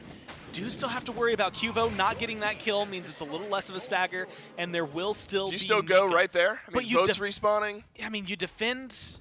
Do you just rush to it? You defend the Phoenix, you keep yourselves in a good position. I mean, you're surely going to lose I think this. you just rush to it. I think you've got beads, you've got Aegis, ults are down, but Vin just got theirs back up. This is the golden window of opportunity. Take it now. Should be. Dardes, Circle of Protection, notably, now out of this fight. Have to imagine the Bolts favor themselves in a 5v4. 10 or 15 seconds of travel time for Dardes. As the Bolts do pull the Fire Giant. It is low. Then will not drop his Kraken, and it is a clean FG for the Olympus Bolts. And the Phoenix defense from the Bolts pushes the Oni Warriors right back, and now this game is flipped. The Olympus Bolts again down in gold, but ahead on the FG counter. It could not have been better timing for damn near every single person on the Bolts. Not only were the kills perfectly timed so that it staggered out the Warriors enough that they could get that FG, But the way that that fight ended up being approached, and again, it's just the layout of the map, kind of working in their favor to an extent that maybe I didn't expect it to fully work out the way they wanted it to. Haddix is able to get some really good CC, really good knockups. The Kraken didn't provide crazy much at the beginning, but that circle of protection had to get popped early in the fight, and then once that was burned through, it became a lot easier for Barra to step forward. We've seen what these crits can do, and it's already been hitting incredibly hard, so the damage that Barra had skyrockets through. I think Vin gets a lot more done in that fight than what we've gotten to see out of this, but they open up a huge window for Lasbra to jump forward and for Lasbra's Daji to finally get something done. I mean, it was sitting at, what, 3,000 damage just a second ago, jumps up 5K. Vin does as well. Vin goes up to 10K damage, so I think it was like 6,000 or 7,000 damage being done in that fight. And so I think Barra is really like the big name in lights just because of how much this Jingwei provided. Same thing for Haddix because Cthulhu. But I do think that their damage numbers and what they contributed that fight was night and day from what we got to see early on. And now with this FG, it's maybe not looking like easy Phoenix territory, but you should be able to put a lot of pressure onto the Warriors and fight this like you have a lead. Man, how crazy just one fight makes. What a difference for the Olympus Bolts now. And it is almost a spitting image of Game 1. How we got here is a little different. But gold in favor of the Oni Warriors, but it's the Bolts with the FG and the Oni Warriors defending their left side Phoenix. This is exactly how Game 1 ended. Could be exactly how Game 2 ends, but you have to find an initiation, and Haddix has tried to find just that. Nika's initiation has been repelled by a pull from Awesome Jake, but Lasbra goes into the back and finishes off the kill. Is Palau enough? No, but Detonate from Neoma is. 1-for-1 trade so far. Nika for Lasbra. Cubo Fred goes back into the fight, in the wall, enough to slow down the Olympus Bolts, but that is it. Left side Phoenix falls, and the Bolts will back off. Bolts still have a little bit of work to do on the map. I think that there's a world where maybe if you can kill off like 3 more Warriors, you can feel comfortable going under the Titan. But with 3 towers still standing, that tier 1 in mid is still up for the Warriors right now. So you need a little bit more work, I think, just done on field for the Bolts to turn the map state even more in their favor. But getting that Phoenix after repelling the Warriors, so now they have fire minions on the best side of the map to have them, and they still have about a minute to play with this FG. I don't think this is going to be the most impactful minute of gameplay we've ever seen from a power play, but I do think that it should be able to contribute at least a little bit in terms of how much they're going to set up. Pyromancer's available, so that should be an easy swing in their favor. That'll make the game about even when it comes down to gold conversations. But I also think that they could very easily walk over, peek over, knock down that tier 1 in mid if they so choose. And it's just how much you want to slow roll this. You've got a minute and a half with 30 seconds of that being an FGE enabled. Right. It might just be pyro back, reset, come back with some more wards after you get vision down on the map, and just make sure that you're full health. If you have an item that you can get, or if you need to finish a la Barra, maybe this is going to be the push that gets you that last little bit of gold. It's actually, depending on what the Olympus Bolts are able to get done here, it might get the tier 2. Going to be about dead even going into this next Fire Giant fight. If you're the Bolts, you would have loved for that Phoenix Siege to have just ended the game, because now the Oni Warriors still have a thread back into the rest of this game where the Olympus Bolts, of course, have the clear opportunity to end. Left side Phoenix down, Fire Minions pushing. It's a clinical way of ending games that SPL teams have followed. The Oni Warriors not far enough behind, actually not at all, nearly even, to where you have to look at just maybe one more fight. I think Vote comes up big here in moments like this, having the ultimate on the Chernobog to rotate into a fight. He can clear out some waves on the left side of the map should he choose, and then ult into the rest. Cubo Fred the one clearing out waves now. Has to be careful though, because the Olympus Bolts have made their way left. Oracles will spot out Ben and Barra, and the Primal Fury will make it plenty obvious. But did Cubo Fred think that everyone was on the Fury? Maybe he did. Lasbra rooted in place. Body block's not enough. Mystic Rush, though, forced out. The Olympus Bolts get themselves a Fury and an ultimate from the Oni Warriors jungler. I think they might have been, I want to say, a teensy bit happier if Beads had gone down. But an ult down's not going to feel bad at all. In Venom Deathbringer, as well as Obshard just now, finished for Barra and Vin respectively. So huge power spikes I think you're getting out of the carries. All of a sudden, the Bolts go from, okay, hey, I haven't gotten enough damage out of at least one of the 2 carries to, Oh, they're going to hit hard, and they're going to hit hard very well. Dardes is alive this time, though, so it's going to be a little more difficult. Jake might get caught out, but look, the carries, they're just going for the FG buff while the others are zoning. This is a split fight from the Olympus Bolts. Nika doing just fine. A 2v1 for Nika against the backline, and Nika has run over Venenu. Barracuda had to back away. Awesome Jake will be the second to go down. The Oni Warriors are now rolling the Olympus Bolts. Dardes, though, taken low. Lasbro at least finished off the kill, but Haddix and Barracuda are the last two alive. A double kill from Vote, brought to you by Nika.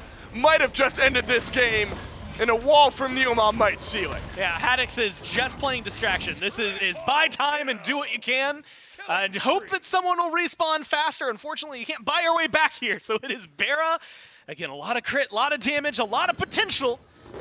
There's only so much you can do, and what is he going for? I think he might be looking into the back line. Yeah, no, you have to back here. Hoping to find one. And hope to defend under the Titan. 15 on Ven, 18 on Jake. Can Barracuda buy 10 seconds? Can he do more? Yeah, he can. Oh my God. All right, the game's not over. We go on. We fight on. I thought the Oni Warriors might have just ended the game, but Barracuda...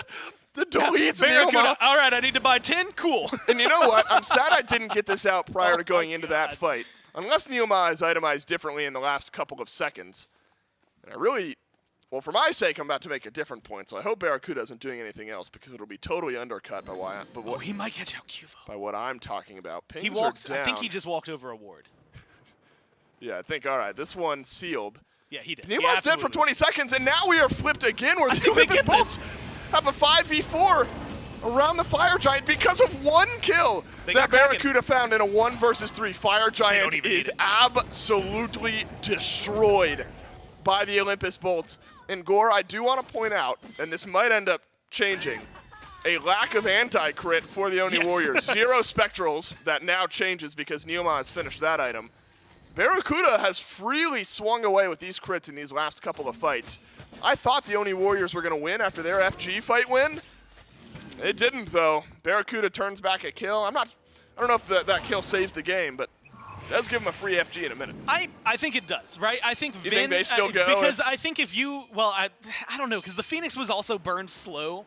And so it was that weird moment of, like, if you get that Phoenix a little faster, if you're under the Titan room, Barra still gets that kill in just that scenario. But if Barra doesn't back, or if Barra doesn't have the capability to burn Neil down, you still have a lot of potential to walk into the Titan room. Vin's there, but he respawned, like, just after, like, 3 or 4 seconds right after the Phoenix goes down. And so there's a window of opportunity.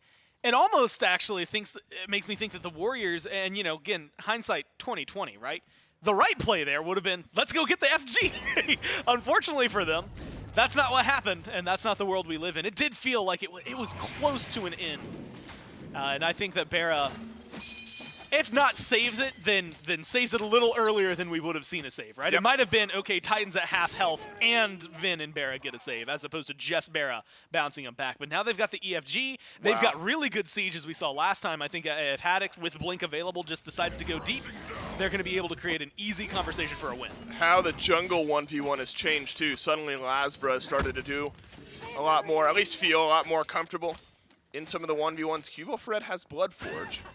So look for this Robin to roll, or is Cuvo Fred going to be under threat? Walks away, but look at the Oni Warriors on the left. Kraken knocks up Neoma. Barracuda is full HP. Can't say the same for the Phoenix, though. Can say the same for Ven, who's finalized the kill onto Neoma. Now a pull onto Nika will not connect.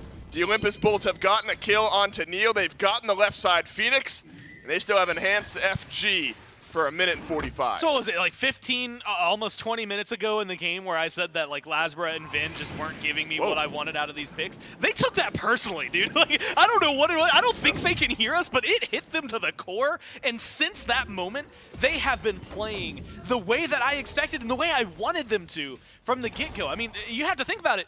20 minutes ago, this was a Warriors game almost through and through. Vote deserves a shout-out, though, as well. If the Warriors are going to turn this game around, it might need to be Vote. It might need to be Cuvo Fred, though.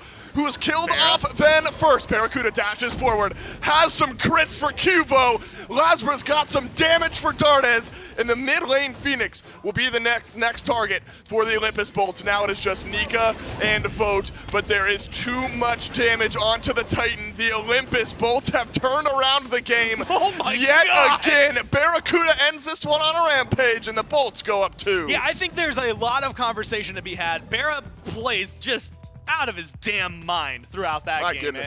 So I think all of the praise, heaps of it, thrown over towards the carry, but I think you have to give a lot of attention there. Really good pulls in the last couple of fights that come down from Jake. That is impressive from the Atlas.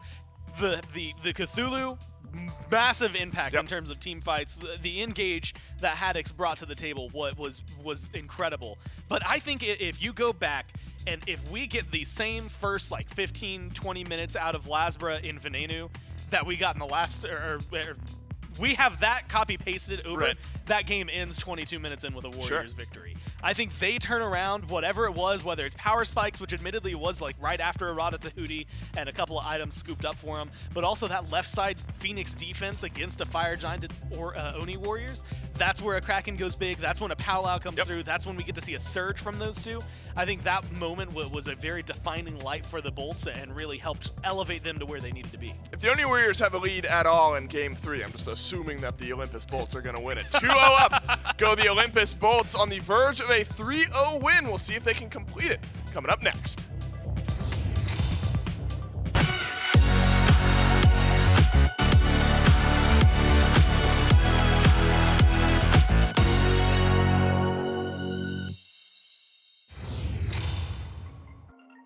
Wave. Me on the beat too. Look, yeah. Okay. I pull up you deep on my niggas, consider it's pivotal. Trap through the app, make her clap it, don't cap it, she tapping it fast. I think that you know they be catching it. Standing 6 feet up, casting a shadow. What niggas that talk like they bad it, they know that we got it. They talk far from actual. I make the wave so tsunami, I dare you to paddle it. The trunk steady rattling. Blowing top tier to keep my thoughts clear. I see the optim there, I'm on my shot, call a big boss. That never know the time, I'm never clocking in. Wildflower, I'm like Denzel, I've been in men on fire. I'm hot lava, you are not scarred, you are proudly. I'm a real to the coffin still. Heart chill from all this talking real. Recent life feel like a highlight reel. Currently thumbing through currency, I'm from the avenue, bitch, I'ma get it regardless. I told little baby to slide with that lotus, pull up with the garden. My guard is down till you come around, trying to hold you some. Give a how you feel, I don't owe you nothing. Now you trying to make amends, I'm just trying to get the fortunes. Trying to cut my mama fortress. Pop might pull up in a Porsche. I used to be quiet, was timid. They used to catch me skipping courses. Now they snapping portrait. Hard head but never forced it. I got a pin it shine like it's supposed to. The way I deliver they posed to. My neck got a compass to know where we going. It sound like I'm stepping through portals. I'm off of that poison the devil be calling, but I just ignore it, hit for it. The task force told me God. Okay, yeah, you asked for it. Wave. The task force told me God. Okay, yeah, you asked for it. Wave. The task force told me God. Look. The way that I ball, I should've played for the Big Ten when I touch stage, but they packed in. Got a pretty thing to make a back bend. Let me see it all through the glass lens. Had some people try to snake if I see you. I'm teed up, might greet you with brass hands. Skate off fast, put a buck on the dash to somewhere fast. Pull my feet up, wait, hold up the label, just call me the tabbing. They just cut the check, so I'm up in the slip. I take for J to the neck, then I stretch to start my day. I hit the cash dance. It's different now, I was down then, but that's all in the past tense. So I can't stop till I'm top 10, and I'm not 10. I'm so in love with the process. Not all in the day, but it took them some time to build wrong. I just copped the crib, never home. No, I can't keep a charge on the phone. So she thinks she in love with a ghost. When I'm home, I make sure that she get what she needs, so she know what I'm capable of. Know my rhythm could spar with the pros. They pay me to hear what I'm on, they ask what I'm on. I'm doing great, I suppose. Cause I get to do what I want, it's legit, but it sound like it's straight from the stove. They playing my tape in the field and they treat me like I'm making plays in the fort. Let a beat bang with a force. I'm a product to stay in the course, yeah. I watch my step on a tightrope. The rate going up at a high slope. I don't gotta work-life balance. I'm never throwing a towel in. The pen game hella nice with it. The flow heavy like a hydrant. But it come with a pattern, I'm laughing at badgering. All of them boys that won't bite it. I keep my center and shine like I'm supposed to. The way I deliver, they post to. I'm going somewhere you ain't seen on no atlas. It look like we stepping through portals. I'm off of the potion, the devil been calling, but I just ignored it for it. Task force told me go up. Okay, you asked for it. Let's go. Way up, so high, so high, so high. Ooh. The task force told me God.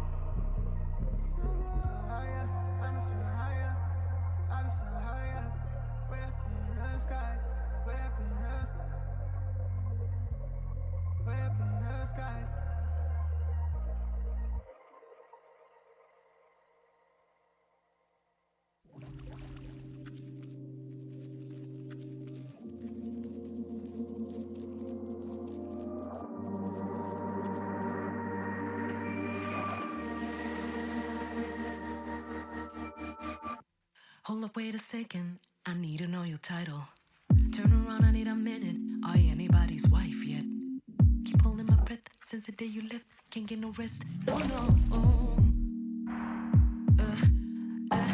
Deleted all your photos, but they're still burning inside my mind.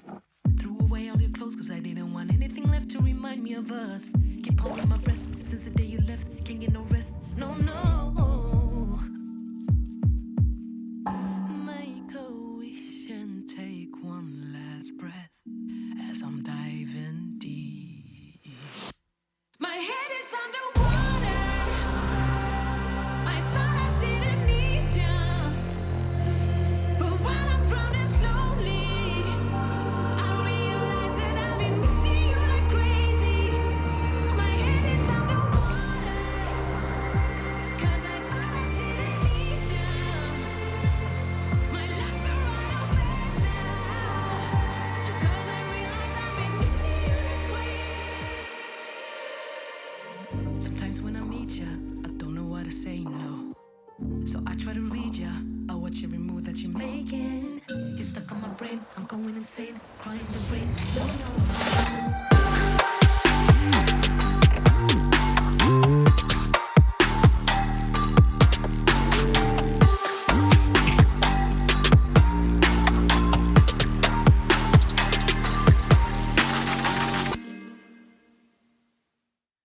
I gotta tell you, Mifflin, I'm getting the craziest sense of whiplash during these games here because one team will have a massive lead.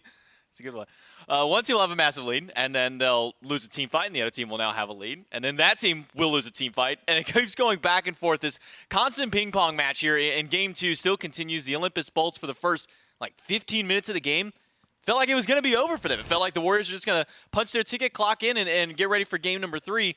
But now we're in this moment now where the Oni Warriors are the ones who have to worry about, can they find a win to get beyond Game 3 at this point? Yeah, that was as back and forth as it gets, man. One team's on the precipice of knocking on the door of the Titan, immediately returned onto the other end, Phoenix Siege after Phoenix Siege, but gets the end of the game eventually in favor of the Olympus Bolts. But I think in a game as close-fought, as close-knit as this one was, you can't really lay much on the feet of drafts. You can't really lay much on the feet of strategy. It's more so play on field that separates these two teams this time around.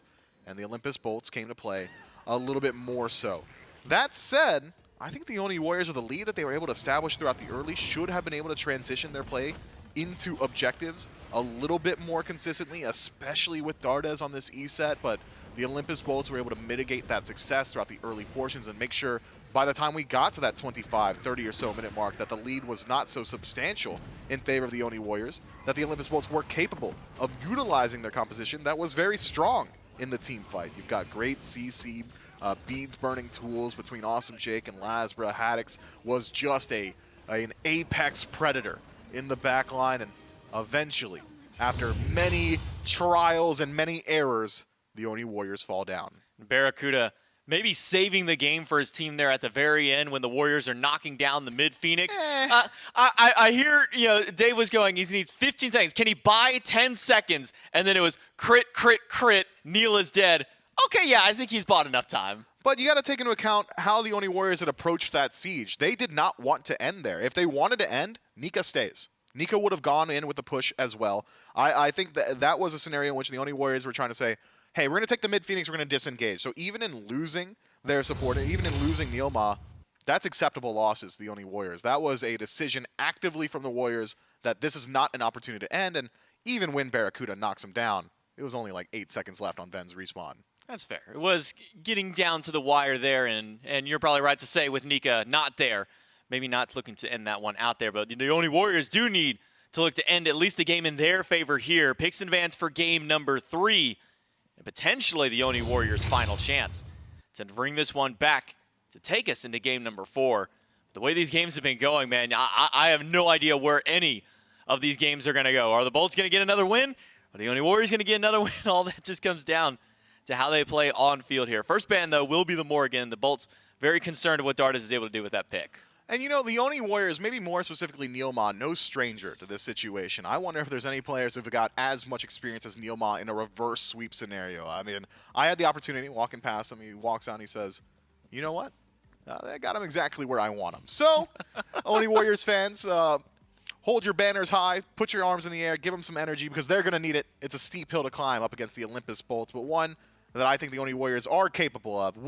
I would be legitimately surprised if this set ends in 3. The Olympus Bolts, obviously, a very dominant team and now at match point in a very good position. But the Oni Warriors, there's something about them. They always take these sets the distance. And we'll have Morgan and Artio banned away by the Bolts, Zeus and Kleena on the opposite side here for the Warriors. Last game in this spot, the Bolts banned Yamoja, not wanting to play it, not wanting to play against it. We'll see if that ends up being the same third ban for them here. But I think you're right to talk about how when a game gets that late, when you start getting to these 35, 40 minutes, it really wasn't the draft difference out there. It really was a lot of how the actual play on field and the team fights ended up going there. And one thing I noticed consistently in a lot of these fights was that Barracuda was just kind of left to free cast. If I'm not mistaken, he went undying in game number 2, put out a crazy amount of damage onto this Jing Wei.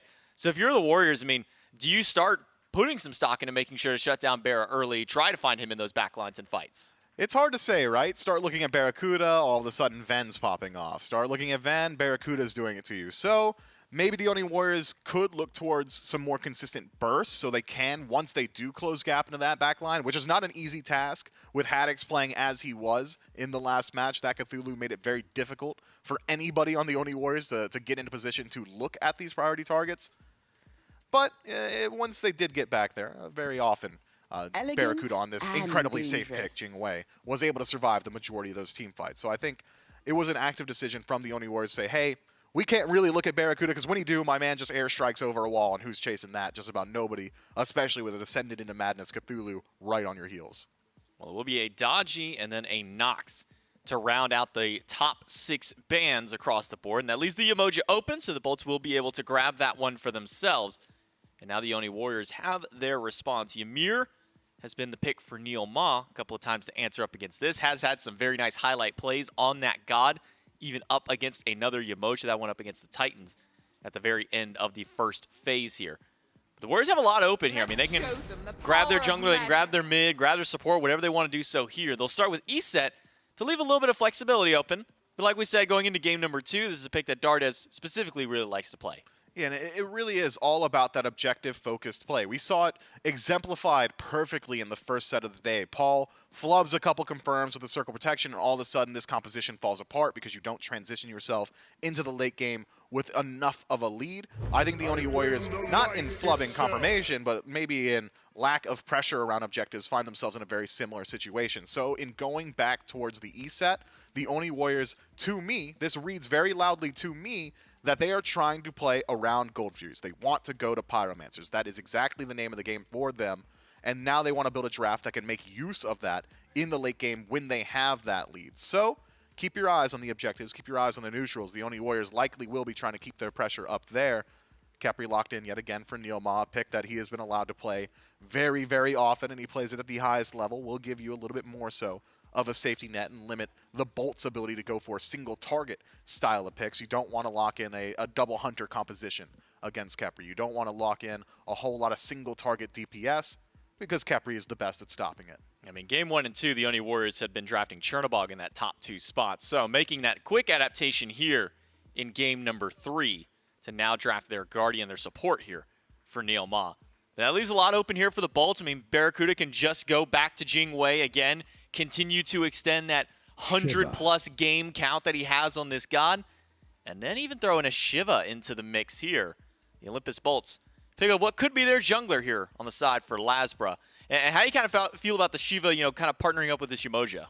Well, it's a lot of healing, so you might have to contend yourself with something like an Ankh in the late phase of the game, but Neoma has gone on record and saying that he doesn't really value Ankh as highly. Instead, really would prefer to go towards things like Belt of the Berserker, because of the versatility that allows you not only to use it in a team fight, but also to burn through some objectives, and objective burn and confirmation still the name of the game just by nature of that first selection for the Oni Warriors. Shiva, though, to me, is just, hey, I want to win out in the early. I need to get my ball rolling before level 10. I want to be blinking in at level 2. That's why when we saw the Titans taking this pick, it was constant back camp invades. It was constant dives in the mid tower. Shiva falls off incredibly hard. This is one of the quickest fall-offs you'll see in power at around level 15. Up until then, though, Shiva incredibly strong. So the Bolts put a slight timer on their jungler. We do see a Muzen Cobb picked up. Now, most often, this god has been making its way over towards the mid lane, and we can see that even the Oni Warriors are possibly thinking that that one is going over to Ven and Olarun as the next ban out here. And then Rom picked up for the Oni Warriors, so giving Vote something maybe a little safe, something that you can get some long-distance snipe damage off with that ultimate. But with that Muzen Cobb, he's going to need a little bit of extra help around him for some safety. There's where the Shiva and the Umoja come in. The Olympus Bolts are recognizing no jungle picked up just yet. Will continue to throw more shots over at Cuvo Fred. Last time around, they banned the Shiva and the Nemesis. This time, they pick the Shiva, and then they take the Nemesis away.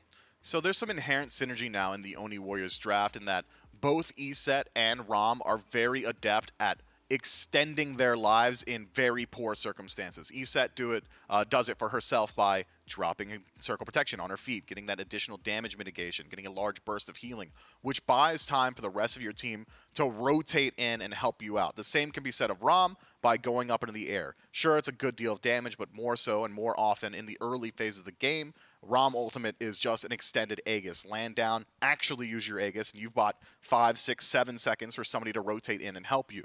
Who's rotating in to help these two targets? It's a Khepri. So both Eset and Rom should be relatively safe in the early phases and have enough tools in their own kits to buy time to allow Neoma to rotate through and use that Circle Protection. I love the top 3 from the Oni Warriors. To add to the top 3, it's now a Raven to go back in towards the jungle. Cuvo Fred had a decent game on it last time around. How did you feel about the Raven in game number 2, and how do you feel with it kind of grouping up here with the 3 the Oni Warriors have drafted? Raven didn't overly impress, or it was more so a middling performance, I think. Has great ability to survive some of the strongest assets of the Bolts draft, things like Stinger from a Muzen Cobb, overhead kick, the CC from Umoja, Riptide. Generally, we see these assassins or these junglers have to pop their beads, then dash through a Riptide. You could just overhead kick through that as well. So decent counter matchups, decent small interactions that will favor the Raven going forward. Also has just a phenomenal matchup up against the Poseidon. You're not getting Krakened as Raven. That's simply the case. You've got 2 ways to deal with that, and that's not even taking relics into account. So I think Raven fits the draft very well and also leans a little bit more so towards that early game pressure that the Oni Warriors will likely try and throw around, again, around these neutral objectives. Keep your eyes on this Eset. Every single time Eset is locked in, and it's not in support, it's all about going towards these golds. And right after that Raven, it's a Horus lock-in to go over towards that solo lane for Haddix once again.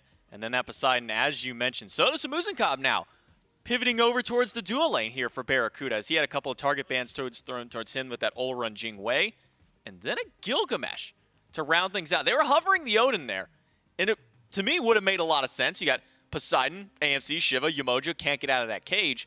But why do you think the change over to the Gilgamesh in this case? Team fight presence, the ability to disrupt some of these less mobile gods. Muzen Cobb just gets dominated by Gilgamesh. We saw it during the World Championship. Cyclone Spin just became just what was a non-factor. Every single time, Panatom, Panatom maybe is something he should start to look towards. Yo, it's Panatom right now. Yeah, that's pretty nice. So you're welcome, Panatom. But Gilgamesh, every single time he is able to make contact with Muzen Cobb, there's not much Muzen Cobb can do about it. So great counter matchup there. Very immobile hunter. Should make it a little bit easier for the Oni Warriors to figure out who it is exactly that they want to dive in these team fights. That said, I have gone on record in saying that I think Gilgamesh just fits the jungle role a lot better. I feel the exact same way about Raven. I'd prefer both of those gods in the jungle, which means one of them does have to go solo. The Odin Hover makes me think this is Gilgamesh slated for solo, so you have to evaluate the lane matchup up against Horus. And it's not one that you get to see very often, Gilgamesh up against Horus. No. I think it's going to be more so about the rotation. You're not really getting a whole lot of 1v1 potential in that lane. No, definitely not. Now, what if they are trying to flip the script on us? You know, it was the Odin Hover, so you could assume that the Gilgamesh going over to solo. If this Raven does manage to be a solo pickup, how do you kind of feel about him over there compared to over in the jungle? Raven in solo, depending on the style of build, has the potential to go towards things like the Soul Eater for additional sustain, already matched up with the sustain that he has built into the kit. Synergizes well with the Bruiser style of build because of the damage immunity that you gain, or damage mitigation rather, from the ultimate. So Raven solo, I think, might be slightly better than Gilgamesh solo. You also are able to connect with the entire wave more consistently. I don't like either of them in the solo lane, though, and I'm going to be vocal about that. If I had to choose one, though, looking at the drafts, it's more so, the decision-making process is more so, who do I want involved in the team fight earlier? And I always want that Gilgamesh involved, so I would prefer to see him in the jungle. Well, we'll have to see as we jump into the potentially the final game here. Game number 3 between these two teams. Will that Raven go into the jungle once again for Cuvo? Will we see the flip-up? And maybe see Nika take yet another assassin over into the solo lane? It wouldn't be uncommon, knowing these teams and knowing this league. Will it be a 3-0 shutout by the Bolts, or can the Warriors take us to game number 4? Let's jump right into game 3 to find out. Gonna need to be a reverse sweep now for the Oni Warriors. Something that Neoma teams not unused to, but it's gonna be 3 straight games against a Bolts team that has won despite being in goal deficits throughout large portions of the parts and portions, whatever you want to take out of that. Partitions, maybe even, of the early to mid game of both of the last 2 games. And the Oni Warriors score stick with a similar mindset here. They stick with the Raven, which had some good looks. Dardes on the E set, which always looks a baseline level of good. And then throw something new out there. Give Nika the Gilg solo, vote on Ram ADC, and Neoma some safety in the Kepri support. It is definitely a shift up, though, right? Gilg solo, not something we haven't seen. Not something that maybe is typically where we see him the most. And based on what Mifflin had said on the desk, right, maybe would have preferred it in the jungle only because, well, let me rephrase that. There's a Raven on the team, so yeah. I think most people would probably prefer to just glance over Gilgamesh entirely and go for something else. But if it was going to be picked up, sans Raven, probably in the jungle just because of how much impact it could have against the Amus and Cobb really early on, maybe getting a little more, I guess just hands-on in the dual lane, right? Like go over there, look for more early game ganks, and make things flow a little bit better for the Warriors. That being said, Dave, and you said this last time, and I think it's worth mentioning again here. I don't know if I want an early game lead from the Warriors. That hasn't been going too well. Yeah, right. The last couple of games. And I think the same thing could be said, especially for this solo lane, where Nika has had an easy lead over Haddix pretty much every single time. And each time it hasn't mattered because Haddix isn't playing these gods. It's the Horus twice and the Cthulhu once. He's not playing gods that need the lead to come in. He's not going for disruption. He's playing something that is very team-based, very team-oriented. And so all of a sudden it becomes a different type of fight. It's not, cool, I'm, as Nika, as Kukulkan, as Gilgamesh, I'm coming in for disruption. As Haddix, I'm coming in for heals, for stuns, for setup. And it was pretty much the same thing last time. Early initiation, something we haven't seen in games 1 or 2. This time, though, results the same, with not much on the other end. It is a stylistic shift up from Barracuda that said this game, Gore. Remember, it goes big towards the end of game 2. The Jingwei, such a strong pick later on. You get the crit online, shredding health bars. Now you've got AMC, a little more ability-based, a lot more immobile. Barracuda, of course, a tenured enough player to make that mental swap in his head. But the Oni Warriors now should, you imagine, have an easier time getting onto the Hunter. And they spent a lot of time, go back game 1, the Artemis was pretty easy to sit on. Amus and Cobb has significantly less than Artemis in terms of like self-peel. Honey slows people down. Your hives make you a little faster, and your damage really is the biggest self-peel. I'll kill you is usually the way that you turn that kind of thing around. It takes a little while to get there. And I think with the start that I'm seeing, looks like it actually might be a Transcendence early on for Barra. Unless, he pivots to something else in the tree. We've seen a few Transcendences super early for a few gods. Ullr comes to my mind. But it does slow down your gameplay significantly. Granted, the Bolts have been playing for the 20 to 25 minute mark anyway, so I don't think it's something that's going to hurt their overarching play and their overarching plan. It just depends on how well, Vote and specifically Neil can capitalize on this, and if we see any of this Raven. Cuvo was kind of chilling for a long time in the last game before we saw a really active play. Yeah, I do wonder. Although, but there wasn't much of a pacing change from game 1 to game 2. To your point, Gore. Maybe Cuvo, again, it's a pick that can get active early.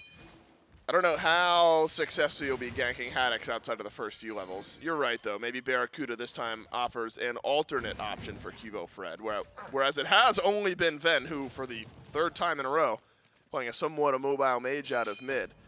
Alternatively, it could just be a pick that maybe the Oni Warriors feel like counters a lot of the initiation and burst damage of the Olympus Bolts and has some scrap potential later on. Now, Lasra has baited me a couple of times, at least in game 2 with some solo lane pressure. Ended up not ganking over towards solo lane, but Haddix seems to be doing just fine. I imagine it's Golden Blade early for Haddix, counter out some of the clear maybe potential that Nika has. It really seems like both junglers scored just fine with rotating around the map, farming things up, and putting themselves in a stronger spot towards the mid game.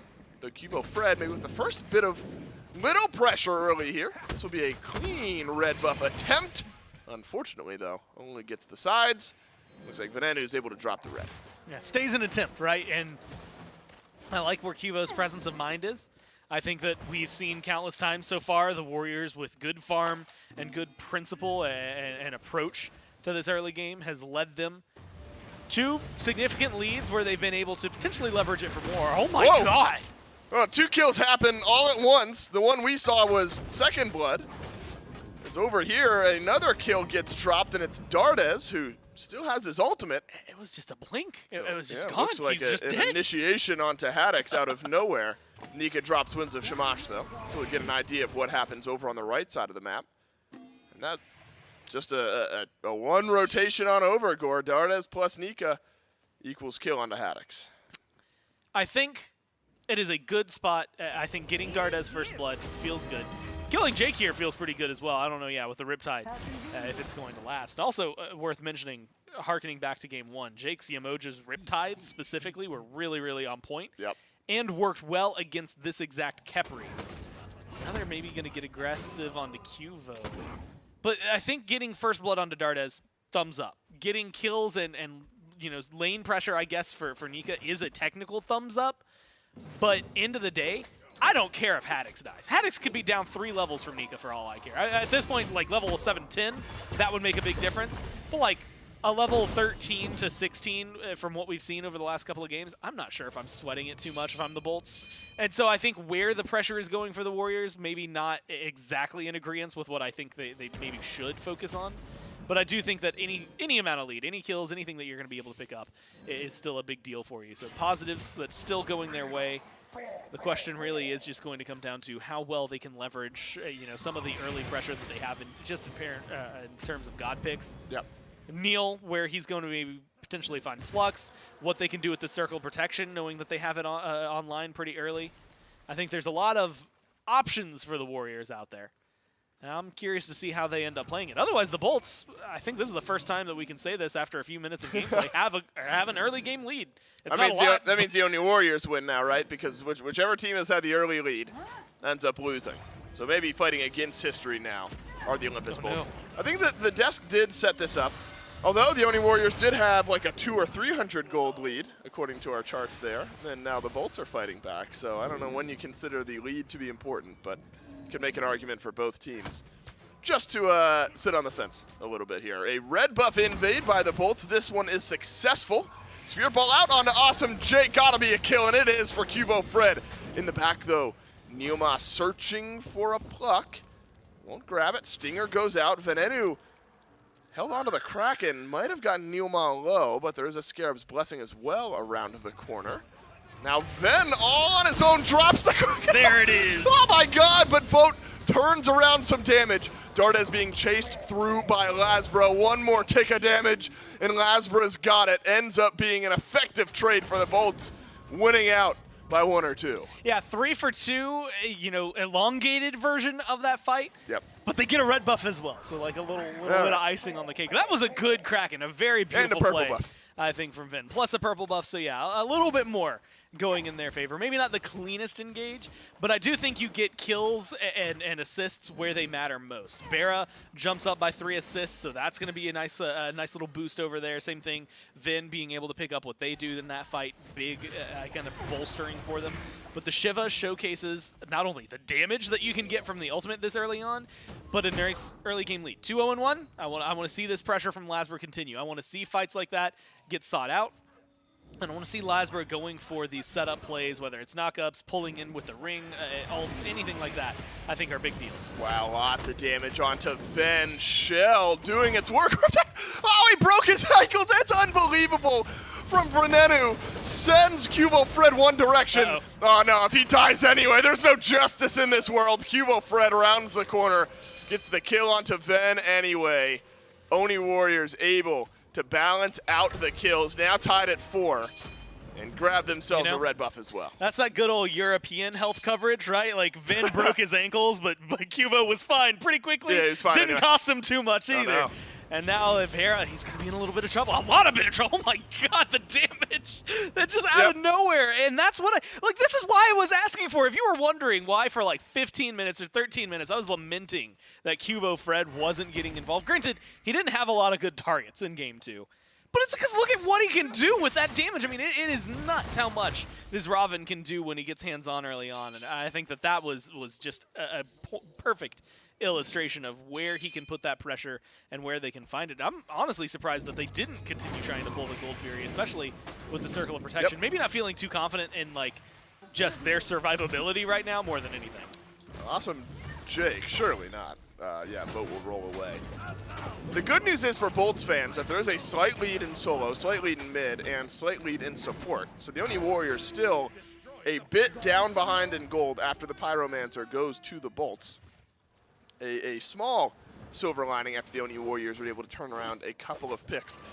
And you're right, Court, it seems like the first time in a couple of games we've really seen the immobile characters punished early on. Ben has been jumped on a couple times now. Barracuda once. That's given Cubo Fred all the power in the world moving into the next stage of this game. A sliver of an item advantage for Cubo if it ends up being Brawler's Beat Stick for Lasbra as well. Fully completed for Cubo. Still sitting on the tier 2 item is Lasbra. Jake was behind Cubo just a bit here. Vote low on health, low on mana, but Barracuda's been able to go back, come back to lane, has an item advantage, so should be winning the trade initially, but Vote will be able to go back, I think, buy up a full item here. Had over 2,000 gold, does. Full chin size on his way back into lane. So now the scales tilt back a bit, Gore. Where chin size feeling really good for Vote, and maybe a slight advantage for the Warriors there on left. The small advantage really could be leveraged to a lot. I'm surprised that the Warriors, again, with the amount of control that they could have, haven't maybe opened up more conversations around left lane and specifically go over there, either hurt Bera and put him down or force the relics and make it a little more awkward of a fight. Maybe put a little bit of pressure onto Vin, pull a Kraken out while you can. Then you can open up an easy Fury from that point forward. I think the earliest we saw this phase, though, was like, 6:55, like right at that 7-minute mark, right? So it wasn't even like it was something absolutely insane in terms of potential. Whoa, shell out from the Olympus Bolts. That's awesome, Jake. Neilma trying to steal away the Obelisk. There is a River's Rebuke up from Awesome Jake on the other side of this fight. Both supports low. Neilma, the closest one to death, though. Venenu still has the Kraken, but I think infinitely more ultimate expenditure by the Olympus Bolts here. Only Kraken ready. Stinger, though, comes back. There's only Mystic Rush had to get used by the Warriors. I think the biggest one, seeing Jake, I can't even visualize where we saw the River's Rebuke and Haddock's using theirs for rotationary power. Over towards mid. But yeah, like Lasbra just didn't hit anything with the ult, so that one maybe feels like the worst of them all that gets expended, doesn't necessarily find anything. I like where the mind was at, though, trying to chase down Neilma, maybe just a little bit too far away.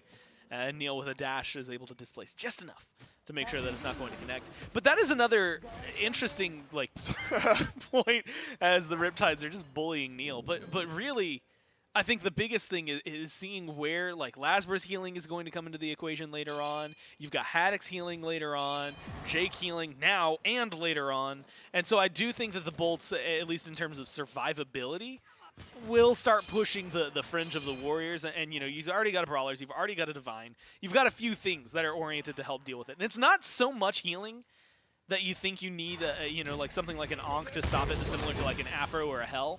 But it is enough healing that you have to pay attention to it, and so I'm going to keep my eyes on the Warriors and how they deal with just the small amounts of, I think, resurgence that the Bolts are going to be able to illustrate later on in the game. Early Brawler speed stick for Cuvo Fred helps out with a little bit of that healing that you're mentioning. Olympus Bolts regroup themselves for what could be the first Gold Fury of the game. Yeah. A slight lead over towards the Bolts, literally almost exactly 1,000, but the experience a little bit more backbreaking, 2,500 for the Olympus Bolts. Again, in the grand scheme of SMITE, not that crazy, but in the grand scheme of leads so far in this game, a little bit heftier. 2 of them in mid, 1 in support.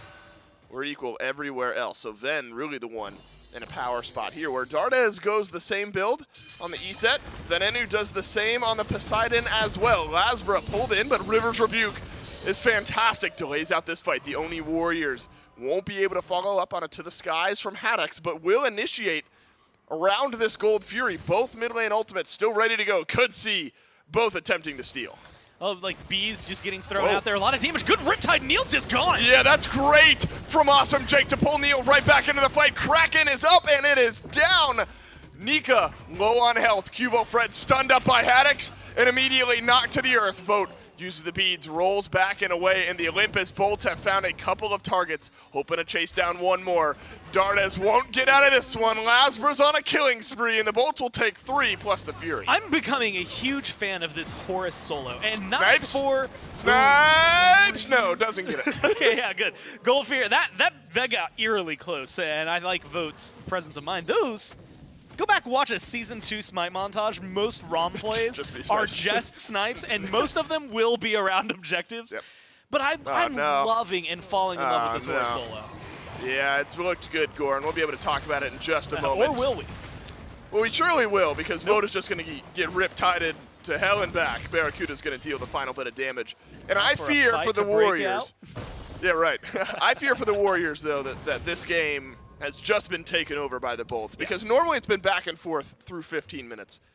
This is now a hefty fight lead, plus a Gold Fury, plus a Tier 1 tower, plus another kill. And the sweeping golden experience leads that have suddenly come out of seemingly nowhere give the Bolts such a strong position throughout the rest of this game. It's going to take a miraculous turnaround now from the Oni Warriors to keep the Bolts at bay.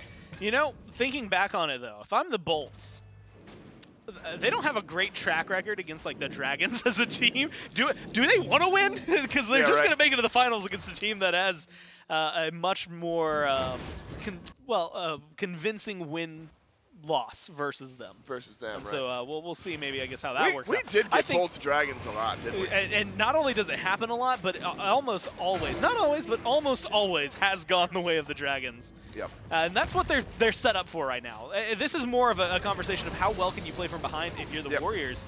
And what's going on Dardes? Great River's Rebuke. Circle of Protection drops down, Kraken immediately on top of it. Heal into the Scarab's Blessing. That'll keep Dardes alive. But for how long? The knockup from Lasbra, fantastic. Dropkick from Nika.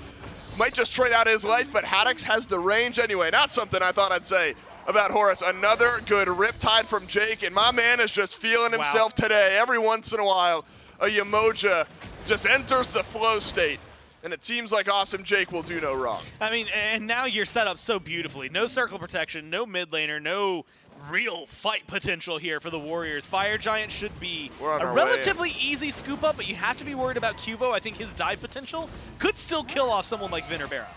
Yeah, the Mystic Rush away will seal the deal here. Vote brawling out with Lasbra. Fire Giant has been dropped, but just to complete the last couple of kills, Vote ends up dying over on right, and the Olympus Bolts will get the Fire Giant anyway, but with a couple of extra kills. Wins Shamash over the wall. Again, could make things interesting.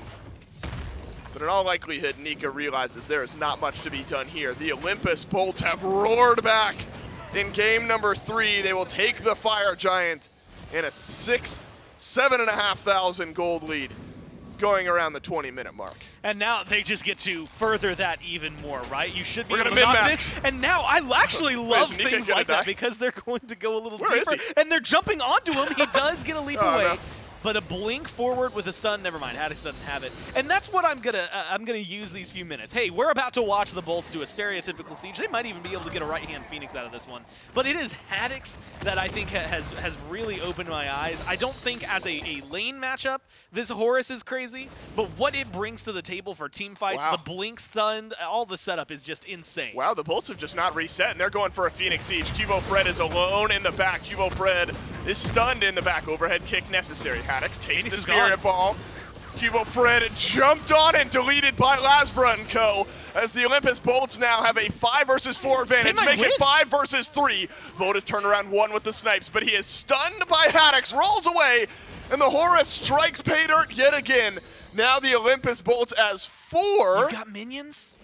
Looking at an end, it's only Numa and Nika. There's not a lot of damage to fight back against this. If Barracuda can simply connect onto the Titan, this game in this set will be over, but it is slow going. You have 15 seconds on Dardes.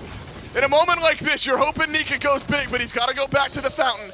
50% on the Titan. Haddox has pulled the rest of the Bolts right back in. Nika's got a little damage onto the front line, but Lasbra's got Neoma, and the Bolts got the Titan, make it a 3-0 over the Onis. 19-19 on the timer for him, and they finish that one. I think that's just good play. Good movie. I mean, from the beginning for the Bolts, right? They kick that one off with a lead.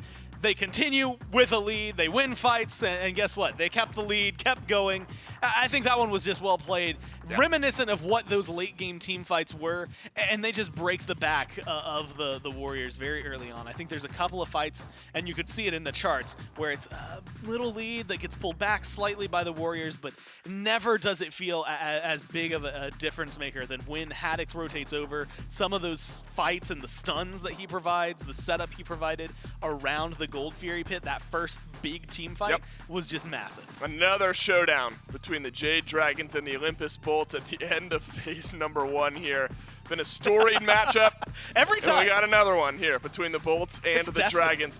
Now that said, regardless of 3rd or 4th for the Oni Warriors, a fantastic first phase, and we'll see how they're able to do at Masters. The Oni Warriors will play the Titans tomorrow, so we have that to look forward to as well. First set tomorrow. And then the Titans versus the Jade Dragons to end the day tomorrow.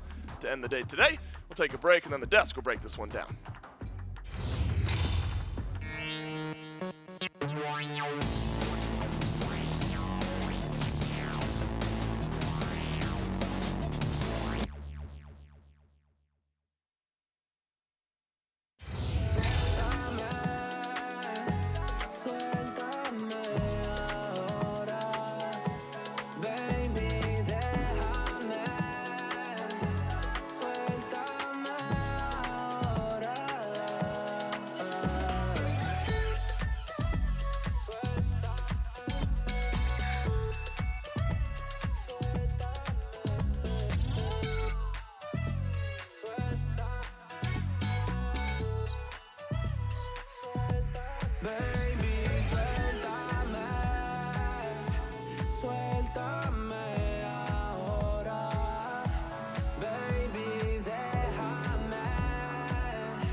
Be my only way, be my one away.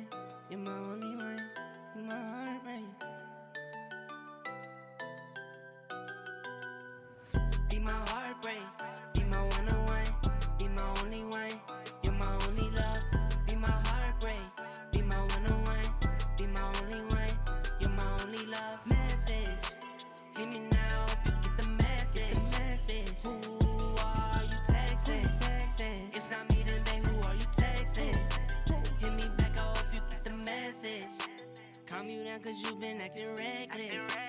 flood the ring and I bust down the necklace. Doesn't mean a thing, just know I spend it. Doesn't change a thing, just know I spend it on you. Get you Louis if you want it, no, that's nothing, no. You can tell me that it's something, but it's nothing, no. You ignore me, but you're always on that phone. Acting funny, but you tell me that you love me, though. Yeah, you tell me that you love me, though. Wanna believe it, but I feel it, that it's something wrong. Babe, just tell me what's going on. Be my heartbreak, be my one-on-one, be my only one. You're my only love, be my heartbreak, be my one-on-one, be my only one. You're my only love. Message, hit me now, you get the message. Who are you texting? If not me, then babe, who are you texting? Hit me back, I hope you get the message.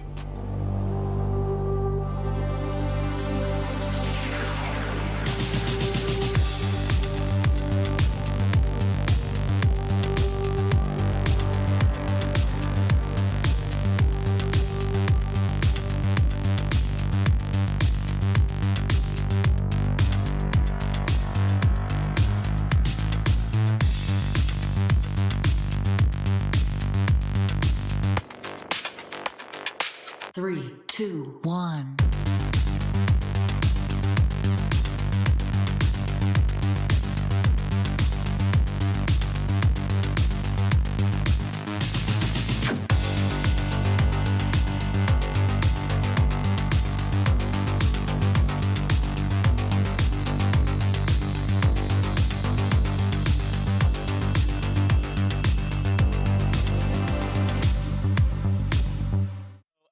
Welcome back to the SPL, powered by our friends over at Prime Gaming. If you already have a Prime membership, then you should be making the most with that Prime membership by getting yourself some Prime Gaming going on. You get all kinds of great content, all kinds of great games out there and available to you, plus a free monthly Twitch sub to your favorite streamer. As Mifflin will always say, just use it here. Why not? Why do you want to use it anywhere else? You're watching Smite, might as well sub over here to Smite to get some of the great stuff that we have for you.